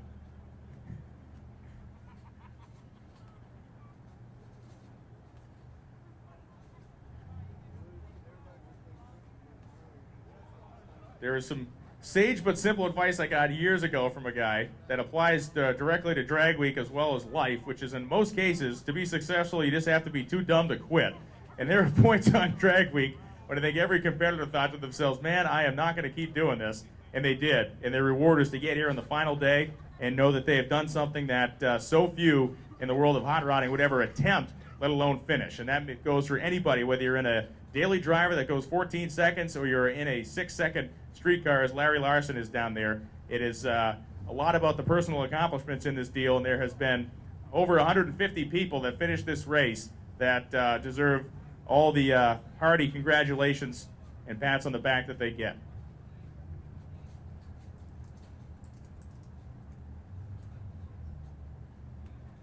So Larry Larson, in a familiar theme now, he's putting his gloves on, but he had them in the car with him, so we didn't have to get a special delivery from a starting line employee to get that done for us.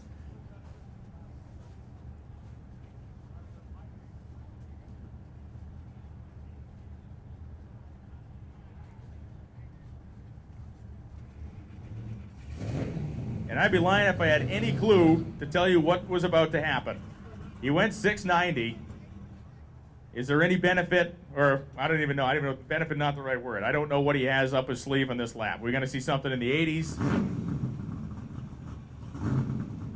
He has worked harder and run this car more than in any other drag week that he has participated in, and he's been to most of them.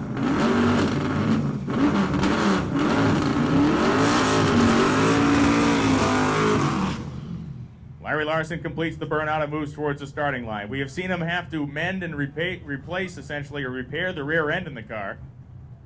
He was having weird ignition problems. Gilliam, Louisiana, as I said, I think his favorite part of Gilliam, Louisiana was leaving because that place was a house of horrors for him. He laid down one decent lap at the end of the day, but it was nowhere near what he was looking for. Kept him alive just well enough to get him up to Memphis and not have him completely out of the contest. Larry Larson, the owner of the quickest pass in the history of Drag Week, and once again, you're a 2012 Unlimited champion. The 1966 Nova pre-staged.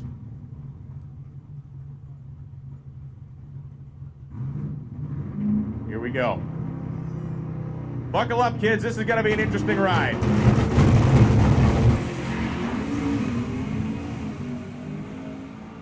Larson going 164 in the 8th mile. Larry Larson goes 703 at 207 to put an exclamation point on the weekend, or the week, or the month, or however long we've been at this event.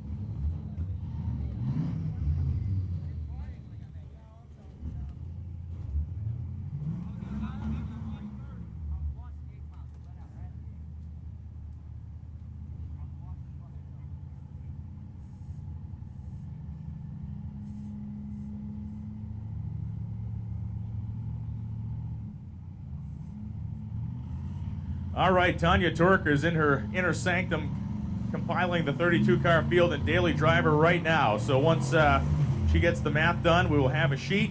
We will call those 32 cars to the lanes. We will pair you up and kick off round one of the 4-round eliminator that will be Daily Driver.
So in just a couple of minutes, we'll be announcing the 32-car field for Daily Driver. If you're competing in Daily Driver, please listen when I make this call, because we're not going to spend a lot of time jerking around waiting for you to show up.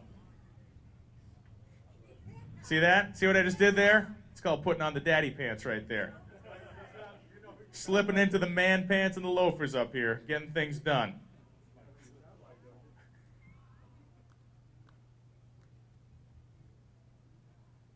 Yep. Yes, putting on the man pants.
All right, daily driver competitors, we are 1 minute away from announcing the list. I'm making a quick photocopy here of the list of competitors. I'm going to call you to the staging lanes.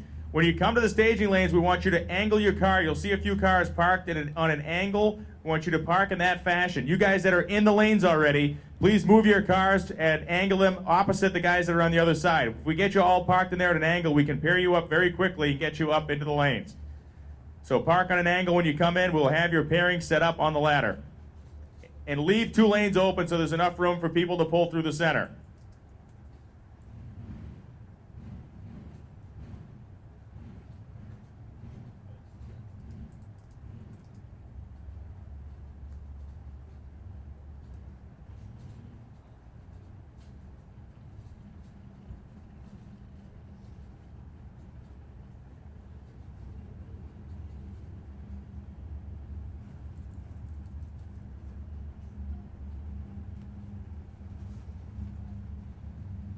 All right, we need the following car numbers are our 32 car field. Car number 117, car number 113, car number 76, car number 149, car number 16, car number 54, car number 102, car number 60, car number 197, car number 37, car number 204, car number 152, car number 4, car number 165, car number 195, car number 125, car number 160, car number 85, car number 123, car number 32, car number 208, car number 74, car number 192, car number 84, car number 98, car number 106, car number 187, car number 3, car number 198, car number 86, and car number 147.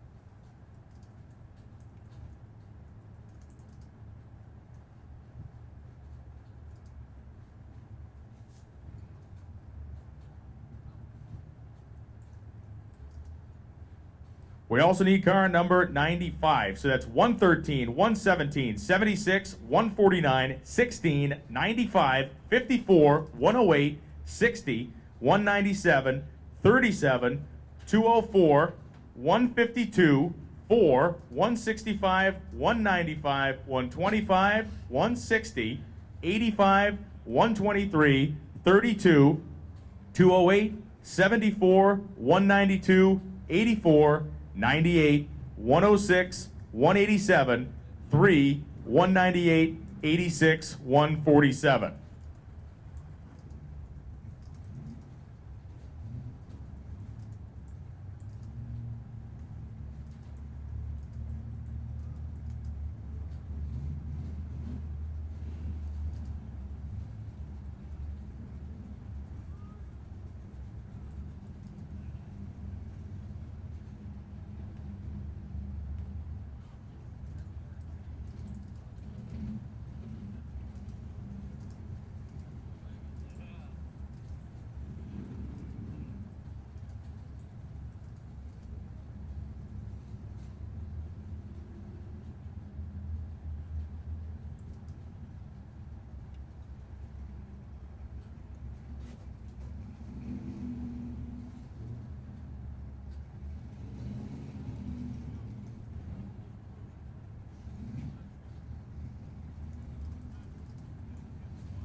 All right, those car numbers I have called. We need you to the lanes immediately, please. We need you to the lanes immediately. We got Andrew down there doing pairings. It looks like you're doing a fine job of getting there. I see you stacking up like cordwood. Thank you for responding.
All right, drivers in your cars, ready to go. We're pulling you around the corner. Round 1 eliminations and daily driver. We are fire 'em up.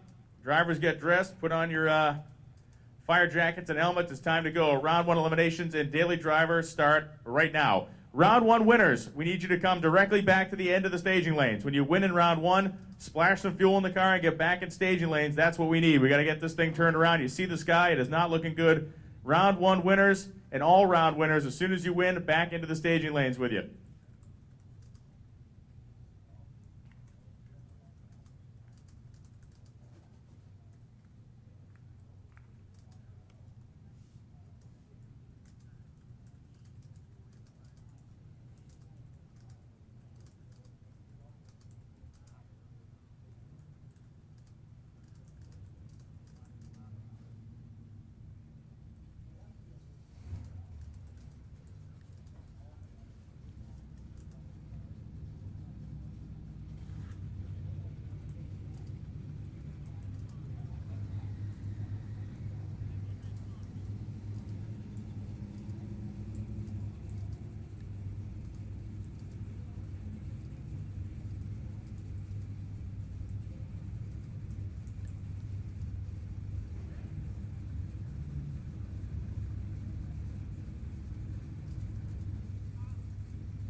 If you are not a daily driver competitor and you have not turned in a time slip, if you have not turned in a time slip, and you are not competing a daily driver, you need to do that now.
All right, so here we go. We have the daily driver category racing now. We got our pairs made up, and they're on the starting line. This is The Camaro in the left lane, dialed 1190, taking on Jeff Lubar. Lubar from Quincy, Illinois.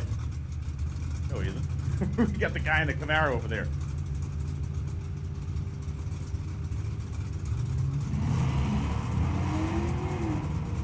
Red light start for the Camaro. That'll put the fourth gen Camaro onto the next round as we continue through our pairings here in round one.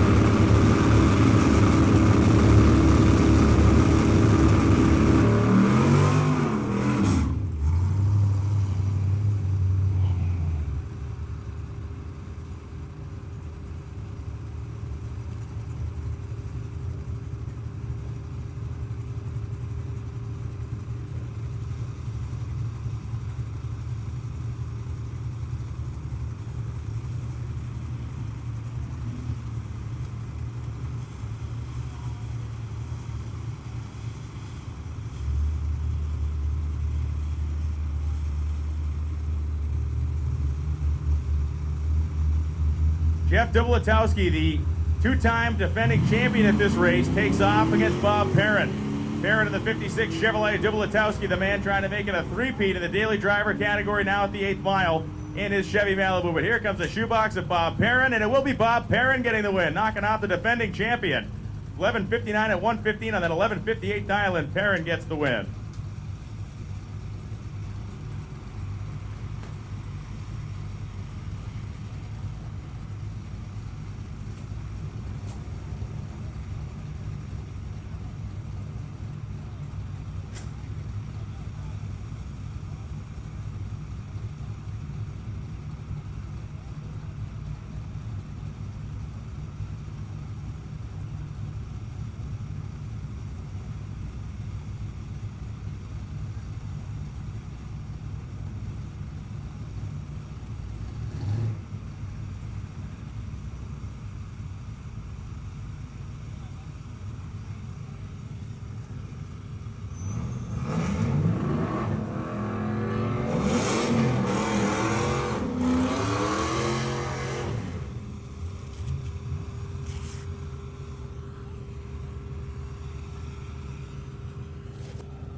Mike Spurong taking on the third-gen Camaro.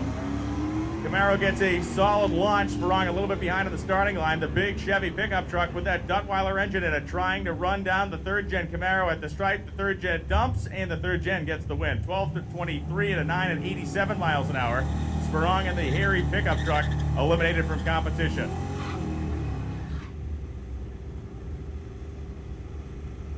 Here comes the 64 Pontiac Tempest taking on the Plymouth Belvedere. Rachel Gebhardt driving the Belvedere.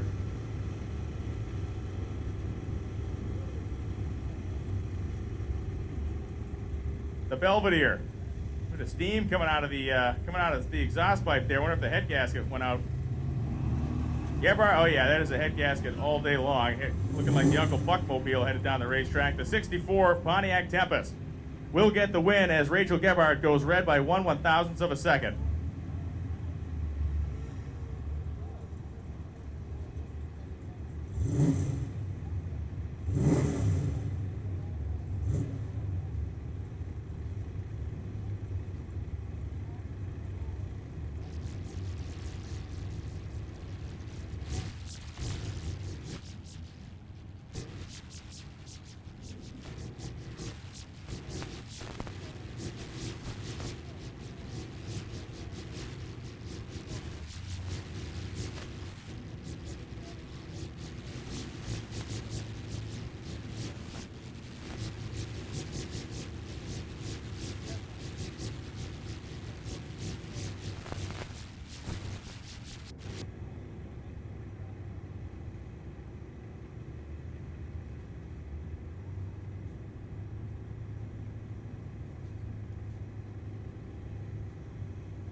big red pickup truck dialed in at 12:06, taking on that good-looking Roadrunner over there.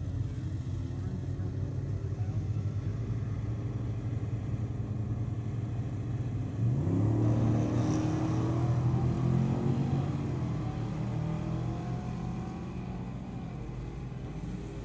Here comes the Plymouth at 1,000 feet.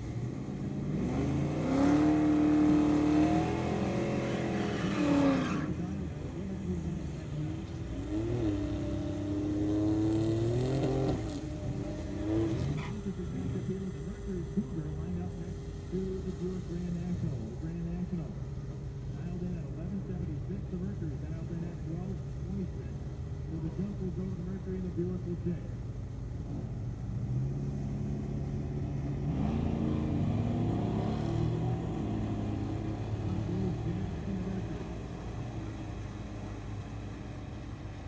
Riverside Buick making good confidence. The two-body on the back to the front to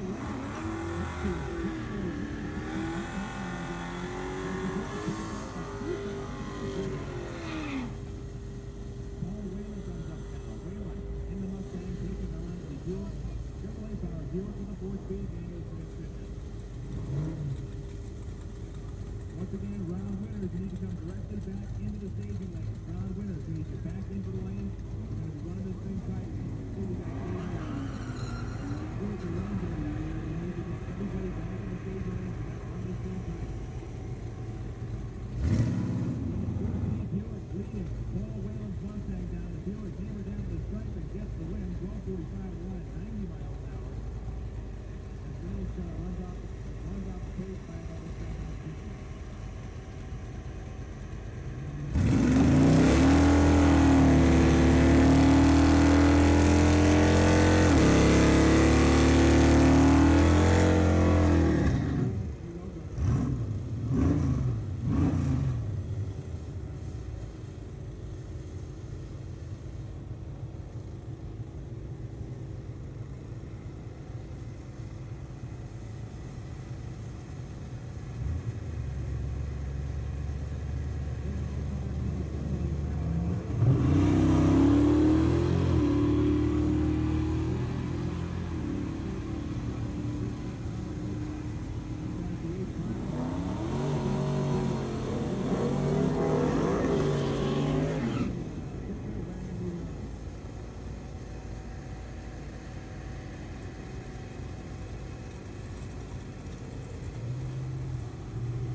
obviously it is raining out, and so here's the deal.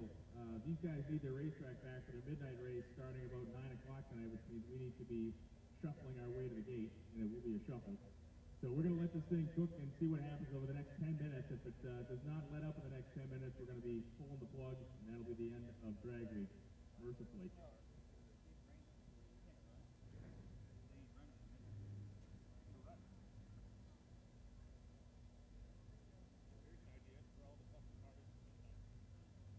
This is it. If you have not turned in a time slip, Tanya Turk needs it now. Tanya Turk needs time slips now. Post haste, get to the tower, drop your time slip off. Tanya Turk needs time slips now.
All right, folks, that's it.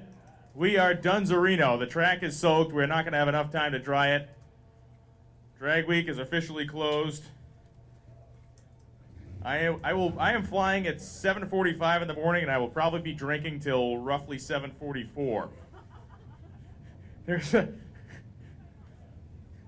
is a term called too drunk to fly, and I will be putting on my game face to prevent from being part of that statistic. Ladies and gentlemen, thank you from the bottom of our hearts. We have our award ceremony tonight, so make your way to the tent. We'll be having our award ceremony, giving out awards, plaques, all kinds of good stuff. For those of you that are watching on the live feed, thank you, Mickey Thompson Tires, for supporting the live feed. Thank you for watching this week. And if you like what you saw, you got to become part of Drag Week in 2013. We'll have details and all kinds of information following in the coming months. We announce the schedule, tracks, and all that kind of stuff. Thank you very much. My name is Brian Loans. It has been my pleasure to be the announcer for this entire event, and I'm going to start drinking now. Good night.